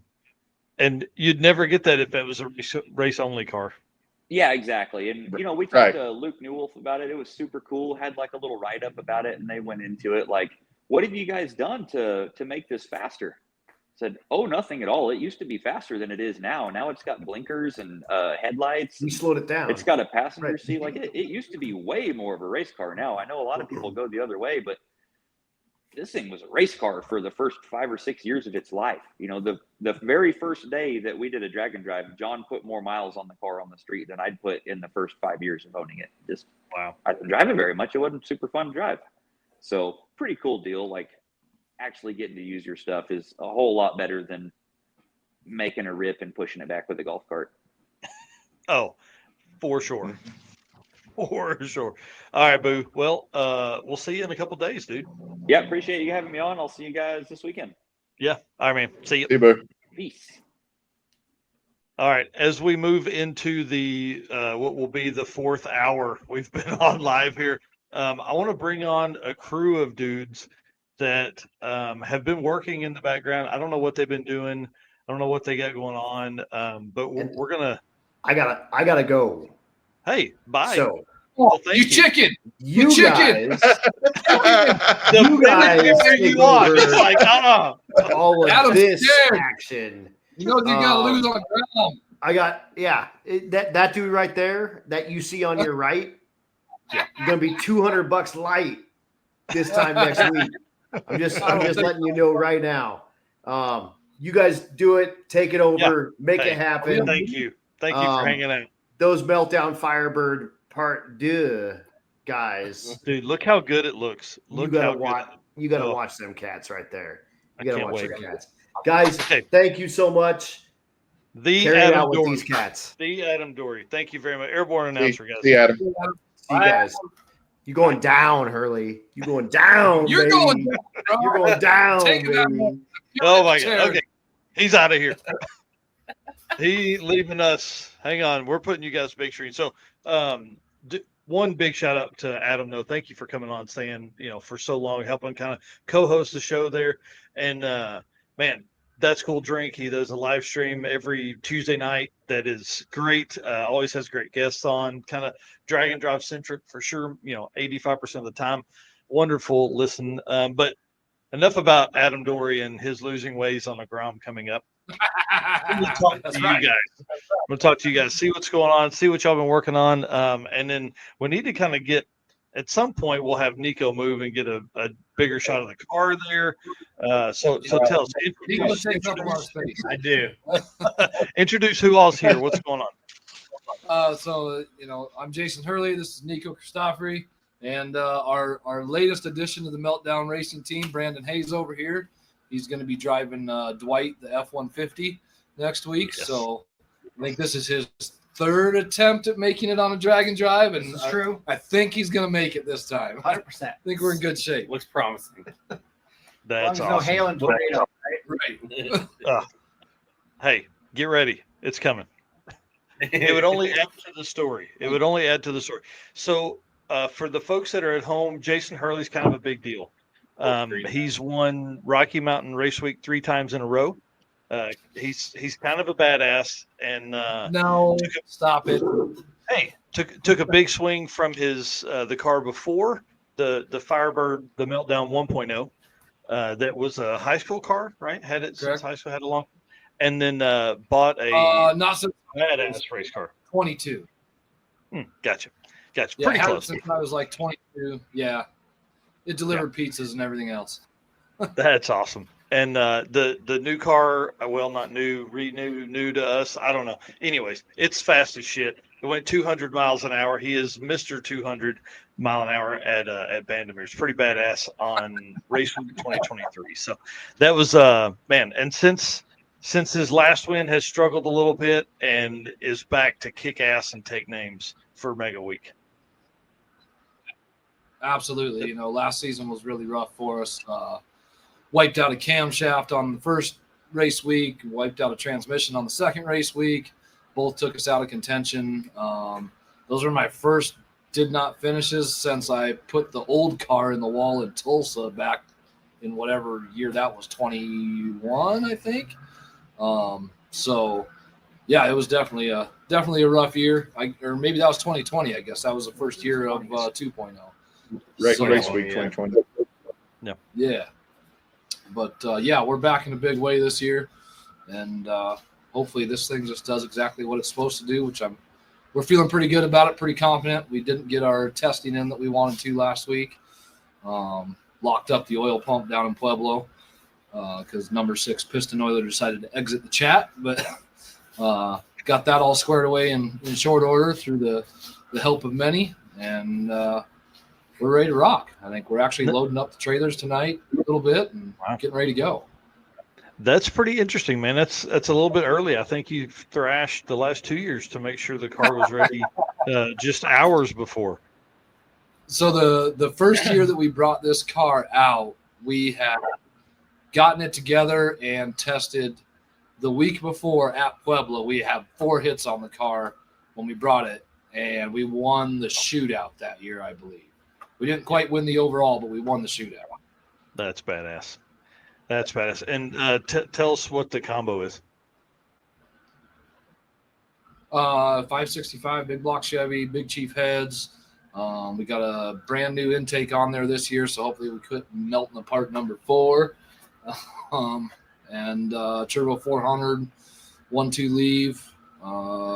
Just got a brand new rear end underneath of it this year that Mike Glickman down at Blacktop Hobbies in Pueblo built for us. So we're a full float 9-inch now. Changed some ride height stuff, some 4-link stuff, and hopefully she's all ready to rip. Yeah, big twin turbo setup. Super cool car. Yeah. Super cool car. Yeah, twin 96s? Damn. I'm so terrible with numbers. Hey, we don't care. The only number we want is a 6 and a 2. That's what we want. Yeah, exactly. Yeah. So tell us what's the quickest you've been? What's the fastest you've been? Quickest we've been is 698 or 692 that day at FSC. I can't remember. It was somewhere right around in there, and 211 mile an hour right now. Come on. So we're looking for 220s this year for. That's badass, dude. That's badass. Love the car, love the trailer, love the new paint. Man, that whole thing, the decals on the side look badass. I can't wait to see this thing out and about. Who's co-piloting with you this year? The kids will be riding with me. My cousin Joe will actually be my designated during competition. But the kids will do all the drives with me. Bobby and JJ, they'll swap off, day to day and endure the misery with me.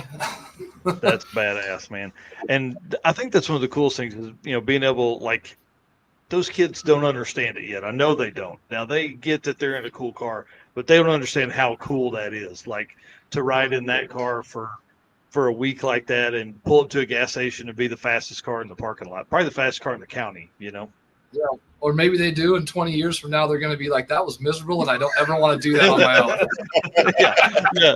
They'll be like, I'm putting way more creature comforts in my 6-second car. Exactly. Yeah, because we have 0, that's for sure. Yeah.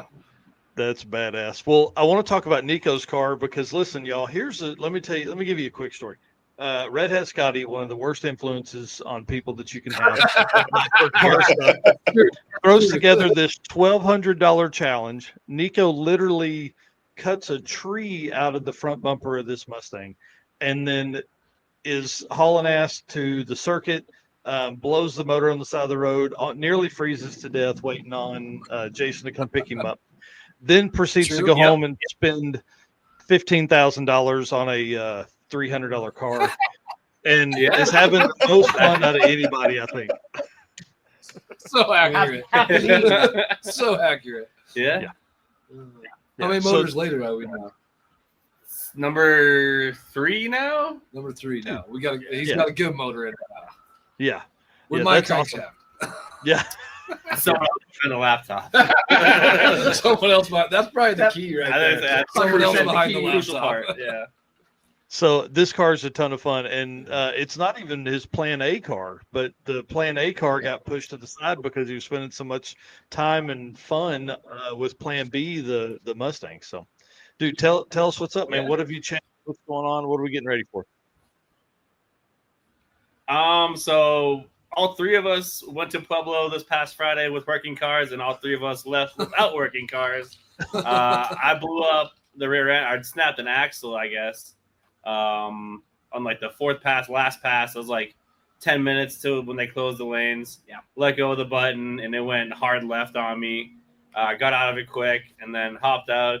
Nothing under the car, so I was like, all right, I'll limp it off, and then jacked it up in the pits, and the driver's side axle snapped on it.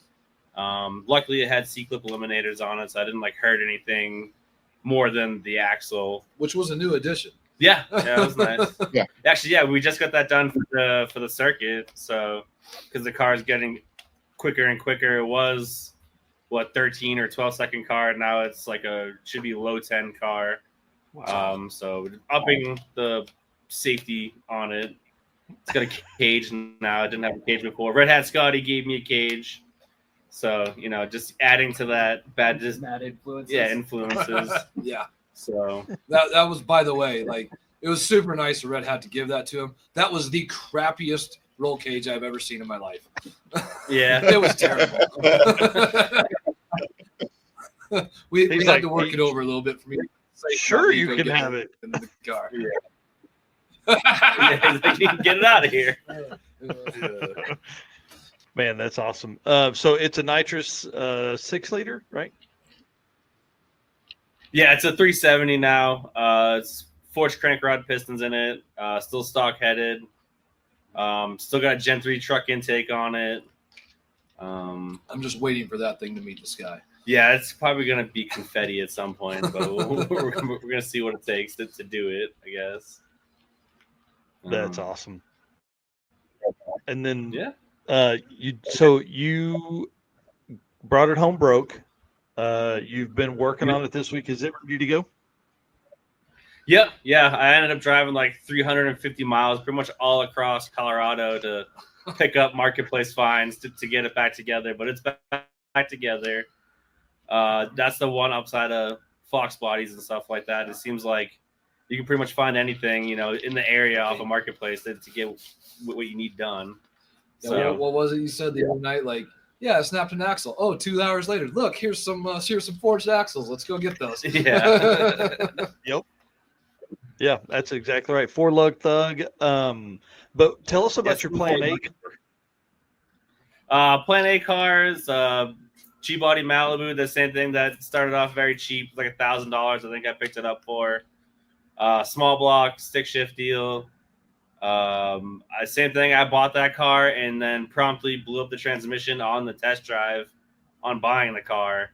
And then same thing, a couple 4 speeds later. Now it's a T56 car, billet T56 faceplated that I'm trying to maybe work my way into some kind of contention for stick shift.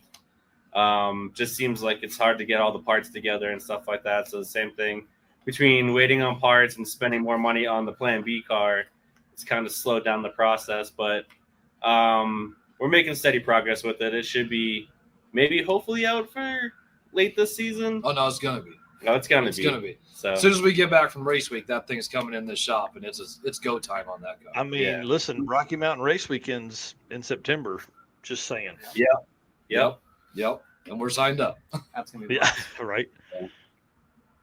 We were waiting on a couple of big pieces. Got a lot of the big hard parts now, so it's just a couple little bits and pieces, plumbing, wiring, and stuff like that. Just some assembly required now.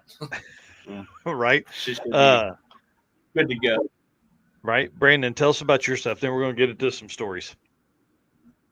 Yeah, real quick. I've been working with these guys for years. Started following Jason around on the Rocky Mountain Race Week, and came back from, I think it was 2.023 down in Pueblo, and was like, it's time to go. I'm ready to do it. And I've always kind of had a thing for 90s F-150s. I grew up, my dad had one when I was a kid, so it was kind of a sentimental thing. Guy down the street actually had it sitting in his driveway for about 5 years. Hadn't been plated since like 2018. Made a deal with him, pushed it down the street, and my neighbor and I, within 20 minutes, had it running and driving and cruising around. So it has taken quite the change since then. It's got a junkyard 351 that's been worked over, machined by Eric over there at Bowtie Engines. It's got an Aaron Ginn 4R70W, the original 300,000 mile transmission out of it, but Aaron's taken that and fixed that all up nice and neat for me. Left Pueblo testing with the eBay turbo kit that I was trying out. Basically decided it didn't want to actually function. It's like that big. Yeah, it was tiny. So actually got the GT45 turbo off for Payton's Fox body. We've been fabbing that up this week and got it loaded back up on the car hauler to bring back to my house to finish up a few last minute things, put some trailer wiring on it, stuff like that. And then, Friday afternoon, we're headed east. I just want to point out that by Brandon hanging out with us, he got to skip like probably 15 steps in the racing world, you know? He went straight from no race car to a turbo small block with a forged bottom end and everything, like overnight, you know? Yeah. Like he didn't have to make all the mistakes along the way. The benefit of knowing people was like, I want some engine work done. Where do I go? His first engine guy was a good engine guy. His first transmission guy was a good transmission guy. Yep. Like, 100%. Yeah. Total cheater. It's all in who you know. Yeah, right. He'll probably podium next week. Cheater. They'd be like, why do y'all say this is so hard? Yeah, exactly. Friday night, that was not Right. That was not the sentiment Friday not night. the sentiment Friday Yeah. night. Nope, not at all. Yeah. Going from probably what is a 62 millimeter turbo to a GT45, dude, you're going to be like, oh my God, this is what real life is You like. think that thing was 62 millimeters? I don't know, man. It was like tiny. That thing looks like a 34 millimeter, man. They accidentally put the Honda turbo in there instead of the V8 turbo. Yeah, like I think that was an economy turbo from Nikon cameras. I had nicknamed it the hairdryer for a reason. I mean, it was about the It was- size of my wife's hairdryer. That's true. That's true. Yeah. Wow. That's too It fun. made Well, fun noises, though. It Yeah. did do Oh. that. It did make whistly noises. yeah. And hey, it's Oh, probably yeah. in full boost by like 2,800 RPMs. It's ready. Well, y'all, I want to hear And then stories. proceeded to suck a vacuum. Yeah. I want to hear stories. I want to hear roadside stuff. Nico's got a ton of like 7.5 S10 rear axle repairs. I want to hear that. I got to go take a leak, but I'll be back in just a second. Talk amongst yourselves. So, guys, I was going to share that the first time I met Nico, I was beside the road broke, and he had been doing a third member swap, and he was on his test drive on the way to Great Bend, and by test drive I mean like 150 mile an hour test drive, and Right. I could hear him coming for about 3 miles. And then I walk out by the road, and he slides to a stop and goes, "You guys need anything?" And I said, "Nah, we're out." And he goes, "All right." And he bangs gears away, and he's leaving. And I told the guys that was with me, I was like, "That has to be my younger brother. Oh no. He's got to be my younger brother."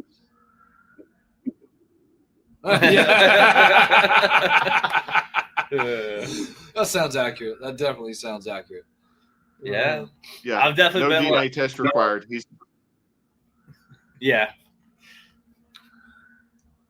We're kin. Have to be. yeah.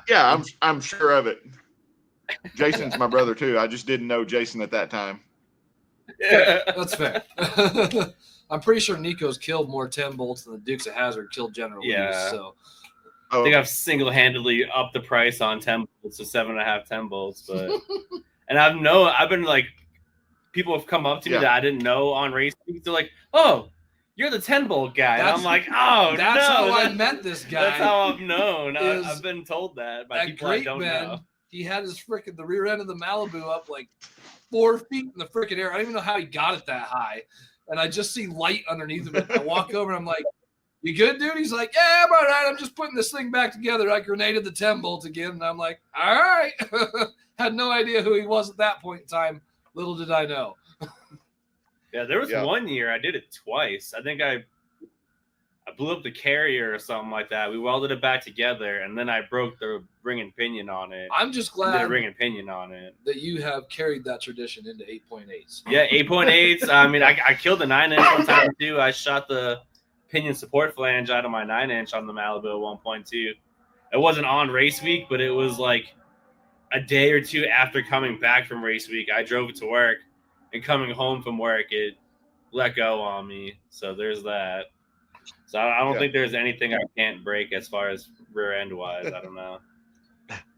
Brett Mark. He goes to the next one. What's up? That's awesome. And I What's up, dude? What's up, Alex? All right, sorry, I missed that. I I'm haven't sure. been- I think you're probably just telling the long list of stuff that Nico's broken. Yeah, We were I telling a broke long some list stuff. of rear ends that he's broken. Yeah. Man, oh man. Okay, well, what about Jason? Tell us stuff, man. You've the last couple of times have been pretty tough, but there's been some times. I mean, like, listen, tell the Kmart parking lots or Lowe's parking lot story to win. Cole's parking lot. So let's Cole's. That's when we first formally met. Almost every crazy story I have involves Nico. I just want to point that out. Okay. Yeah, like when Nico and I met him when he was rebuilding his rear end in Great Bend. Kinda. I poked my head under his car and asked if he was okay. In passing, yeah. And then the next time that I met him was actually on, was that Adam's show or Michael's show? That was on Adam's, wasn't it? I'm not sure. No, it was on It was Michael's on show. Michael's show. It was when you He first had us started both it. on together when you Yeah. first started your show. And I was, sitting there at my kitchen counter looking at the camera, and this dude's sitting over there going, "That's a big son of a bitch. I don't want to fuck with him." And then the next time was we kind of started rolling together that year a little bit. Yeah. And yeah, that was this car. Yeah. We I don't even remember where the hell we were. Like, gosh, do you remember? I don't know. Was that Oklahoma? It was probably somewhere in Oklahoma. And we just got onto the interstate, and all of a sudden I just started hearing rod knock, something awful, You know that sound, like when all the rod bearings are out. That was the one. And I pulled over and shut it off, and Eric McEwen was riding shotgun with me, and we started it back up on the side of the road, and we're like, nope, rod bearings are definitely out of it. Shut it back down. Got on the phone to Nico and was like, hey man, can you come give us a tow?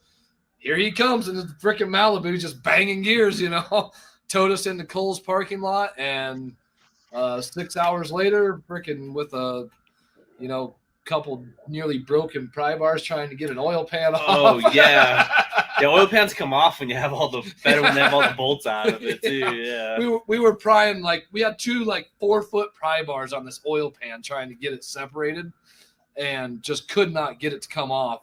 And then all of a sudden Eric's like, oh hey, maybe I should take this last bolt out. Yep. So bad. Take the last bolt out, get the pan down. Yeah, we spent 6-8 hours together that night, freaking tearing into the car. And then finally Nico gave us, I think you gave us a ride to the hotel to get some sleep. I think so. And it's just been downhill from there. Yeah. Now my wife cooks for him 90% of the time, and she mixes margaritas almost every night in the shop, and it's great. Well, that's not the story I'm talking about. I'm talking about the one where you swap an engine. Oh, that was in Pueblo. That was in Pueblo. But hang on, I want to point out, Adam was saying earlier, that my wife needs to feed me more. I just want to point out that my wife feeds this guy 90% of the time too. So it ain't the food. Well, no, he's eating more than you are. Yeah. Yeah. That might be He's a growing boy. Yeah. Yeah. Right? Out, not out, but yeah. Right. So that was let's see, that was race day 4 of was that 2.0 or was that 1.0? Is 1.0. Had to be 1.0. Yeah, 1.0, yeah. 1.0 23, race day 4 in Pueblo. We have made a good enough pass to lock up the overall win, and something just wasn't right with the engine. Your third overall win in a row, I do believe. I think you're correct about that. Yes. Yes. And something wasn't right with the engine. Got to digging in on it, ran compression. Number 4 wasn't looking hot again. Got a hold of a borescope, I believe, from Jared Gwynn. Yep. And I literally stuck the borescope in and turned my head away. And who was next to me? Was it you or Eric? And I was like, I think it was Eric. And I was like, look at that, dude. And yeah, that piston was way not happy with life. So we ended up, kind of pulled back. I was like, oh my God, what are we going to do? Can we limp this thing? No, it's not a good idea to limp this thing. This was a brand new engine and everything at that point. Ended up pulling back. And I swear to God, honestly, saying some prayers. And then my brother came over to me and was like, what are you going to do? And I was like, I don't know what to do, dude. He was like, well, I ain't never known you to quit, so this ain't no time to start. I was like, okay. We need a big block Chevy and a carburetor and whatever else we need, some sort of exhaust system, Yeah. And we put out feelers and hang looked on, all over Facebook. Craig. So just so Yeah. everybody understand, he's staring down a 400 plus mile drive, but he has Yes, the yeah. overall win locked up, but a 400 plus mile drive. This isn't some bullshit 150 miles. This is like a commitment, and he has to find and swap the setup. Right, which and I guess to expand on that, like these are Big Chief heads, so our exhaust will not bolt up to a conventional head engine, right? I mean, it'll bolt up to the head, but everything's going to be all crooked, and it's not gonna fit up to the turbo and all that stuff. So it complicated things, to say the least, Yeah. So we put out feelers and everything. We were scrounging all over the place. And a guy that we know back here in Greeley was like, "Hey, I've got a fresh engine at Bowtie. It's I think it was it a 454 or 496 or I think it was a 454. I think it was a 454, maybe Yeah. punched like 30 over or something, A mild roller or something. Yeah, like mild that. roller, steel iron headed, nothing special. It was for his 68 El Camino or something. And It was going in a truck. Yeah. Yeah. But he was like, "Yeah, you can use it, So I had another buddy in Brighton that I called and was like, "Hey, Ty, like, we need a favor." So he blasted up to Greeley. Eric McEwen met him. It must have been you I was showing the camera to, because Eric McEwen met him to give him the engine. Yeah. Because it was Yeah, at no, I Bowtie. think it was. Loaded up the engine with stock exhaust manifolds, stock truck exhaust manifolds, and I think like 2 or 3 other sets of manifolds, and brought it all down to us in Pueblo. We worked on the car till 2 a.m., getting the engine out and get everything as prepped as we could. Crashed out at 4 a.m. The engine showed up at I think 11 a.m. We had the engine in. Truck headers or truck manifolds turned backwards, like flop side to side, which, in case you don't know, big block Chevys, that doesn't really work. It still leaves a gap on the front cylinders. And we hooked up the electric water pump. We hooked up the oil pressure sending unit, the coolant temperature sending, all that stuff. So my Holly Dash was still working with this 454 big block with an Edelbrock carburetor on it. And drove it to an exhaust shop. Had some pipes bent to bring the exhaust around and back down and out the fenders still. And then proceeded to drive it through what was probably one of the hottest race days I think we had ever seen. Yeah, it was hot. It was brutal. And the funniest thing is me and all my genius, I didn't ask him for his flex plate. So I just put my billet flex plate on there. Well, my engine is internally balanced, and that engine was externally balanced. Oh, that no. thing shook the entire way to Kearney, Nebraska. I mean, just vibrating like nobody's business, It Nice. was but it made the drive. Other than that, it drove really nice. Like, I mean, it had good torque and everything. It drove really good. My converter was super tight on it because, that converter was built for like, 2,500, 3,000 horsepower, and it had like 400 in front of it. And yeah, it drove really great. We made the drive, got it there, cleaned the car up because there was oil everywhere. And, everybody was like, "Oh, that's awesome. It's too bad you're not going to be in the shootout." And I was like, "The hell, I'm not going to be in the shootout." So we went out first round against Aaron Schaefer with his car limping, actually. Man, I think that's one of my favorite stories. Yeah, it's still around like a 12 something. Damn, that's awesome.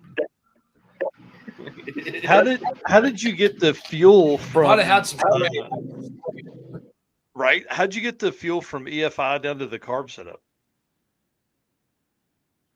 Oh, okay. So my rear fuel cell, my drive fuel cell, actually still has like the 2 lower sump bungs on it, and through a menagerie of fittings that Rob Lipinski loaned to us, we got those dash 12 fittings down to 3/8 fuel line, and then ran that up to the stock mechanical pump that was on that 454. That's awesome. Yeah, I'm not entirely sure it even should have passed tech at that point. Like it was that sketchy. There's nothing sketchy about that. It's fine, man. That There's has only to be 20 one of feet of the rubber. yeah. That has to be one of the top stories, dude. Especially in Rocky Mountain Race Week history, to go from just the badassness of what that is to a to make the final day. You have it locked in, you've got to make the drive back, and it's a 400-mile drive, and you swap to that setup. You know, I've seen some pretty epic engine swaps on Race Week. I don't know if it's one of the best ones, but it's definitely a memory for the whole team. That's for sure. Because man, I mean, everybody pitched in. You know, Nico was pitching in, Peyton was pitching in, my brother was pitching in. Obviously, we have friends driving, you know, with engines and donating engines and everything. Like it was pretty epic for us as a group, you know, to realize just what kind of a commitment we have to the entire program and how much people are willing to help out, you know. And I mean, 4 a.m. the engine rolls in and like nobody even had to say anything. Mom comes out of the camper with cups of coffee and breakfast for everyone, you know. Dad's right there with her and whatnot, you know. Like it really amazing the tightness of the family and the entire group, you know. And I mean, everybody was offering to help. Gracie offered to take the freaking engine out of her truck to put it in here, you know. Like she was like, "You're finishing no matter what," you know. Yeah. So, Well, because there's some real money on the line, you know. If you had not made that trip, you know, that's $7,500. Absolutely. I mean, you know, it absolutely is a major contributing factor to our race program. You know, we're not winning, we're struggling financially. That's all there is to it. But that wasn't what it was about. And that wasn't what it was about for anybody that was helping us, you know. Like that's just, if you're going to be a part of Team Meltdown, you better have a no quit attitude because we don't quit, you know. Yeah. I got in a little funky spot last year and we've taken some preemptive measures to make sure we don't get into those funky spots again this year. Well, and I remember having the conversation with you at, I think it was Texas Motorplex when you guys kind of pulled the plug there. You were like, I can finish it on this cam. It's just going to ruin everything. And what's the point in ruining everything, you know, to do that? And dude, I get it. You know what I mean? Yeah. You know, we're really heavily invested in this car now. And I mean, I'm not going to throw out any names, but we're not one of those high dollar racing teams. Like we don't, I go to work with these two guys every single day, you know. He works at a different plant than me and Brandon works, you know, in environmental, but we all go to work at the same place every day, you know, essentially punch the same time clock and whatnot. So we're not big names, big personalities that, you know, just have millions to play with. Like, so that was kind of a crushing decision for me last year to do that, but because it's not our typical MO, you know. But yeah, I mean, I don't even know how much money I have in that engine. I know it's insane, you know. It's $15,000 we have just in the heads, you know. Yeah, we don't talk about that's all money that's like been, you know. If my wife is watching, which she's not, everything's $300 that I gotta buy. Yeah, that's just it. You know, we pinch pennies to make this program work. You know, there's no doubt about that. So, Rule of thumb. Rule of thumb: just remove 1 0. Oh, is that how that works? I'm gonna try that, Stoney. Thanks. Yeah. That's why you're my uncle, buddy. Yeah, he's the That's best. all right. He is the best for sure. Well, what else you got, man? Listen, we've been on here a little more than 4 hours, and we've told some badass stories. But that's kind of why I waited for you guys to wrap this up, because y'all have got some fun stuff you've done over the We've years. I been mean, freezing our butts off waiting for you to bring us on. Well, sorry. No, I'm sorry. 6 days straight here. You know how unheard of that is, Michael?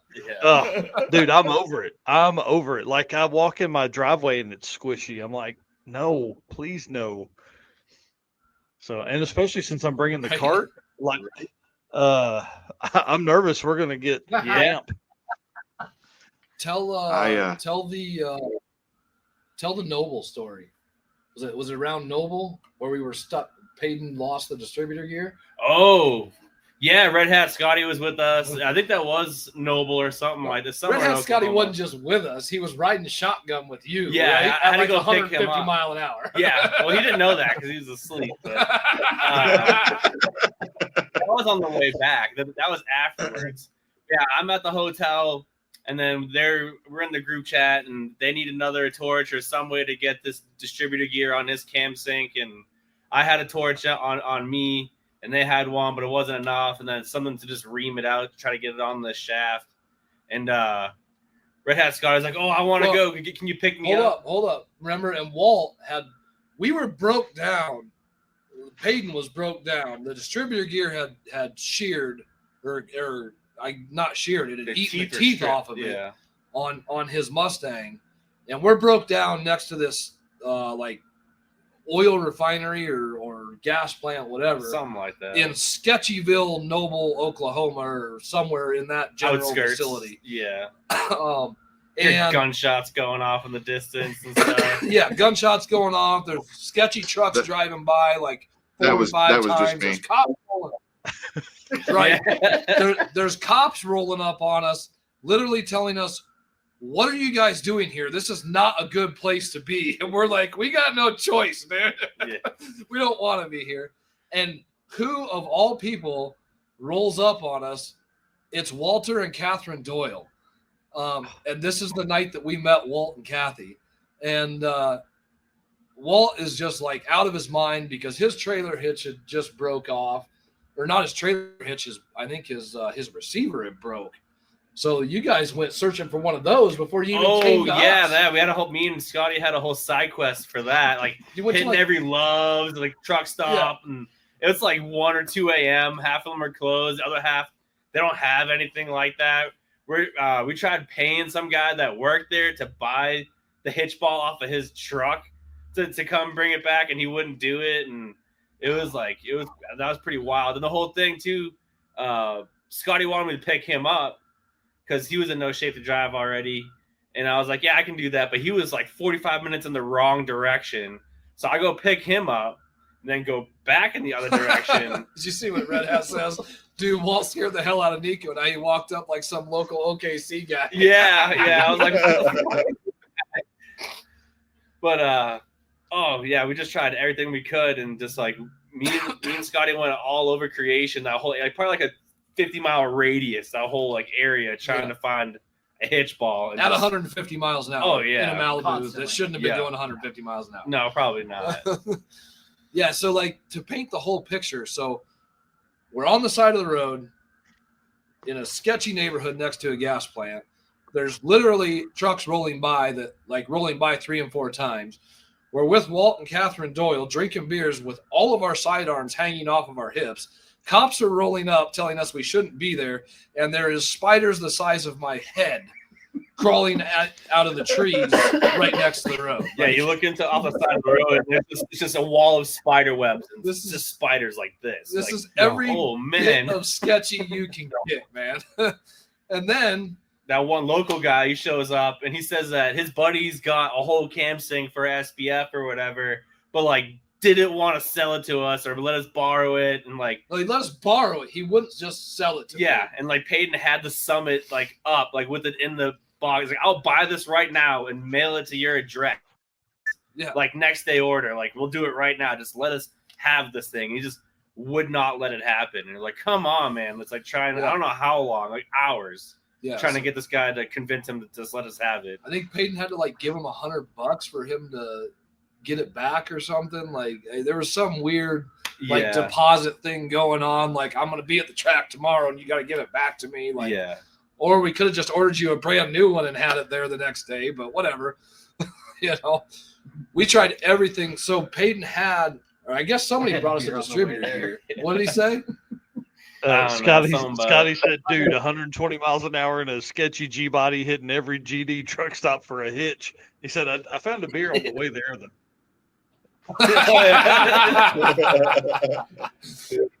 All better or tolerable. Yeah. So we got our hands on another distributor gear, but it was too small. Yeah, so we're trying to ream it We out. tried to drill it out, and then we ran out. We didn't have drill bits big enough. Yeah. So then we were trying to like emery cloth it out.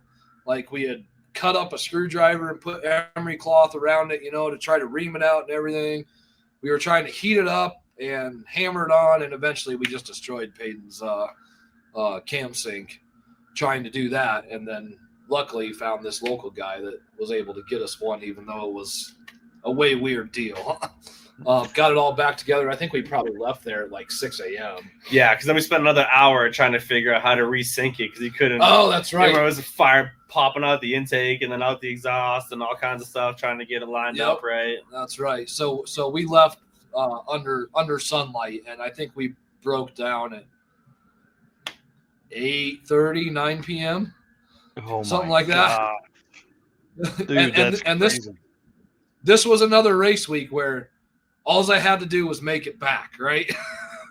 Like all I had to do was finish making it there, and it was done. It was a wrapped up deal. Yeah, and then I had to leave there, drive 45 minutes past my hotel, drop Scotty off, 45 minutes back to my hotel. I think I took a shower, laid down for maybe an hour and a half, and then it was like checkout. I was out of the hotel, so it was, that was pretty wild. Yep. Well, and then that's awesome. Were you with us the last year of the OG car? No, you weren't. No. Who was with us? Because that was, I think Eric McEwen, I think was with us. Yeah, and I left him and Peyton at Noble while I went to Travis. Gosh dang, I can't remember his last name now. Over there by Noble's, the track in Noble. Travis Cannon. Yep, thank you. Yeah, went over to his house and welded up headers. After we went and had breakfast, which I thought was really weird after I'd slept on my fender, and they come out and they're like, "Hey, let's go get some breakfast." And I'm like, I just want to weld up my headers and get back to the track, but okay, whatever. Food? Okay. Yeah. Coffee. Yeah, and that was another like gigantic spider incident too, where I left Peyton and Eric at Noble, and they were trying to get some sleep, and all of a sudden a gigantic spider crawled across one of them, and that was the end of their sleep. So we were up for like 38 hours straight on that one. That's awesome. Great Travis Cannon story. Jonathan and I leave to do, I guess, one of the 2.0s, 22 or 3. It was 22 2.0. Yeah. Yep. We leave. You were there. You were there. Yeah. Stoney? After I remember after talking him to you and that my week. brother, they had to cut the bolts off the extensions for the headers. That took like an hour and a half, and then we end up at Travis's place because you were having troubles with the alternator. But why did we go to Travis's? Because I was too tired to drive any further. I'd been up all week working on the car. I'd been up for 48 hours at that point. Yeah, like that's right. And then we had been there at the track, and like it takes 45 minutes to change my car over, and we're 5 hours in. Yeah. And yeah, Steve and them were cutting bolts. It was insane. Yeah. So I just couldn't go anymore. And I knew Travis really well, and we seen them, and we stopped. We went over to his house, and then I took a shower and went to sleep. Yep. In a trailer, we slept in one of the haul trailers, and y'all, when I say it was cold, I'm like, dude, no, I didn't have any fun. It was great, but I don't know if you guys have ever stayed in a all aluminum like an ATC trailer. If you don't have something under your air mattress, you'll freeze. You'll freeze. It's cold. Then the trailer that we were parked out there, they didn't have it plugged in. There was no heat, and it was cold. Yeah. So yeah. And we were dumbasses and left the door cracked just a little bit for airflow. Whew. Yeah. Big time. It was a great experience. One we'll tell you. Yeah. Yeah. Red Hat Scotty here says, Nico, tell the Fox Body Jesus Spider Gear deal from Noble. Oh my Hey, gosh. guys. Oh yeah. I'm gonna have to duck off here. All right, buddy. Thank you. Okay. Hey, thank you guys. I appreciate you. All right. I'll see you guys in a couple days. All right. I'll see you guys in a couple days. There. Bye. All right. Not everybody can hang out till You go. 11:30. Here you go.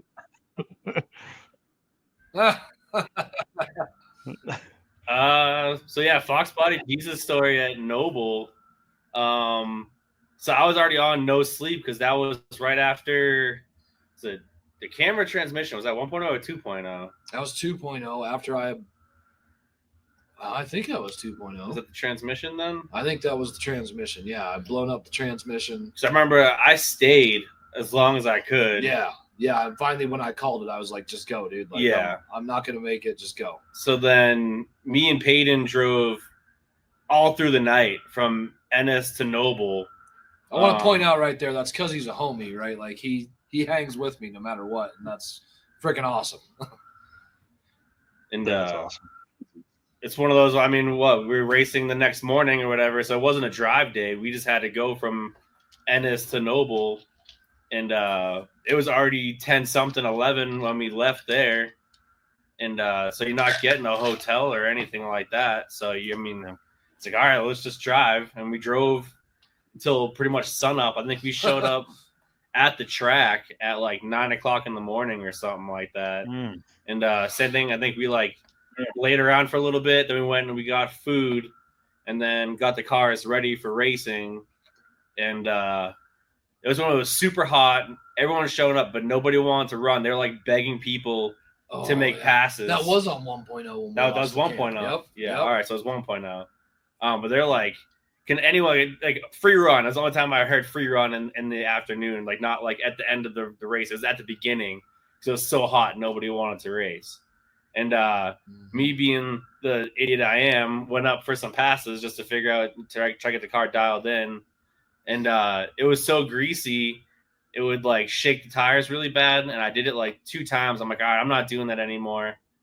It finally cools down. I think there was some shutdowns and stuff like that. And I go to make an actual pass. And I remember like pulling into the lanes. And as like making that turn to get up to the water box up there, I felt the rear end like clunking. I'm like, oh, that's not good. Something's broken. But I'm like, we're already in here. I'm not going to back out. Might as well just make the pass and let go of the trans brake and just instantly it blew up. And it broke all the spider gears in it. And I think I limped it off the tracks, though, because it was rolling. I think I popped out, wasn't leaking anything, rolled off the track, pull it apart. The spider gears are obliterated. And then this dude rolls up on us. He's like, what happened? I was like, oh, the spider gears is gone. I don't know. Trying to figure it out. He's like, oh, I got some of those. I live like 15 minutes away or whatever. And it's Anthony Watson, who's also known as Fox Body Jesus in those parts, I guess, because he does a bunch of different Fox bodies and all kinds of Mustangs. Like he was riding with his wife's like anniversary 4th gen or something like that, like super clean car. And they were actually like, I think in contention for 14.0 or something like that. He's like, well, we need to get a couple passes in. And like, once we get the car changed over, we can run up to the house and you can get whatever you want. I have a stack of just stock carriers in the corner of my shop. You can pick out whatever you want. I'm like, all right, cool. Right. And we roll up there. I take Peyton's truck and go up there, I'm pretty sure. And he's got like a dozen different Fox bodies in all different stages of being built and stuff. And go in the shop, and yeah, lo and behold, there's a pile of just 8.8 carriers in the corner. And Honey pick out one of them. He's like, take whatever you want, man. I'm like, all right, cool. And he didn't want any money, wouldn't take my money. Go back, put it back together. I think we finished the week, but that was the 3rd or 4th time I've done some kind of rear end repair, like at the track or on an 8.8. Yeah. No, I think that was the first time on the 8.8. Oh, gotcha. But that we just put spider gears in it, and then I ended up welding that together at some point in time too. But if that wasn't on race week, I think it was right before the circuit, the first one the car actually made. Yeah. So, That's awesome. But he's a pretty cool dude. I still talk to him on the regular and stuff like that. Just one of those, like, you meet some of the best people on these events and stuff like that. Absolutely. He's definitely one of them. Absolutely. Super down to earth guy and everything like that. Some of the best people I've ever met in my life is usually on these type of events and stuff like that. Yeah, you hang out It's just with me. yeah. But like, yeah, the sense of the community is like second to none. I would say, like in any other thing. Like I've done off-roading, four-wheeling, all kinds of other stuff like that, and I just nothing holds a flame to like what this kind of stuff does For sure. for the community of the people that do it. For sure. So it's Yeah, pretty it's cool. it's the best. There's no question of the commitment to the community that people in this group of style of racing have, and you can find them everywhere, anywhere, all over the country. You can be broke down, you can be needing a part from somewhere, and somebody's going to be able to take care of you and help. Yeah, somebody knows somebody that has what you need. No doubt about it. Yeah. Yeah, you see posts on RMRWers that aren't even during race week that are like racer in need, and somewhere clear across the country, and because somebody blew a trailer tire or something on when they were going to pick up a new car or something, and freaking 5 or 6 people respond. Oh, this guy's in that area. This guy's in that area. Pretty soon that guy's on there, and next thing you know, it's taken care of. And that's just awesome that it goes year round, even though it's only a week long. Yep. Red Hat Scotty here says some of my best friends are 1,000 miles away because of Drag and Drive. Absolutely, Yeah. Scotty. That's awesome. Okay, y'all, I got to end this thing, man. I'm 4.5 hours in. Longest podcast ever. I won't say Maybe. it's a mega podcast. Yeah. Hey, listen, mega week, mega show. This is a big one. And we ended with, I think, some of the greatest stories that are out there. You're a statistics guy. I want to know if this is the longest Drag and Drive podcast in history. It's close. I think we've gone 5 hours before, but I just don't have it in me, y'all. Let's tell one more. Dude, come on. Let's tell one more story while I look. Yeah. Hey, tell a couple more stories while I look and see. Are you're seriously looking it up?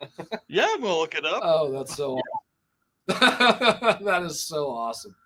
So awesome. So you got me reconsidering life. I can't remember who you had on at the beginning of the show, but they were talking about some little well, I shouldn't say little, but the race, no prep race that they have been at a part of here recently.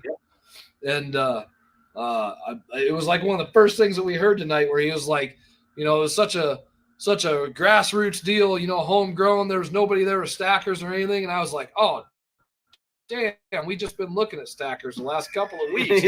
I got to reconsider my life choices now. It looks like we went 358 a couple months ago, so we got to at least beat that one. Well, what are we right now? Gotta be more than that. They said 4.5 already. Yeah. Yeah. Oh, yeah. 4.5.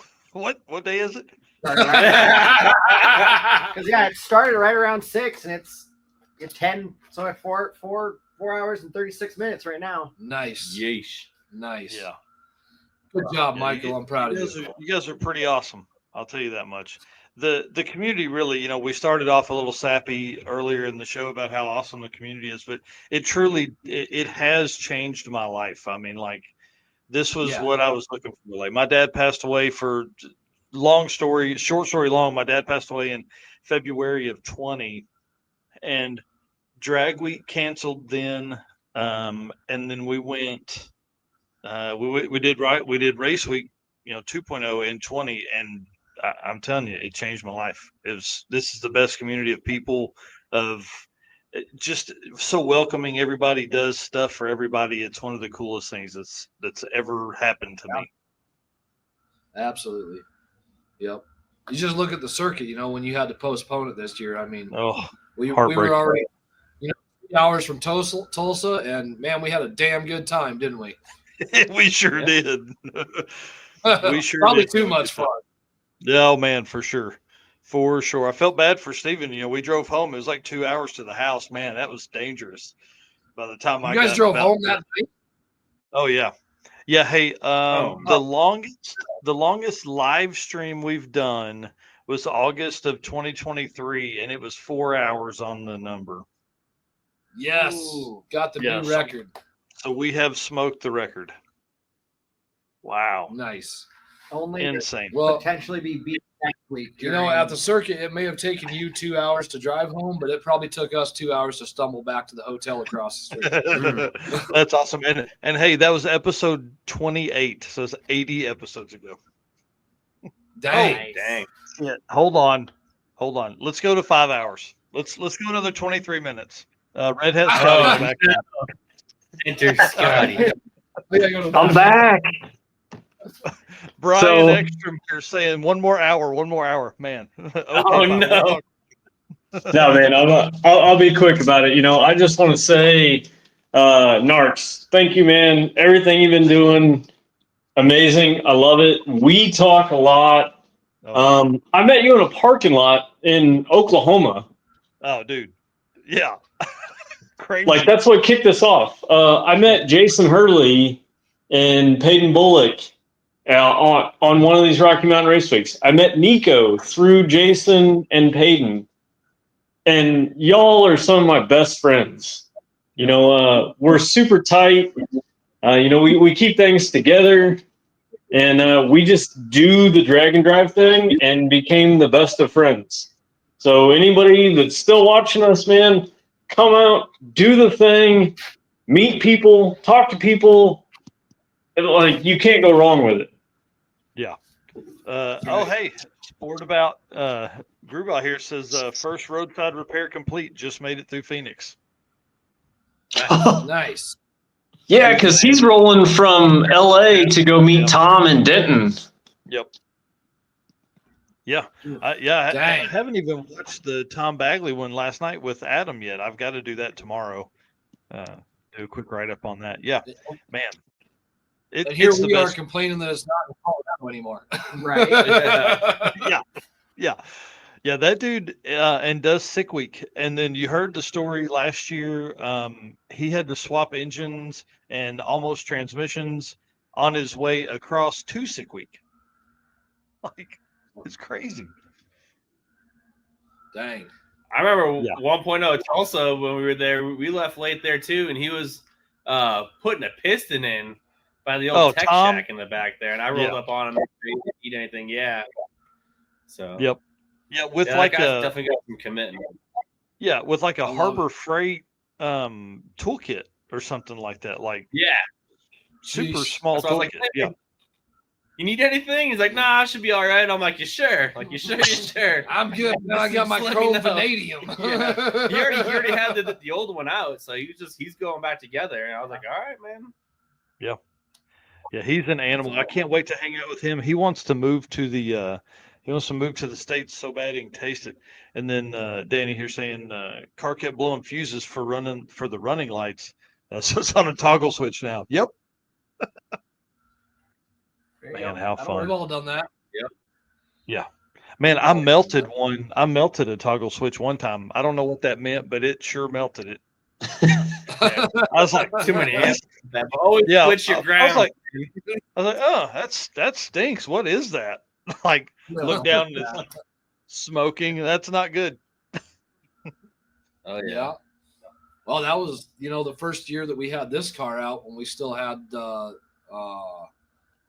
Jolt fuse panel in it. And I think there's video out there that 1320 took of Bobby Joe and I at a gas station, digging into that fuse panel because the back of the fuse panel itself, I didn't have any insulation in there or anything at that point. And that thing was hitting like 160 degrees and it just was annihilating relays. Oh my gosh. Oh, we got Lose folks them? asking. I don't know. Did we lose? Go prep in Tulsa. No. This is pretty cool story here, real quick. July 19th, we're doing a midnight drags for a NHRA Wally. So pretty freaking cool. It's one of the only no prep Wally races. I think, Nice. in the country. Yeah. So July 19th, bang. Be looking for the Tulsa midnight drags NHRA Wally race. It's going to be great. Last time we did it, we raced until 9 a.m. till 9 a.m. Scotty, are you in the house? I made it back to the house. The car started, and I'm here. I should be in bed, but drag, drive, repeat. I got to be here. Well, we certainly Water's appreciate all that. where it's Okay. supposed to be. Yeah, hopefully. Good. Good. We'll take that. I mean, it started, it ran. I'll put it on the ground and drive it tomorrow. We'll see what happens. Yeah, it drove before. It should be fine. I mean, it's all new. I don't know if new is always better, but it's all new. Yeah, what's new stand for? Never ever worked. Yeah, pretty much. Yeah, it'll be fine. It'll be fine. Is it new trans and stuff, or just new engine build? I can't remember. It's a new fresh trans. So when I put the fresh motor in, I pulled the trans down. I was going to do like a drain and fill new filter, and there was a lot of clutch material in there. So I was trying to find somebody local to do it, and everybody gets busy and things happen, and it wouldn't work. And so I ended up, my parents, cracking dude, took it to Lincoln, Nebraska, and Corey Petska, another, Rocky Mountain guy, went through it and freshened it up for me. So like everything is new. Nice. Yeah. There's that Yeah, community that'll be coming back in for people. I'm telling you. Absolutely. I'm telling you. And so you said you're joining 9.0 this year and just looking for any 9-second average, or are you going to run 9s every day? Is that your goal? So that's the goal, is I want to run a 9 every day at every track. I don't care if it's 9.99 or 9.0. I just want to do a 9 at every track. Yeah. Nice. That's awesome. Yeah, I want the old truck to be, I would love for it to crack an 11. If it would run like an 11.99, I would be happy. I'd be really happy with that. We're not racing the cart this year. We're using it as a media rig, so I'm not doing that load and unload anymore. That was fun. If you guys remember racing 2020 and 2021, we'd have tires on the roof and shit everywhere. Man, it was brutal to load and unload that thing. We're not going to do quite that much this year. I'm excited to see the car. Have you looked at the forecast at all, Narks? No, dude, we're taking it. Fuck it. Okay. Hey, bring your cardboard, bro. Okay? Bring your cardboard. Hey, Steven and I drove it to Indy, and it torrentially downpoured for about 20 minutes.